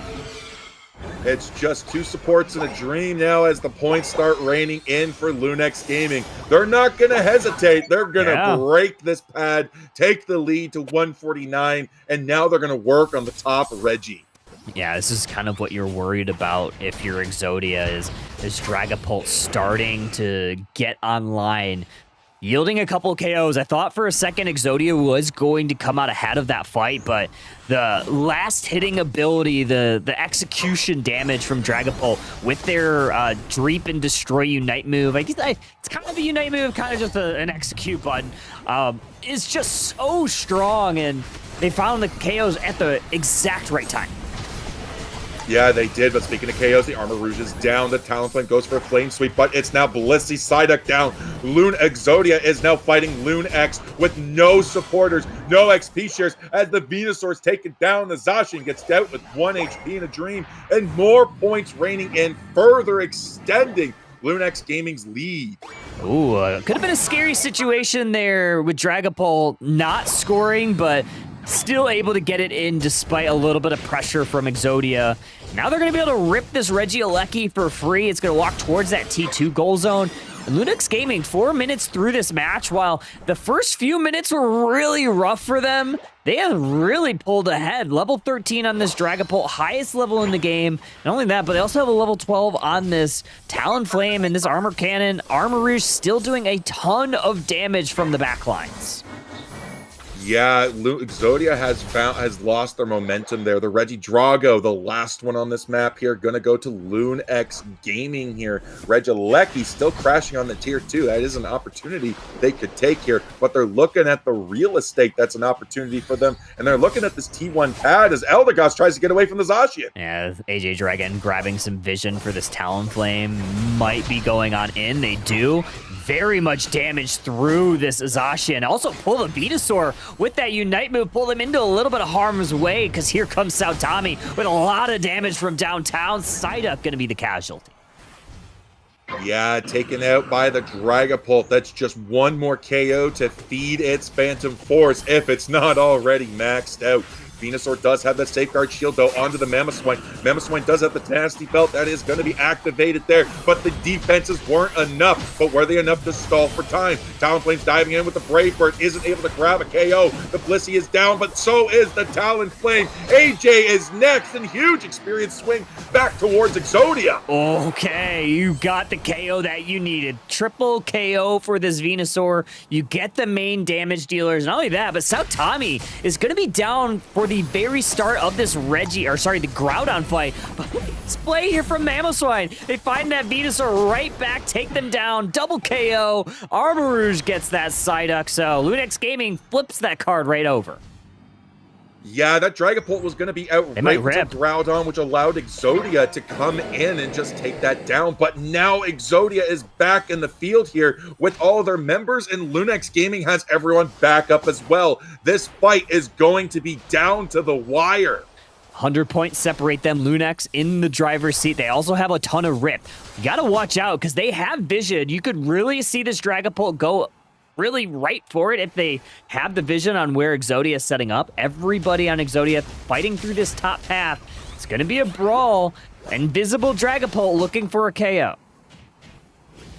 Yeah, but as we're coming in now, our teams are gathering up. They're going for it. Exodia's gotten in for the tap there. Mamoswine's going with the crash there with the Earthquake coming in.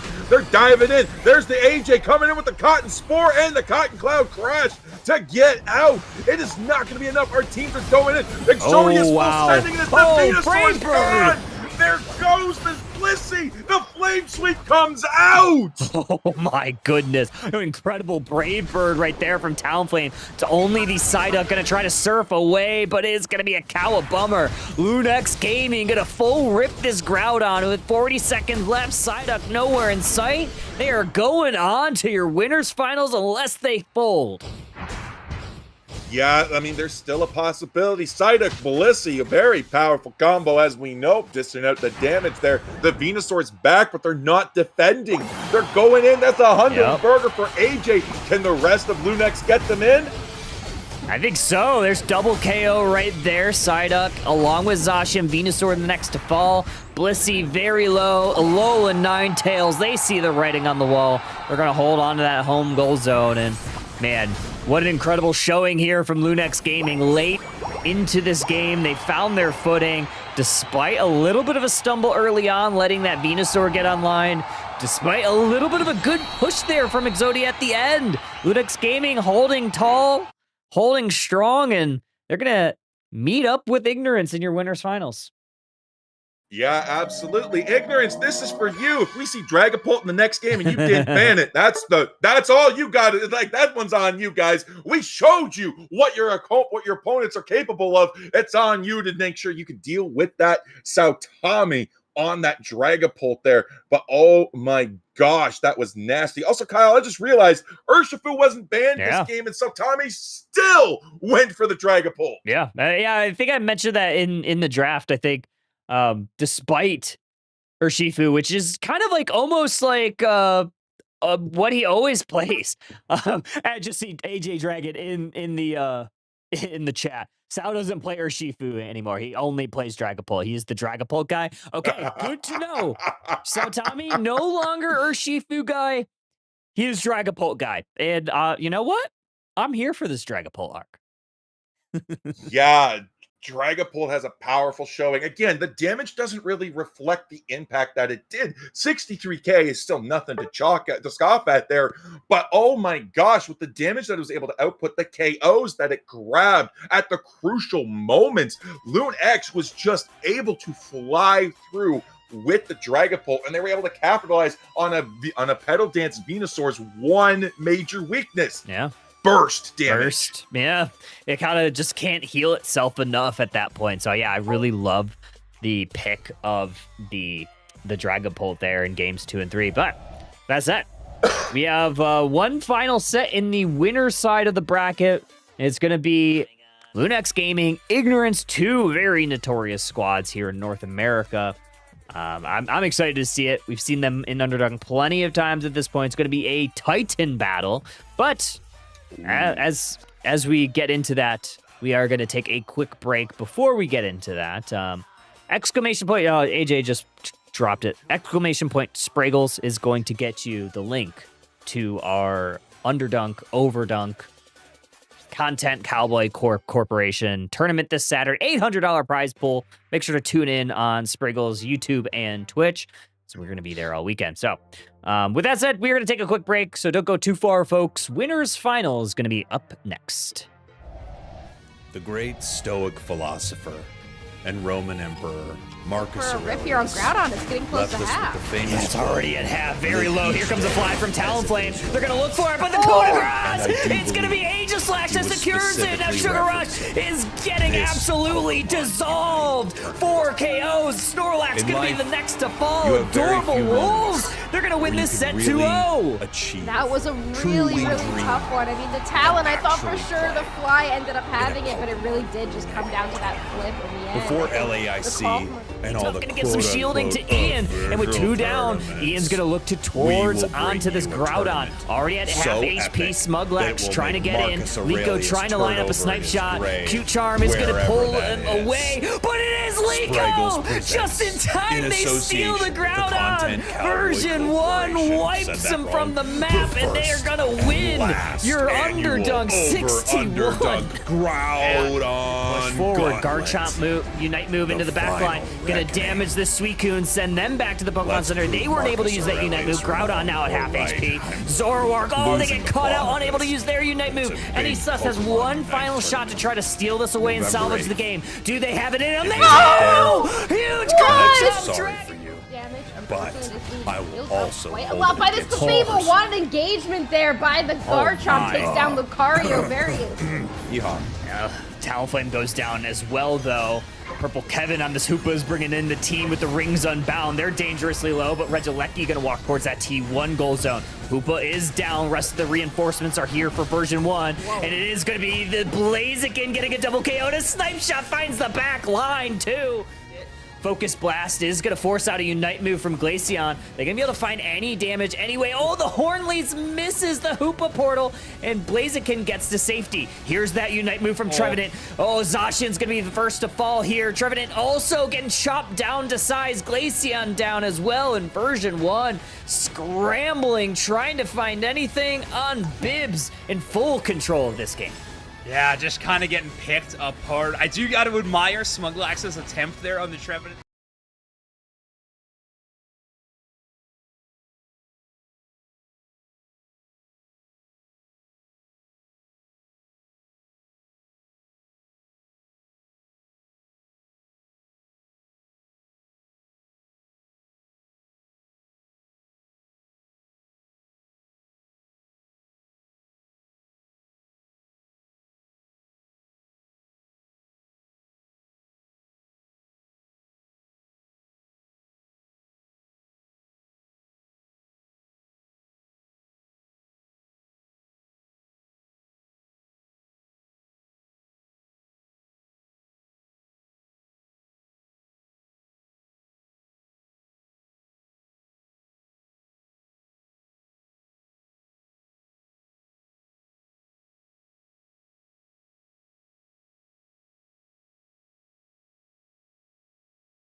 All right, trainers, we are back in record time once again.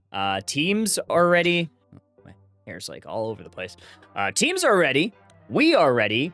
And it is midnight. So that means this is going to be a best of 1 for our winners finals. And yeah, holy cow. This final part of the bracket is kind of flown by despite it being midnight now. But that does mean best of 1s are on the table for the remainder of the evening. Yeah, I mean, when we come in, we're usually best of 3s, but now we just skip that and we go straight to the game 3. This is where it's all on the line now. Winner of this moves on to our grand finals, and then they got to duke it. The loser, still in this, has to duke it out in the lower bracket. But our teams are now in on Lunex Gaming, for our purple team, Ignorance, our orange team. Okay, yeah. Taking a peek at these bans, we kind of assumed that we would probably see some sort of Dragapult ban, maybe. I don't know. We did miss a ban here, so I'm not sure if that was strategic or if someone forgot to click a button or if there was a disconnect, I'll I mean, when you think about it, Kyle, it's the most powerful Pokemon in the game. It's nothing. It's the only one you can ban 6 times out and still never pick it, even if it's not. So I'm just saying, like, you got to nerf that kind of a Pokemon pick right there. But we're going to see Darkrai, Leafeon gone as well. And that Blaziken, we do not want to see Ignorance on that Blaziken. No, I definitely wouldn't want to see them on that either. I honestly don't want to see Ignorance on anything if I'm playing. Unless I'm on their team. If I'm on their team, I want to see them play whatever their heart desires. I can't remember. I was playing ranked not too long ago, and I got to match up with them, and we just kind of ran through whatever team we played, and I was like, yeah. Every time I see them on my team, I'm like, yes, absolutely. Whatever you need, I will just pocket whatever. When I'm against them, I just want to rip my hair out. But things that want to make me want to rip my hair out is this Mega Lucario. Once again, we are going to see it here in Game 1. Yeah, we missed the ban on that, but I don't think Lunex Gaming was going to ban Mega Lucario being in that first pick slot here. But now we are going to pick up the Umbreon. Ignorance did see how effective that was against Lunex Gaming in game number 1 from our last set. So maybe that'll translate here. We're also going to see a second Ho-Oh tonight. Okay.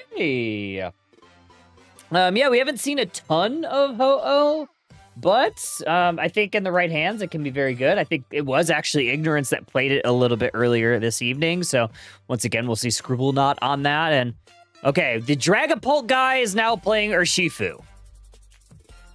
Yeah, they did ban the Dragapult and the Urshifu's here. I feel like we got baited in the chat. I feel like AG just came in to say that. Throw Ignorance off. They're like, don't ban the Urshifu. He's Dragapult arc now. Psych! We got the Urshi. We got the Blissey.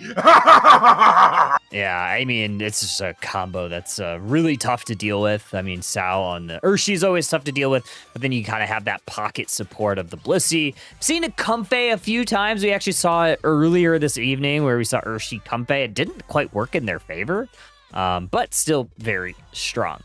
IMAX on the Trevenant. This is another Pokemon that we have seen IMAX play a ton of in seasons past. Hasn't played a ton of it, at least on stream very recently, but I always love seeing it. It's kind of a comfort pick for them. Yeah, oh my gosh, we got Ignorance. They pick up the Raichu, the Zacian. Very solid, strong Pokemon here. But Bro Team locking in the Dragapult. Ignorance is bringing the Dragapult tech. They're saying, hey, the Dragapult guy didn't pick him, but maybe if we show him a little love and show him who betrayed him, who can't pick him anymore, maybe we show him the power of Dragapult will be channeled through Ignorance. Okay, yeah, I mean, you kind of take it away from Lunex and you get it for yourself, but also I think this is incredible for Ignorance because Lunex Gaming doesn't have a lot of range, so this Dragapult can kind of sit on the outskirts as long as it's able to kind of stay protected from this Umbreon and from the Ho-Oh against, some of the dive, because you do have a decent amount of dive. You have obviously the Aegislash, you obviously have the Urshifu, which will actually, I don't know if Urshifu is going to be going Water Bear. With the eject button, it leads me to believe we might have Single Strike. Ooh, yeah, Wicked Blow could be the way. That would be devastating. Massive hits, massive secures coming into the side of Lunex Gaming. There's only one way to know, and that's when they come into level 5. But, I mean, we have Ho-Oh here on Ignorance. Ho-Oh is a great invader. We got a Kubfu going into that central path. That is just prime for invading, especially in the best of 1000%. Yeah, definitely look out for the invade if you're Lunex Gaming, because Ignorance definitely a squad that loves to invade. But these are your winners finals, best of 1, Midnight Claws in effect, and it doesn't look like we are seeing any sort of invade. No, we're not. Kubfu's going to get to 5 relatively free, and that's okay. Raichu's going to be able to get into that secure there onto these wild Pokemon. Phantup not going to be able to get any of it, but once again, Mega Lucario into the bottom lane. But hey, when you've got multiple all-rounders, you're spoiled for choice which lane you can go into. Absolutely. 9-0 currently. You have a couple of stacks going on in for Lunax Gaming down in this bottom path. Phantom gonna steal Citrus Berry, gonna steal 2 for good measure. Get out, utilizing their eject button through that wall. So IMAX gonna do a little dance, might try to bait this Dragapult to pushing them. Yeah, it could be going for a score as well. There it is. 2 points going in. IMAX might be able to get out here. Yeah, there's the Swift coming onto it. It's not going to be enough to take it down. Makes it home to Pad. The cheat on IMAX's Phantom. Oh, yeah. Oh, and we are actually going to see that Rapid Strike Urshifu, despite the eject button. So maybe a little bit, not as much crowd control. So maybe you're not worried about the CC and you're more comfortable going eject button here, but Ignorance still has a ton of range damage and 26 points, forcing a couple of Pokemon all the way back to the Speed Flux. Yeah, when you got a Pokemon like Raichu, who is very easily able to dash out of range, that eject could be a nice tool to help you engage there. But the Umbreon is also in trouble, gets taken down. The 2 KO streak goes to the Urshifu there as the Lucario is starting to sweep up whatever's left over. Uh-oh, gonna battle this Chansey. AJ Dragon still unable to find their evolution. Gonna try to get it with a 6-point score, but no, stopped dead in their tracks by 2 Pokemon. Double legendary, Ho-Oh Zacian. Yeah, you're trying to score in the face of legendaries. I know Chansey's powerful. I know it's strong, but it ain't that strong. Ho-Oh's now going into a 2v1 against Urshifu and that Trevenant there, but now they're coming down. Regidrago's on the field here. Now they're grouping up. We have Ignorance now in a 5-man position. They're going to take the Regidrago. They might be able to push. They pick up the Chansey. Now they're going to the T1 pad. Yeah, they're gonna try to score, but not before trying to find a couple KOs. The Dual Blade gonna be the first casualty up there. Now Sautami, along with IMAX, try to salvage this T1 goal zone, and poor AJ Dragon, 7 minutes through this match, still has yet to be able to find that level 4 Evo. Yeah, they still searching for it. Hey, we saw that in the last game there too. Yeah. Poor little Slowpoke was left on level 3, so AJ now is the one feeling the brunt of that curse as our Pokemon here for Ignorance just keep going up in levels 1 by 1. Regieleki in the bottom now looking to shake things up.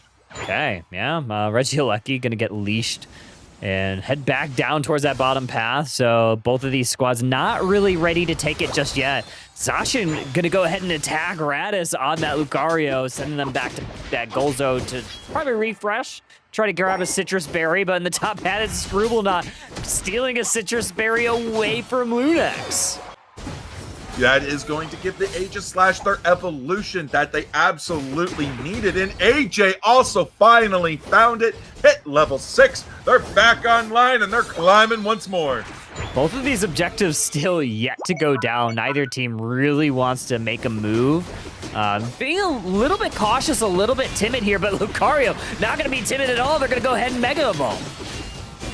They're going into the Ho-Oh is retreating, but Lunax is not giving up the pad. The sword coming in from the Sovereign Sword here from the Zacian as they try to take down, but it's the Dragapult, the Ho-Oh, and the Zacian who are the ones who fall as Lunax Gaming looks to grab a massive score here. Yeah, they're also kind of staggering and preventing this from going on in, not only delaying the wild Pokemon on the top side of the map, but they've also allowed Aegislash to stack. They've also allowed this Blissey to revamp its Unite move.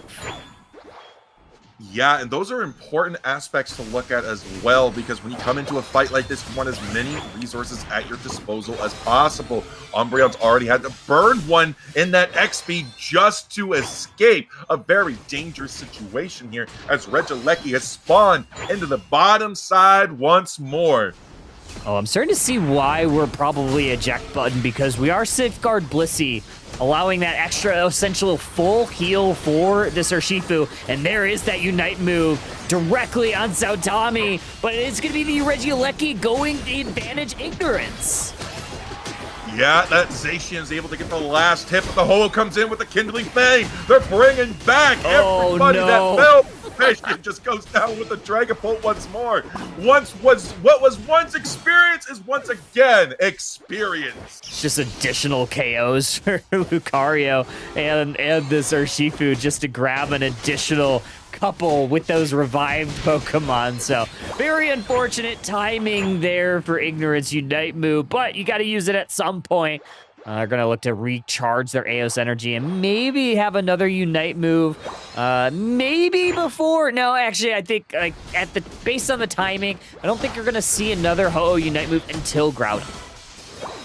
Yeah, no, absolutely. It's way too long here. You have to use it like in the next 10 seconds to really get any sort of maximum value to have with the Groudon there. And that time's already gone because Ho has a massive cooldown timer on it. But we're already diving in. Trevenant IMAX is going to go down. That's now 2 down for Lunex Gaming as they now collapse. Urshifu is here. They're on top of the Dragapult. They take it down. They're pushing the T1 pad. It's 1 HP in a dream. And Zacian grabs the Reggie Ice, but the Aura Cannon out from left field. Yeah, almost stolen away from that Aura Cannon, but good job from the Zacian to make sure that they saved the cooldown just in case.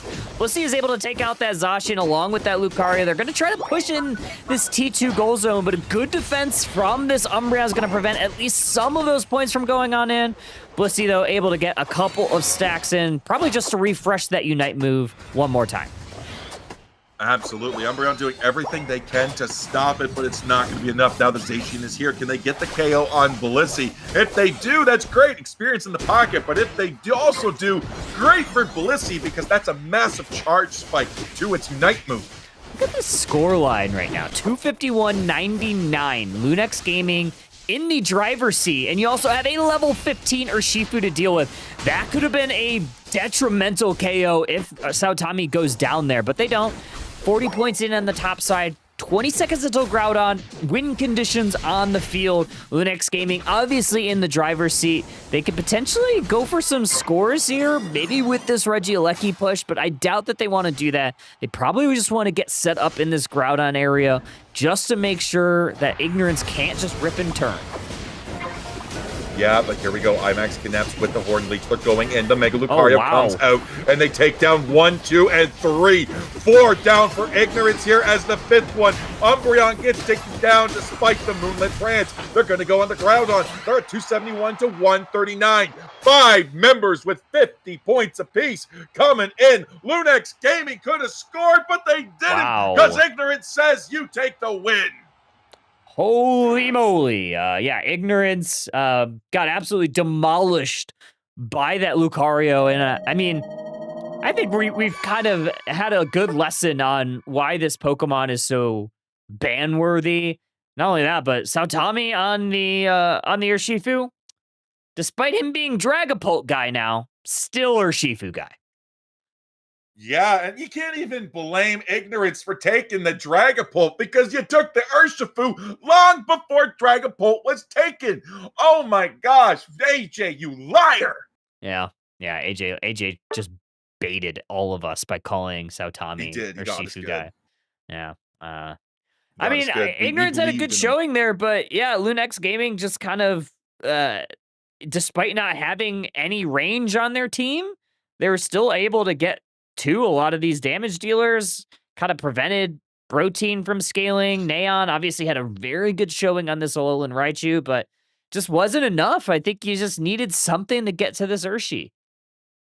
Yeah, absolutely. You needed to throw something at it. And the Urshifu was always in the line of fire as well. They were just zipping and dipping and dodging and weaving. They were just in there and out so quickly. And the power of Safeguard with eject button really showcased that, especially in a best of 1 format, which is going to see Ignorance knocked down to our losers bracket now. Yeah, so we will see Ignorance in that lower side bracket. We'll see them next because we will be taking the stream to that lower finals, I believe. Let's take a look at the bracket. Actually, I don't know if my bracket. I need to press the button. 1 second. I can do things. There we go. Interact. Can it go down? No, it can't go down. Oh well. Anyways, it doesn't go down. But either way, Yeah, I mean, we are going to see Lunex Gaming in your grand finals. Right now, I believe One Coin and Exodia still fighting for that final, I guess that potential guaranteed third place slot in that best of one. So we'll see who Ignorance is going to play. But this is going to be a matchup that we haven't seen tonight. One Coin got taken down by Ignorance 2-0. They might want a little bit of a run back, so I'm sure that they have revenge on their mind. But with that said, we are going to take a quick break before that match gets set up. We'll see what the result is over there, and we will get you those lower finals. So don't go too far, folks. Grab a drink, grab a snack. We'll be back. Underdunk 64. We are a whole other 10 ahead. Underdunk 64 back very, very soon. The great Stoic philosopher and Roman Emperor Marcus For a rip Aurelius here on Groudon, it's getting close left to us half. with the famous It's already at half, very low. Here comes a fly from Talonflame. They're going to look for it, but the Oh! Coda Grass! And I do It's going to be believe Aegislash that he was secures it. Now specifically Sugar Rush referencing is getting this absolutely Pokemon dissolved. Unite 4 KOs. Snorlax In going to be life, the next to you fall. have very Adorable few Wolves. moments They're going to win where this you set can really 2-0. achieve, That was a truly really dream, tough one. I mean, the Talon, I thought for actually sure the play fly ended up in a having it, but it really did just come down to that flip in the end. Before The call LAIC from- and all the Going to get some shielding to quote-unquote Ian, and with 2 down, tournaments, Ian's going to look we towards will bring onto this you a Groudon. tournament Already at half so HP, epic that it Smuglax will trying to make get Marcus in. Liko Aurelius trying to line turn up a over snipe in his shot. grave, Cute Charm is going to wherever pull that him is. away, but it is Spriggles Liko! presents Just in time, in they steal association the with the Groudon. Content Cowboy Version 1 Corporation. wipes Said that him wrong. from the map, The and they are first going to and win last your annual Underdunk 61. Underdunk Groudon Push forward, Gauntlet. Garchomp move, Unite move into the back line. final Gonna reckoning. damage this Suicune, send them back to the Pokemon Let's Center. They prove weren't able to Marcus use that Unite move. Aurelius Groudon now at half right. HP. I'm Zoroark, they losing get the caught plot out, of unable to this. use their Unite It's move. a And he big sus has Pokemon one Unite final shot to tournament. try to steal this away and November salvage the 8th. game. Do they have it in them? If They you're not do! there, Huge I'm Garchomp sorry drag! for you. damage. But Unfortunately, this lead I will heals also up quite a hold lot it by this against Clefable. Mars. Wanted engagement there by the Garchomp. my Takes down Lucario. Various. Yeehaw. Talonflame goes down as well, though. Purple Kevin on this Hoopa is bringing in the team with the rings unbound. They're dangerously low, but Regieleki going to walk towards that T1 goal zone. Hoopa is down. Rest of the reinforcements are here for version 1. And it is going to be the Blaziken getting a double KO. And a snipe shot finds the back line, too. Focus Blast is going to force out a Unite move from Glaceon. They're going to be able to find any damage anyway. Oh, the Hornleys misses the Hoopa portal, and Blaziken gets to safety. Here's that Unite move from Trevenant. Oh, Zacian's going to be the first to fall here. Trevenant also getting chopped down to size. Glaceon down as well in version 1. Scrambling, trying to find anything on Bibs in full control of this game. Yeah, just kind of getting picked apart. I do got to admire Smuglax's attempt there on the Trevenant.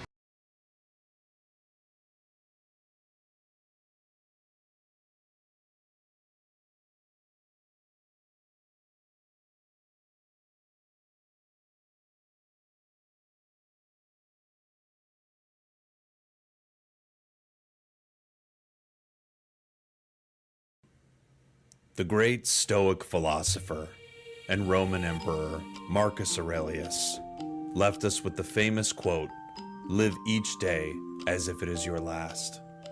And I do believe he was specifically referencing this Pokemon Unite tournament.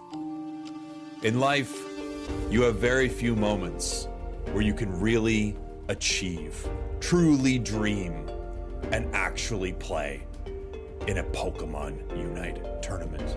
Before LAIC and all the quote-unquote official tournaments, we will bring you a tournament so epic that it will make Marcus Aurelius turn over in his grave, wherever that is.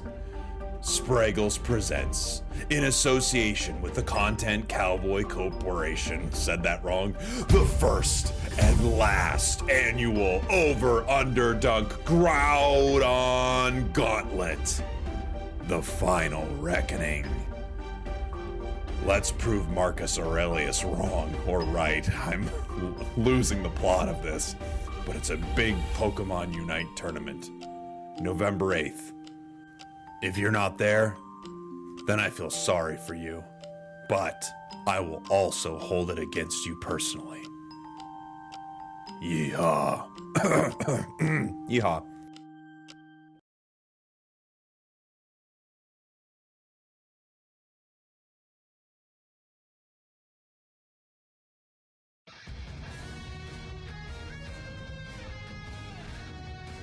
Look for a rip here on Groudon. It's getting close to half. Yeah, it's already at half, very low. Here comes a fly from Talonflame. They're gonna look for it, but the coup de grace! It's gonna be Aegislash that secures it. Now Sugar Rush is getting absolutely dissolved. 4 KOs. Snorlax gonna be the next to fall. Adorable Wolves. They're gonna win this set 2-0. That was a really, really tough one. I mean, the Talon, I thought for sure the Fly ended up having it, but it really did just come down to that flip in the end. I think the call from Really tough, gonna get some shielding to Ian, and with 2 down, Ian's gonna look towards onto this Groudon. Already at half HP, Smuglax trying to get in, Liko trying to line up a snipe shot. Cute Charm is gonna pull him away, but it is Liko! Just in time, they steal the Groudon! Version 1 wipes him from the map, and they are gonna win your Underdunk 61. Man. To push forward, Garchomp move, Unite move into the back line, gonna damage the Suicune, send them back to the Pokemon Center. They weren't able to use that Unite move. Groudon now at half HP. Zoroark, oh, they get caught out, unable to use their Unite move. NA has one final shot to try to steal this away and salvage the game. Do they have it in them? They do! Huge Garchomp Dragon! damage. Unfortunately, it is being healed up quite a lot by this Clefable. Wanted engagement there by the Garchomp. Takes down Lucario very instantly. Talonflame goes down as well, though. Purple Kevin on this Hoopa is bringing in the team with the rings unbound. They're dangerously low, but Regieleki gonna walk towards that T1 goal zone. Hoopa is down. Rest of the reinforcements are here for version 1. Whoa. And it is gonna be the Blaziken getting a double KO. And a snipe shot finds the back line, too. Focus Blast is going to force out a Unite move from Glaceon. They're going to be able to find any damage anyway. Oh, the Hornleys misses the Hoopa portal, and Blaziken gets to safety. Here's that Unite move from Trevenant. Oh, Zacian's going to be the first to fall here. Trevenant also getting chopped down to size. Glaceon down as well in version 1. Scrambling, trying to find anything on Bibs in full control of this game.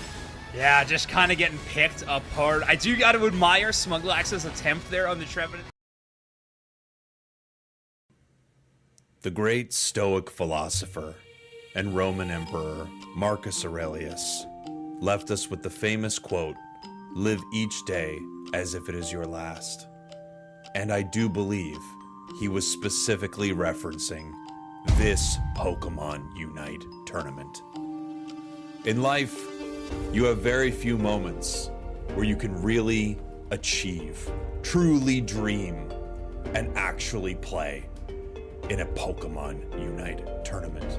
Before LAIC and all the quote-unquote official tournaments, we will bring you a tournament so epic that it will make Marcus Aurelius turn over in his grave, wherever that is. Spraggles presents, in association with the Content Cowboy Corporation, said that wrong, the first and last annual Underdunk Groudon Gauntlet. The final reckoning. Let's prove Marcus Aurelius wrong or right. I'm losing the plot of this, but it's a big Pokemon Unite tournament. November 8th. If you're not there, then I feel sorry for you, but I will also hold it against you personally. Yeehaw. Yeehaw.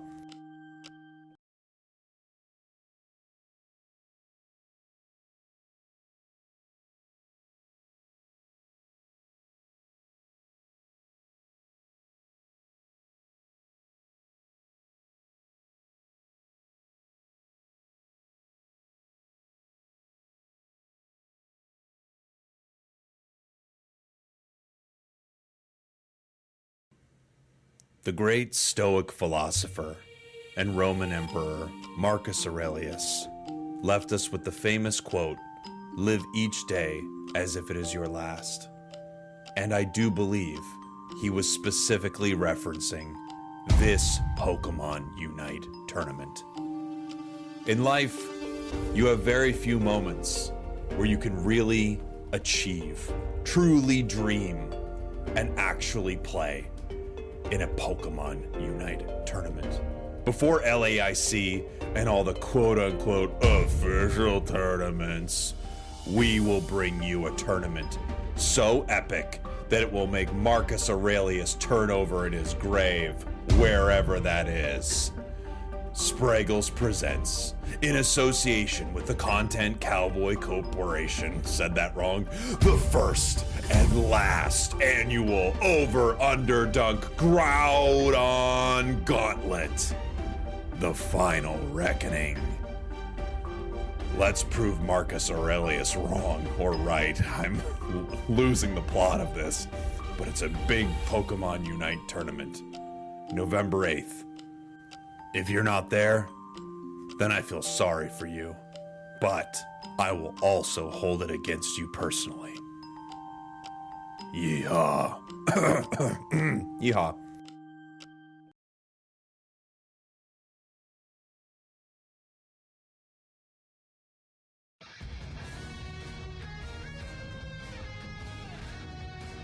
Look for a rip here on Groudon. It's getting close to half. Yeah, it's already at half, very low. Here comes a fly from Talonflame. They're gonna look for it, but the coup de grace! It's gonna be Aegislash that secures it. Now Sugar Rush is getting absolutely dissolved. 4 KOs. Snorlax gonna be the next to fall. Adorable Wolves. They're gonna win this set 2-0. That was a really, really tough one. I mean, the Talon, I thought for sure the Fly ended up having it, but it really did just come down to that flip in the end. I think the call from Really tough, gonna give some shielding to Ian, and with 2 down, Ian's gonna look towards onto this Groudon. Already at half HP, Smuglax trying to get in, Liko trying to line up a snipe shot. Cute Charm is gonna pull him away, but it is Liko! Just in time, they steal the Groudon! Version 1 wipes him from the map, and they are gonna win your Underdunk 61. Man. To push forward, Garchomp move, Unite move into the back line, gonna damage the Suicune, send them back to the Pokemon Center. They weren't able to use that Unite move. Groudon now at half HP. Zoroark, oh, they get caught out, unable to use their Unite move. NA has one final shot to try to steal this away and salvage the game. Do they have it in them? They do! Huge Garchomp Dragon!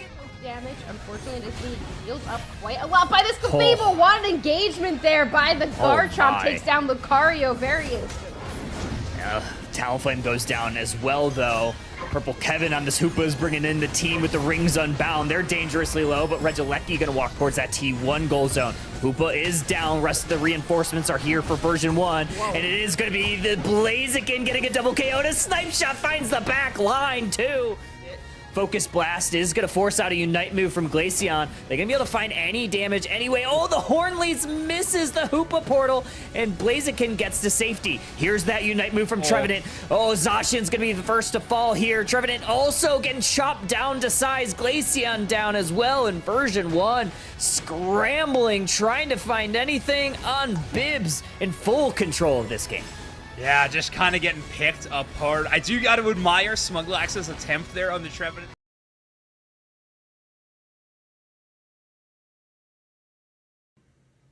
The great Stoic philosopher and Roman Emperor Marcus Aurelius left us with the famous quote, "Live each day as if it is your last." And I do believe he was specifically referencing this Pokemon Unite tournament. In life, you have very few moments where you can really achieve, truly dream, and actually play in a Pokemon Unite tournament.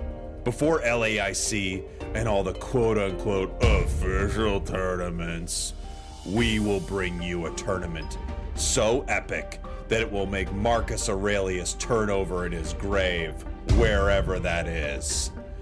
Spraggles presents, in association with the Content Cowboy Corporation, said that wrong, the first and last annual over-underdunk Groudon Gauntlet. The final reckoning. Let's prove Marcus Aurelius wrong or right. I'm losing the plot of this, but it's a big Pokemon Unite tournament. November 8th. If you're not there, then I feel sorry for you, but I will also hold it against you personally. Yeehaw. Yeehaw.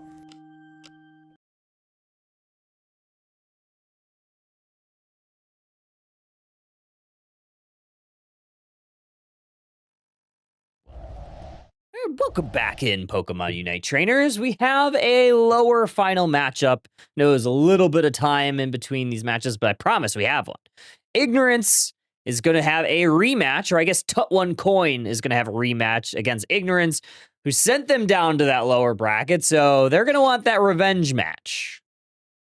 Yeah, everybody loves a good grudge match coming in here. Tut1 Coin has another opportunity to say, you know what? We're not quite done yet. We fought our way through this lower bracket after we got beat down here, but I'll tell you right now, we're going to come back, and Lunex Gaming ain't going to know what hits them. Nope, not even a little bit. So let's start to get into this one. So as we talked about, 2-0 Ignorance advantage in those winners semifinals that got them that matchup against Lunex Gaming. Unfortunate for them, did not go their way. Or fortunate for Tut1 Coin, did not go their way. Unfortunate for Ignorance in those winners finals, it did not go their way. So we are here, lower bracket rematch.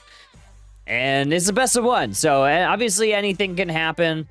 We'll see. Let's get into it. Teams are ready, and let's get into our draft here. I do need to switch the sides, though. Yeah, and it's going to be the game number 1 of only one, because it's this lower bracket is best of 1. Darkrai Blissey going to be gone here. Now we're coming in. Do we see over Tony ban out the Ho-Oh? Yes, we do. They say, listen, Ignorance brought Ho-Oh a couple of times today. That's how we got down here. We're going to say, ain't no way Ho-Oh's coming in today. So we're going to ban it out. We haven't seen a Ho-Oh ban in a long time. But speaking of a weird little ban there, Gengar going to be rounding out second ban for Ignorance. Okay, yeah, I mean, we've seen Ignorance ban Gengar before. We've seen other teams ban Gengar against Tut1 Coin, knowing that they love to play that Pokemon. So taking one of those comfort picks away, always a strong choice, especially when someone can just carry a game with it like we've seen Tut1 Coin a couple of different times this evening. But that does leave a few things on the table. It leaves that Mega Lucario, it leaves that Umbreon, so a lot of strong picks still available. That actually surprises me. Tut had priority. They could have took the Mega Luca, but they give it up to Ignorance for Umbreon? That actually is very surprising to me. Maybe they're like, maybe Umbreon has more value because it's able to lock Lucario into those mean looks there, and then that gives them the Miraidon to rain down that AoE heavy damage to just shred its HP. Huge. Yeah, a lot of options here. I do like that Miraidon. We've seen that Pokemon get picked up a ton tonight. It does really well into things like that, Snorlax, especially if you have no Speedster to deal with, but Tut1 Coin does have to deal with a Speedster, Neon grabbing that Leafeon. Yeah, Leafeon making one of its rare appearances tonight. We've not seen a whole lot of it. Teams are adamant about banning this Pokemon out, and it's not hard to see why. Early level spikes, early ganks, early invades, early everything on Leafeon, including a Unite move. That is just a dangerous Pokemon to pick. But we're also going to have Charizard and possibly Scyther. Oh, yeah? I would imagine Scyther. I've seen Tut1 Coin pick a lot of Speedsters today. We've seen that Gengar a few times. We've seen them play a bit of Absol. So I'd imagine we would also see Scyther, but I don't know, actually. Big Root leads me to believe that we might see a Scissor here.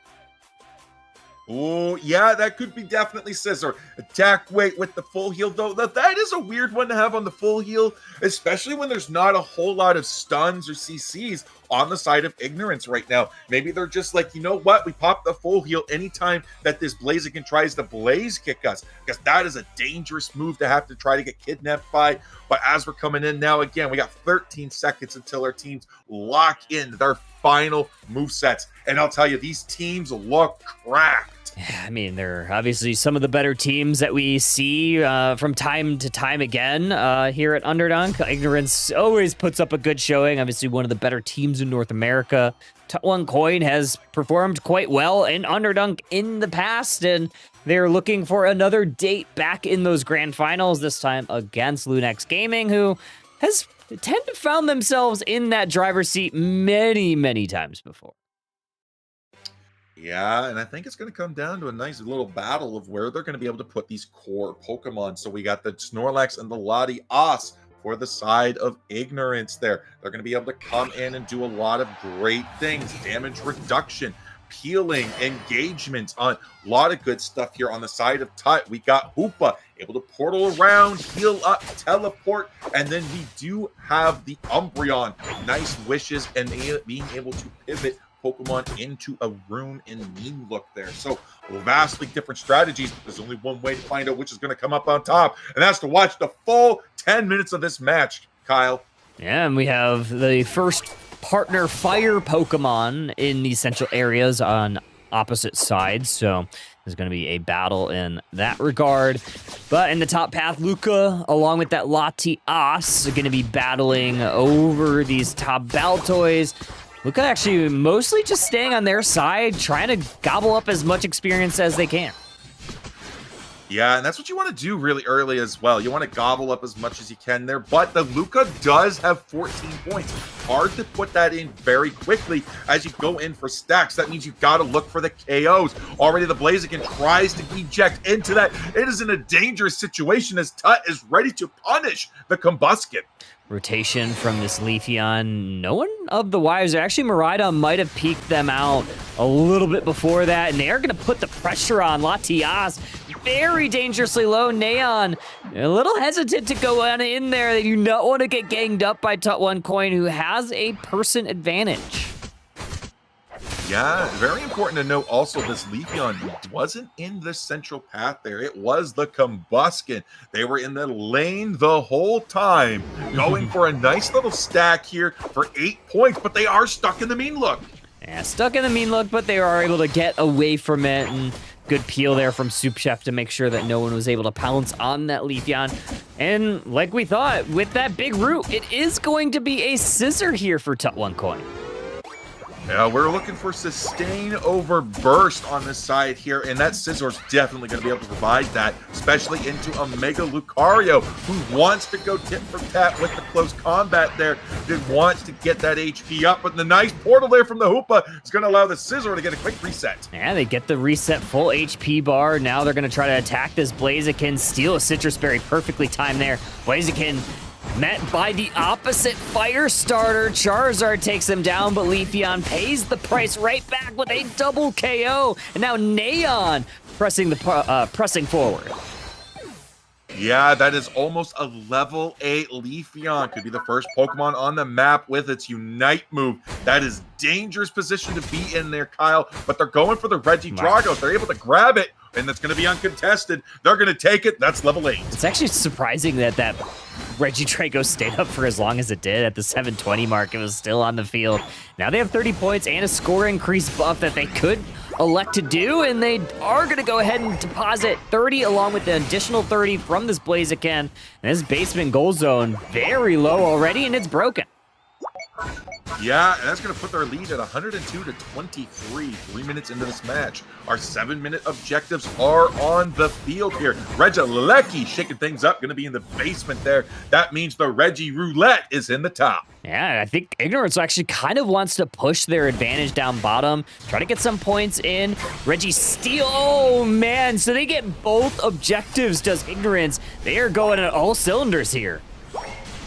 Yeah, they really want that rematch against Lunex Gaming. They're like, listen, we didn't show everything we wanted. That was a best of one. We got to come into this and we got to get our revenge match. But they're going to go up against Tut now. And Tut is here for the long haul now as we go into this invade onto the real estate here from Ignorance. Okay, now Snorlax caught here by Tut1 Coin. So Scissor going to make them pay the price. Not quite halfway through this match yet, but Ignorance is kind of have a good hold on this match, and Oh, this is a little bit of an overstay. Oh man, Charizard gets the best of Mega Luca. Yeah, and they now have a man advantage in the top side here as we have 4v3 into the top. We're going to see a Citrus Berry picked up by the Scizor. These Citrus Berries are just absolutely being sniped by both teams. But speaking of snipe, they made they made the mark. They got into the Hoopa portal and they're able to come back. But the Miraidon's down, Umbreon's down, and now the Scizor falls too. Ignorance is pushing back. Perfect target priority from Neon, utilizing their Unite move to make sure that they get a KO. And that was exactly what they need. Attack that backline, make sure Miraidon can't scale up and just do damage for free. And that allowed Ignorance to win that fight. That meant that Blaziken could get in there and Protein Shake found a couple KOs as well. And halfway through this match, we have 252-23, so not only in the levels they're looking good, they're also quite ahead in score-wise. Yeah, that was a great job from the Umbreon to completely mitigate the overheat from the Blaziken that was charging it. Wish damage reduction increase there for themselves, as well as the Mean Look to trap it in. But now they're going in. The Mean Look is turned on the Snorlax there as the Hoopa brings it. The Rings Unbound. Top 1 coin is crashing on the Regieleki and take it down. Ignorance. Okay, perfect play here from Tut1 Coin with a little bit of tempo with this Regieleki push.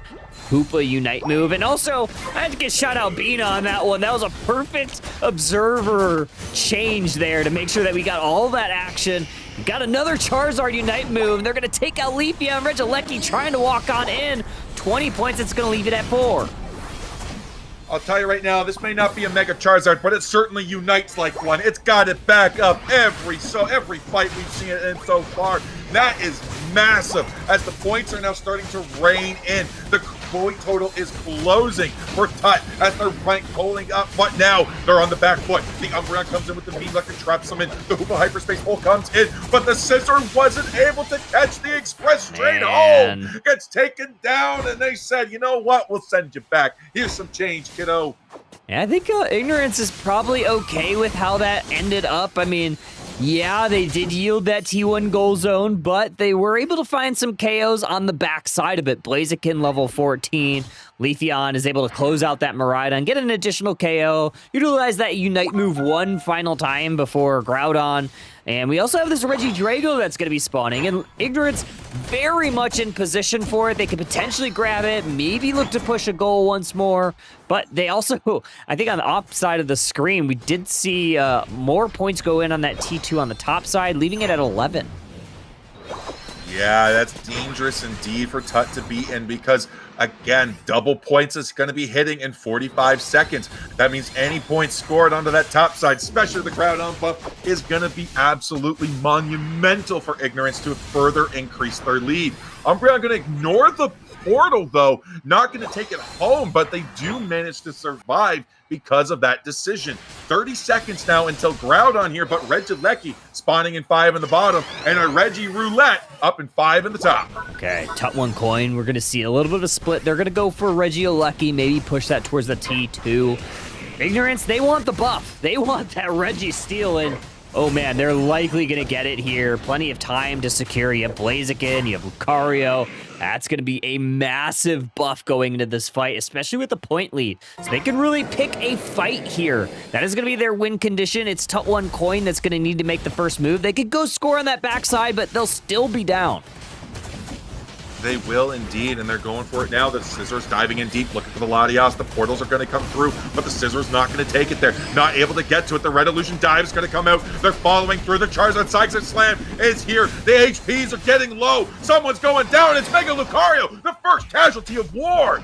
Ignorance is now down 4-5, but the Charizard and Umbreon fall now too. Wow, good turn of the page for Ignorance. They're going to have to hold on to this goal zone, and they do. So they have not yielded any points outside of that Regieleki walking in, and you still have this Leafeon that is running through these squishier targets. Ignorance with the lead. They are going to start to force Tut1 Coin into a disadvantageous fight. They find the Hoopa again. They take it down, and that is massive for them. They won't have those portals anymore. None of that dipping and weaving and diving and dodging. They're coming through. They're going to take Charizard down right in the thick of the battle here. It's now gone, but it takes the Snorlax with it. But that's 4 down. Miraidon's alone against the world. And they grab it. Charge Beam goes in. Not able to secure it. So Ignorance is going to take this game and refight Ludex Gaming in the grand finals. I thought for sure that Miraidon was going to steal that away. That would have been one heck of a play. I don't think it would have really mattered, though, because everybody else on top one was down. I think Ignorance, even if they do give that over to the Miraidon, they probably get the KO right away. They probably are able to then either just hold on to their lead, but it would have been a funny play regardless. But congratulations, Ignorance. You've secured at least a runner-up spot here at Underdunk 64. Third place, Tut1 coin, that is solidified. But Ignorance has a date, a rematch with Ludex Gaming up in that top side of the bracket. And if there's anything the end of this tournament has taught us, it is grudge matches are here galore. Tut was not able to successfully complete their underdog story, but that is not Ignorance. Ignorance now has to come in, win 2 games off of Ludex Gaming. Ludex Gaming only needs 1. They're instantly in match point position thanks to the Midnight Clause. Yeah, okay. All right, yep. All the way throughout, it was Ignorance, obviously not even a score lead, but they pretty much secured every objective that you'd want. They did yield both Reggialeckies over to Tut1 coin, but Tut1 really wasn't able to do a whole lot with it. They didn't score anything off of that second one that walked in during the final stretch, and they did get some points in. I think it was a minor overcap of like maybe 15 points, 16 points, I think, at that time in the bottom T1. Yeah. So not a ton of value from the Reggialeckies. Ignorance really ran ahead with not only points, but also all of the objectives and the experience that those gave. Yeah, and that's really what you want to do too in this game, Kyle, because when you get to the Groudon fight, the other Unite games are basically just 8 minutes of finding advantage wherever you can when it comes to the final objective that spawns in this case, Groudon. Once you come in and you know exactly where you stand on the field on how to approach the Groudon fight. If you're ahead on points by a huge lead, like the way Ignorance was, then you don't need to force the fight. You know Tut is looking for it. They got to find a way to get in. So it's your job then to exploit them to make them make the mistake. It's true. Alrighty, well, we are going to get set up for our grand finals, so don't go too far, folks. We are going to get that set up right away. I know it is kind of approaching a late hour, so we're going to try to get that going as fast as possible. Grab a drink, grab a snack. We'll be back very, very, very soon. The great Stoic philosopher and Roman Emperor Marcus For a rip Aurelius here on Groudon, it's getting close left to us half. with the famous It's already at half, very low. Here comes a fly from Talonflame. They're going to look for it, but the Oh! corner cross! And I do It's going to be believe Aegislash that he was secures it. Now specifically Sugar Rush referencing is getting this absolutely dissolved. 4 KOs. Snorlax In going to be life, the next to you fall. have very Adorable few Wolves. moments They're going to win where you this can set really 2-0. achieve That was a truly really dream tough one. and actually For sure, the play. fly ended up having it, but it really did just come down to that flip in the end. Before The call LAIC from- and all the Going to get some shielding to Ian, and with 2 down, Ian's going to look towards onto this Groudon. Already at half So HP, epic that it Smuglax will trying to make get Marcus in. Liko Aurelius trying to line up a turn snipe over in shot. his grave, Cute Charm is going to wherever pull that him is. away, but it is Spraggles Liko! presents Just in time, in they steal the association with the Groudon. Content Cowboy Version 1 Corporation. wipes Said that him from the wrong. map, The and they are first going to win last your annual Underdunk 61. Underdunk Groudon. Push forward, Gauntlet. Garchomp move, Unite move into the back line. final Gonna reckoning. damage the Suicune, send them back to the Pokemon Let's Center. They prove weren't able to Marcus use that Unite move. Aurelius Groudon now at half right. HP. Zoroark, oh, they Losing get caught out, Pokemon unable to use their Unite move. It's a And big Sus has Pokemon one Unite final shot to try to steal this away and November salvage the 8th. game. Do they have it in them? They No! do! Huge I'm Garchomp sorry drag! for you. Damage, But unfortunately, this lead I will feels also quite a hold lot it by this against Clefable. Horus. Wanted engagement there by the Garchomp. Takes down Lucario. Various. Yeehaw. Talonflame goes down as well, though. Purple Kevin on this Hoopa is bringing in the team with the rings unbound. They're dangerously low, but Reggialecki going to walk towards that T1 goal zone. Hoopa is down. Rest of the reinforcements are here for version 1. And it is going to be the Blaziken getting a double KO. And a snipe shot finds the back line, too.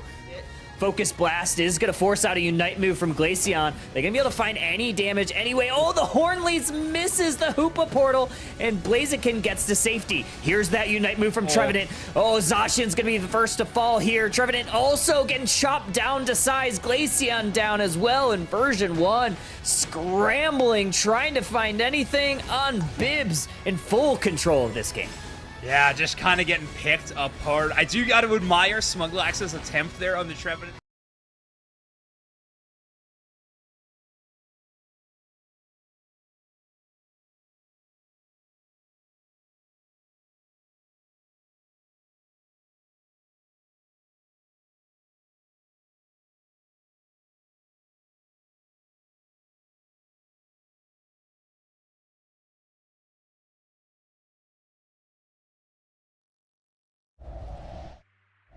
Alrighty, Pokemon trainers, we are back.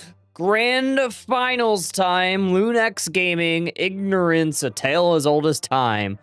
It is a best of 3 in our grand finals with a winner's side advantage, hence the 1-0 advantage that Lunex is sporting. So we get into the draft. I think I do need to switch these sides though, because it is going to be Ignorance on your purple side. They are going to go ahead and ban Blissey and Urshifu guy. Urshifu guy, yeah. I mean, they're not going to listen. AJ may have been able to fool us in the chat earlier, but they're not going to fool Ignorance again. They're going to see that Urshifu and they're going to be like, that was a problem. We got baited. We took the Dragapult and they weren't even planning to take it. So we're getting rid of the Urshifu. Yeah, I don't want to see it. I never want to see Saotami's Urshifu. It's just it's like one of those Pokemon that in the right hands, it's very, very oppressive. And he's probably got the right hands, especially in North America. One of the better Urshifu, especially the Rapid Strike Urshifu, kind of played on the brink of destruction. Sometimes you do fly a little too close to the sun, yield some KOs, but more often than not, it's one of the better Urshifus, definitely in North. Yeah, it absolutely is. But we do have, even though Urshifu is out, Suicune is in. They made the cut. Darkrai still hasn't made the cut since I joined. Darkrai is forever banned. We'll never see it happen again tonight. Hoopa and Crustle going to be a nice, solid core pick for Lunex Gaming. Yeah, we've seen a lot of the second pick teams. Not only just in general, we see it a lot. I guess we do see it in general, but tonight, I think more than ever, I've seen the second pick teams grab that defender, grab that support almost like clockwork. I've rarely seen, unless like something like Mega Luca is still available, you're usually just seeing like, okay, we're just going to grab our support, we're just going to grab our tank, not give away too much information on, kind of the composition that we're creating, and I think it's worked out a pretty decent amount for that second pick team. Yeah, and speaking of working out on things, Machamp, quad coming in there with the quad arms coming in. That is going to be an interesting pick, to say the least. I mean, some say it's the poor man's Buzzwole. Buzzwole's not banned, but Machamp is very fast, and we're sporting an X attack on that thing. That's gonna make those barrage blows even heavier. I'm with it. I played a decent amount with someone that plays a lot of Machamp, and it's seemingly pretty decent this season. I haven't seen it too much competitively, but I think in the right hands, it's still an all-rounder. It still can be really strong. No Mega Luca, but it is gonna be Radis on the regular Luca, and since there's no Urshifu, we are going to get Dragapult guy once again. Yeah, I mean, okay, listen, you have to ban, but if you want Saotami to commit to the Dragapult arc, you've got to ban the Urshifu. Otherwise, they're going to relapse, guys. This is like an addiction at this point. You have to help Saotami. Ban Urshifu anytime you see Saotami so they can complete the Dragapult arc. Yeah, I think it's just really funny. That's a good bet. Yeah, it's gonna relapse. I think they are gonna do their goofy goober thing and just kind of switch these picks around. try to be a little goofy. I don't know if we'll actually see anything super crazy, but yeah. Dragon Bolt, Cell-Tommy. Neon, once again, on this Alolan Raichu, I think when they went, like, double attacker against Lunex previously, it didn't quite work out in their favor, but I think with just this single, like, kind of range damage dealer, and you have your, you know, a couple other Pokemon that are a little bit more mid-range, I think this could work out a little bit better than kind of having a two more, like, focused on damage dealer. So I'm excited to see Ignorance here in game 1, game 1.5. I never know what to call these winner side advantage things. Exactly. It's so confusing. You're just like, it's game 1 technically, but they're up 1 point there. But I think it's also worth noting there that the Blastoise is going to be a carry Blastoise. Oh, yeah. Double XP share gonna be on the support of the Latias and the utility support Suicune. Yeah, I really love that, mostly because I think Suicune doesn't necessarily need to scale into the late game to provide value. I think an extra damage item doesn't really do a whole lot extra for Suicune. It's better off with, you know, Resonant Guard. I think this one's wearing an Assault Vest, which I think is really cool. And there's just so many other options for it, and Blastoise is a Pokemon that does scale so well into the late game, and with an extra damage item, it could do even better, and look at that. Early KO on Luca, always nice to see if you're Ignorance. Always nice to see indeed, especially going into Lunex Gaming. You have to get 2 wins off of them in this. Lunex Gaming only needs 1, technically in the match point position, and they have the dreaded Draw Cloak already online, ready to go for these 850 birds. 3v3 up in the top path. We're already seeing Scribblenaught gain some Eon stacks with that Dragon Pulse, so definitely going to be something to watch out for. How many can they get? And if you hit multiple targets, it's going to be even better. Yeah, and they're going to come through on that, and they're going to get some of those stacks for sure, but the Draclo's going to fight it out with the Suicune for those middle Natus, and now that they're gone, 30-second timers come in that says Reggie Drago will be here soon. It really is, and look at this invade here from Ignorance. Going to put pressure on this central area, and you're also going to get rewarded. Blue buff going over to them, but, man, they're going to get paid for it with a lot of pressure from Lunex. They got to try to get this KO. This KO would be really massive for this Dwebble. It needs to be a Crustle, and it wasn't quite enough XP. Denied by too many bodies around, and still level 3. And now Dragapult's a little bit delayed on their central area because they had to kind of pay a little bit of attention to the invade. They had to pay a little bit of attention to Ignorance, trying to put pressure in the central. So now Dragapult is going to be a little bit late to this Drago. Yeah, but the Drago's going to go to the side of Ignorance there. Massive. By the way, Kyle, that is a level 7 Blaziken already at 730. That is a dangerous Pokemon to have come online this early. Level 8 Raichu. Ignorance is running away with the levels. Meanwhile, Lunex Gaming struggling to find their footing right now. It's exactly what you need because the Dragapult does scale a little bit later, obviously getting the evolution at level 9, so getting Blaziken online is fantastic. Getting a Unite move on your Alolan Raichu already, also fantastic. But one thing that you haven't been able to get is that level 7. You would love to see that War Turtle evolve sooner than later, if possible.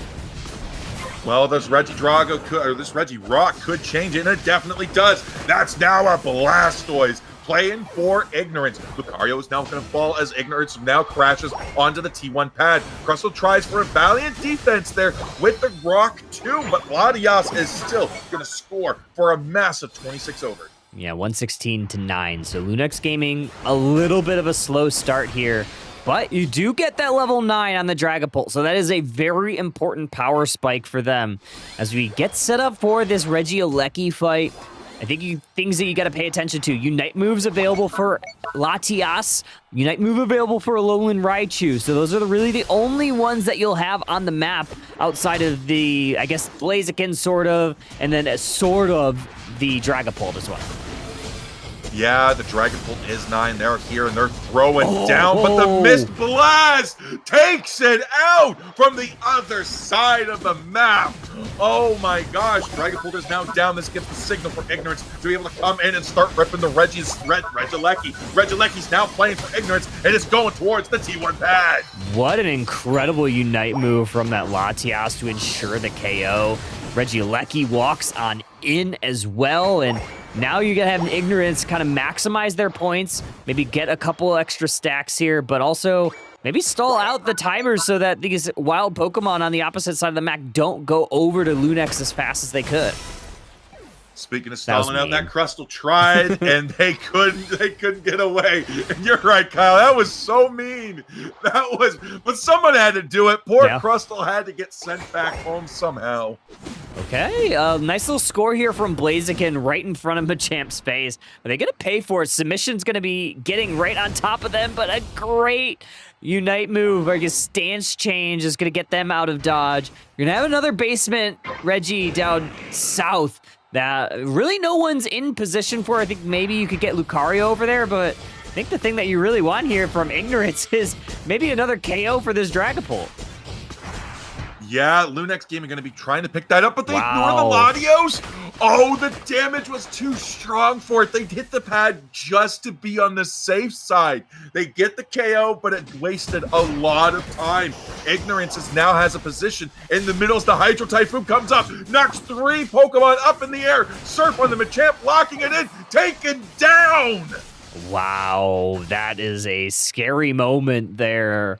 Hoopa does get out 1 HP in a dream. Luca does get some points in on that T1 goal zone, but you're gonna get met with a little bit of resistance from a couple members of Ignorance. Not only that, but now Ignorance is gonna be in position. They know exactly where a few of the targets on Lunex Gaming are hiding. You're gonna get awarded with a Reggie Steel buff for the top Reggie. Very important. Oh, well, maybe. We're past the 4-minute mark. So that is going to be a secure on the Blazikens. The Hoopa tries for it, fails, wasn't able to get it as the Blazikens now locked in there. The Dragapult takes the KO. It was almost a sure thing to grab the double, but the Dragapult has swung the pendulum. That is a perfect description of what happened. That is a massive play here for Lunex Gaming, something that they desperately needed was to get this Dragapult online, and they found some great targets to do it against. You get some KOs, ramping up that attack with the Phantom Force, but also, you're also kind of leveling the score, right? You get 86 points in, you're still down quite a bit with a minute before, but you haven't really won anything, so having a team fight win gonna be very important. And the last Regieleki that's going to see this map is now taken. No more objectives before Groudon. We will see from the top or bottom paths now. Dragapult is now a massive whopping 13. The biggest Pokemon on the map. Lucario about to join them in that title. That's actually really a good point because, yeah, you've kind of lost most of this game, but somehow you have the highest Pokemon in the game. But oh, look at this Dragapult. Oh, that was illegal. They get out, but a good surf there is going to close them down. That's a long KO timer, too. It is. Oh my gosh. That is going to leave them out to just a few seconds before the Groudon spawns in. If Ignorance gets in position, they could be able to just rip and secure this before the Dragapult has a chance to get back on the field. That could potentially be the play here, but Blaziken is going to snuff it out. IMAX with good vision from the rest of the squad. Blaziken dangerously low, and they go down. Oh, that is a huge KO. The X-Air is going to grab 3. The Hydro Typhoon's coming out with the Endless Ice Spikes. Not going to be able to find the right targets. The Barrage Blow comes in. Machamp whiffs it. What else is new? But the Dragapult's coming in. 1, 2, still down for Ignorance. They're trying to find it. They're looking for more KOs. Here it is. That's the insane. 3rd one on the Blastoise. The 4th on the Suicune. Groudon falls to Lunex Gaming, and the point reversal could be coming in. I mean, holy cow. What an incredible play here. I'm not even going to highlight Saotami. Obviously, going to get a lot of flowers with the number of KOs that they find, but you got to give it to IMAX there. I think the unsung hero of that fight, that Crustle, hit a 3-person X-Scissor into then their Unite move dishing out damage, setting up those KOs for Saotami to knock him down. And now with 45 seconds, they still are sporting every single Groudon buff. They have a plus 100 point lead. They could just insulate here, but they're just going to go for additional scores. And look at this. Hoopa on the backside might be getting their Unite move for a sneaky play. Can IMAX get out of here? He just barely does. He does indeed, but it's 544 to 260. More points could be coming in from the Hoopa now as we're coming in, but the 3 KOs on Ignorance from Lunex Gaming. There's now Unite. it's just 2 Pokemon in a dream. The Mega Lucario. Oh, no. They don't let him. There it is. The Unite Lucario move. comes in. Oh, you love to see it. The Hoopa bringing the whole team over. The Observer trying to, poor Observer, poor Bina, trying to get a shot of all the teams there, and they just disappear off screen, teleport to the other side of the field. Insane work. Lunex Gaming, incredible Groudon fight, late scaling composition, and they are going to be your Underdunk 64 Grand Finals champions. Leading the charge, Saotami, 11 KOs. I mean, a lot of them coming in those really like last 2 or 3 minutes of that game. I think 4 at Groudon, a few more at the last few seconds before Groudon spawn. Obviously, they went down there, but still, regardless, fantastic work here for Lunex Gaming. Gonna be your champions. Yeah, but oh my gosh, Ignorance brought it down to the wire. But yeah, no, Lunex Gaming finding the clutch moments that they absolutely needed. They realized, you know what? They got tier 1 pads. We can just break those whenever during double points. Where are we going to get them? Levels. And again, somewhere. So Tommy found level 13. Radis found level 13. Meanwhile, the entirety of Ignorance, it just felt like they got blindsided, being like, wait. What happened? They're 13. We're not there yet. Yeah, and you kind of see it in the scoreline, right? Like Ignorance kind of just stalled out at the halfway mark. They pushed all their points. Yeah, they got a lot of the objectives. They got every objective except for the most important one. They got the Groudon, or they did not get the Groudon. Lunex Gaming obviously won a massive team fight. But again, I think like we could talk about these damage carries all we want, but the unsung hero, again, I really think IMAX had an incredible showing, especially in that Groudon fight. That was an insane X-Scissor. I want to say they might have eject buttoned into the X-Scissor, or at least the positioning for it, and stunning that many members of Ignorance was probably the catalyst that allowed Lunex Gaming to take that fight, allowed Saotami to knock down those KOs at the end. And yeah, big win for them right before a very big tournament. Yeah, exactly. And speaking of big tournaments, we got the Content Cowboys tournament coming up this Saturday, November 8th. Mm-hmm. That is huge. And what's the prize pool on that one, Kyle? Yeah, so signups are in the chat. Thank you for whoever just exclamation pointed Spraggles. Start GG signups are going to be over there. Signups open, or they are open, and then they are going to close, I believe, 30 minutes before the tournament. It's going to be Saturday at 1 p.m. Eastern, 10 a.m. Pacific is the bracket start time. Prize pool, up to $800 now. Thanks to Spraggles, Spraggles pool. I think Gamma threw in some money there. Dupe Snacks also added a few more dollars because he was originally going to cast and then he felt bad. Then he couldn't cast. He's like, all right, I feel bad. Here's an extra $100 for the prize pool teams. Go on and get it. It's going to be a great event. 42 teams already signed up, so don't miss your real opportunity. There's going to be a lot of great teams. You're going to see a lot of teams that are going to be cross-region. There's going to be some LATAM. There's some EU teams. A lot of NA teams, obviously. So going to be a lot of fun. But with that said, congratulations to Lunex Gaming, Underdunk 64 champions. Before we get signed off, any final thoughts, Hyde? No, I mean, yeah, not really. This tonight was absolutely blowing my mind. A lot of Miraidon, Dragapult, the secret sleeper Pokemon tonight. Miraidon dominates the early game. We see Darkrai getting banned out. Nobody likes that guy. Nobody likes Nightmares. but we just see even Gengar, target banned Zero Aura. Man, we had some really crazy bans, some really focused teams tonight. It was a blast to see him, a blast to cast him, and I can't wait to see what the next Underdunks brings. Yeah, very exciting stuff. Yeah, we'll be back in 2 weeks, if I'm not mistaken. Maybe we might do something next week. I don't know if we've definitely hammered out all the details of when our next one is, but definitely in 2 weeks, but maybe we'll do something next week. We haven't decided. But either way, that has been it. Sign up for the Content Cowboy. I'm not even going to say the whole title of it because it's just way too long and I'm gonna mess it up, so might as well not even try. It for Saturday. Big shout outs to everybody involved for tonight.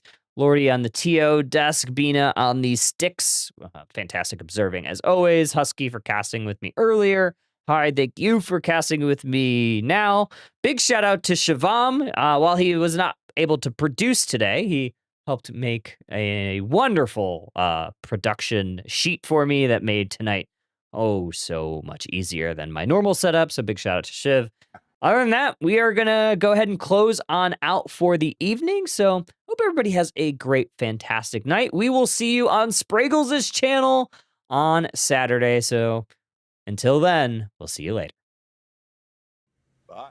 The great Stoic philosopher and Roman Emperor Marcus Aurelius left us with the famous quote, "Live each day as if it is your last." And I do believe he was specifically referencing this Pokemon Unite tournament.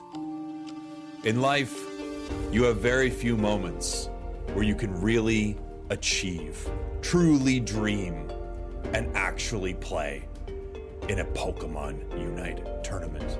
Before LAIC and all the quote-unquote official tournaments, we will bring you a tournament so epic that it will make Marcus Aurelius turn over in his grave, wherever that is. Spraggles presents, in association with the Content Cowboy Corporation, said that wrong, the first and last annual over-underdunk Groudon Gauntlet. The final reckoning. Let's prove Marcus Aurelius wrong or right. I'm losing the plot of this, but it's a big Pokemon Unite tournament. November 8th.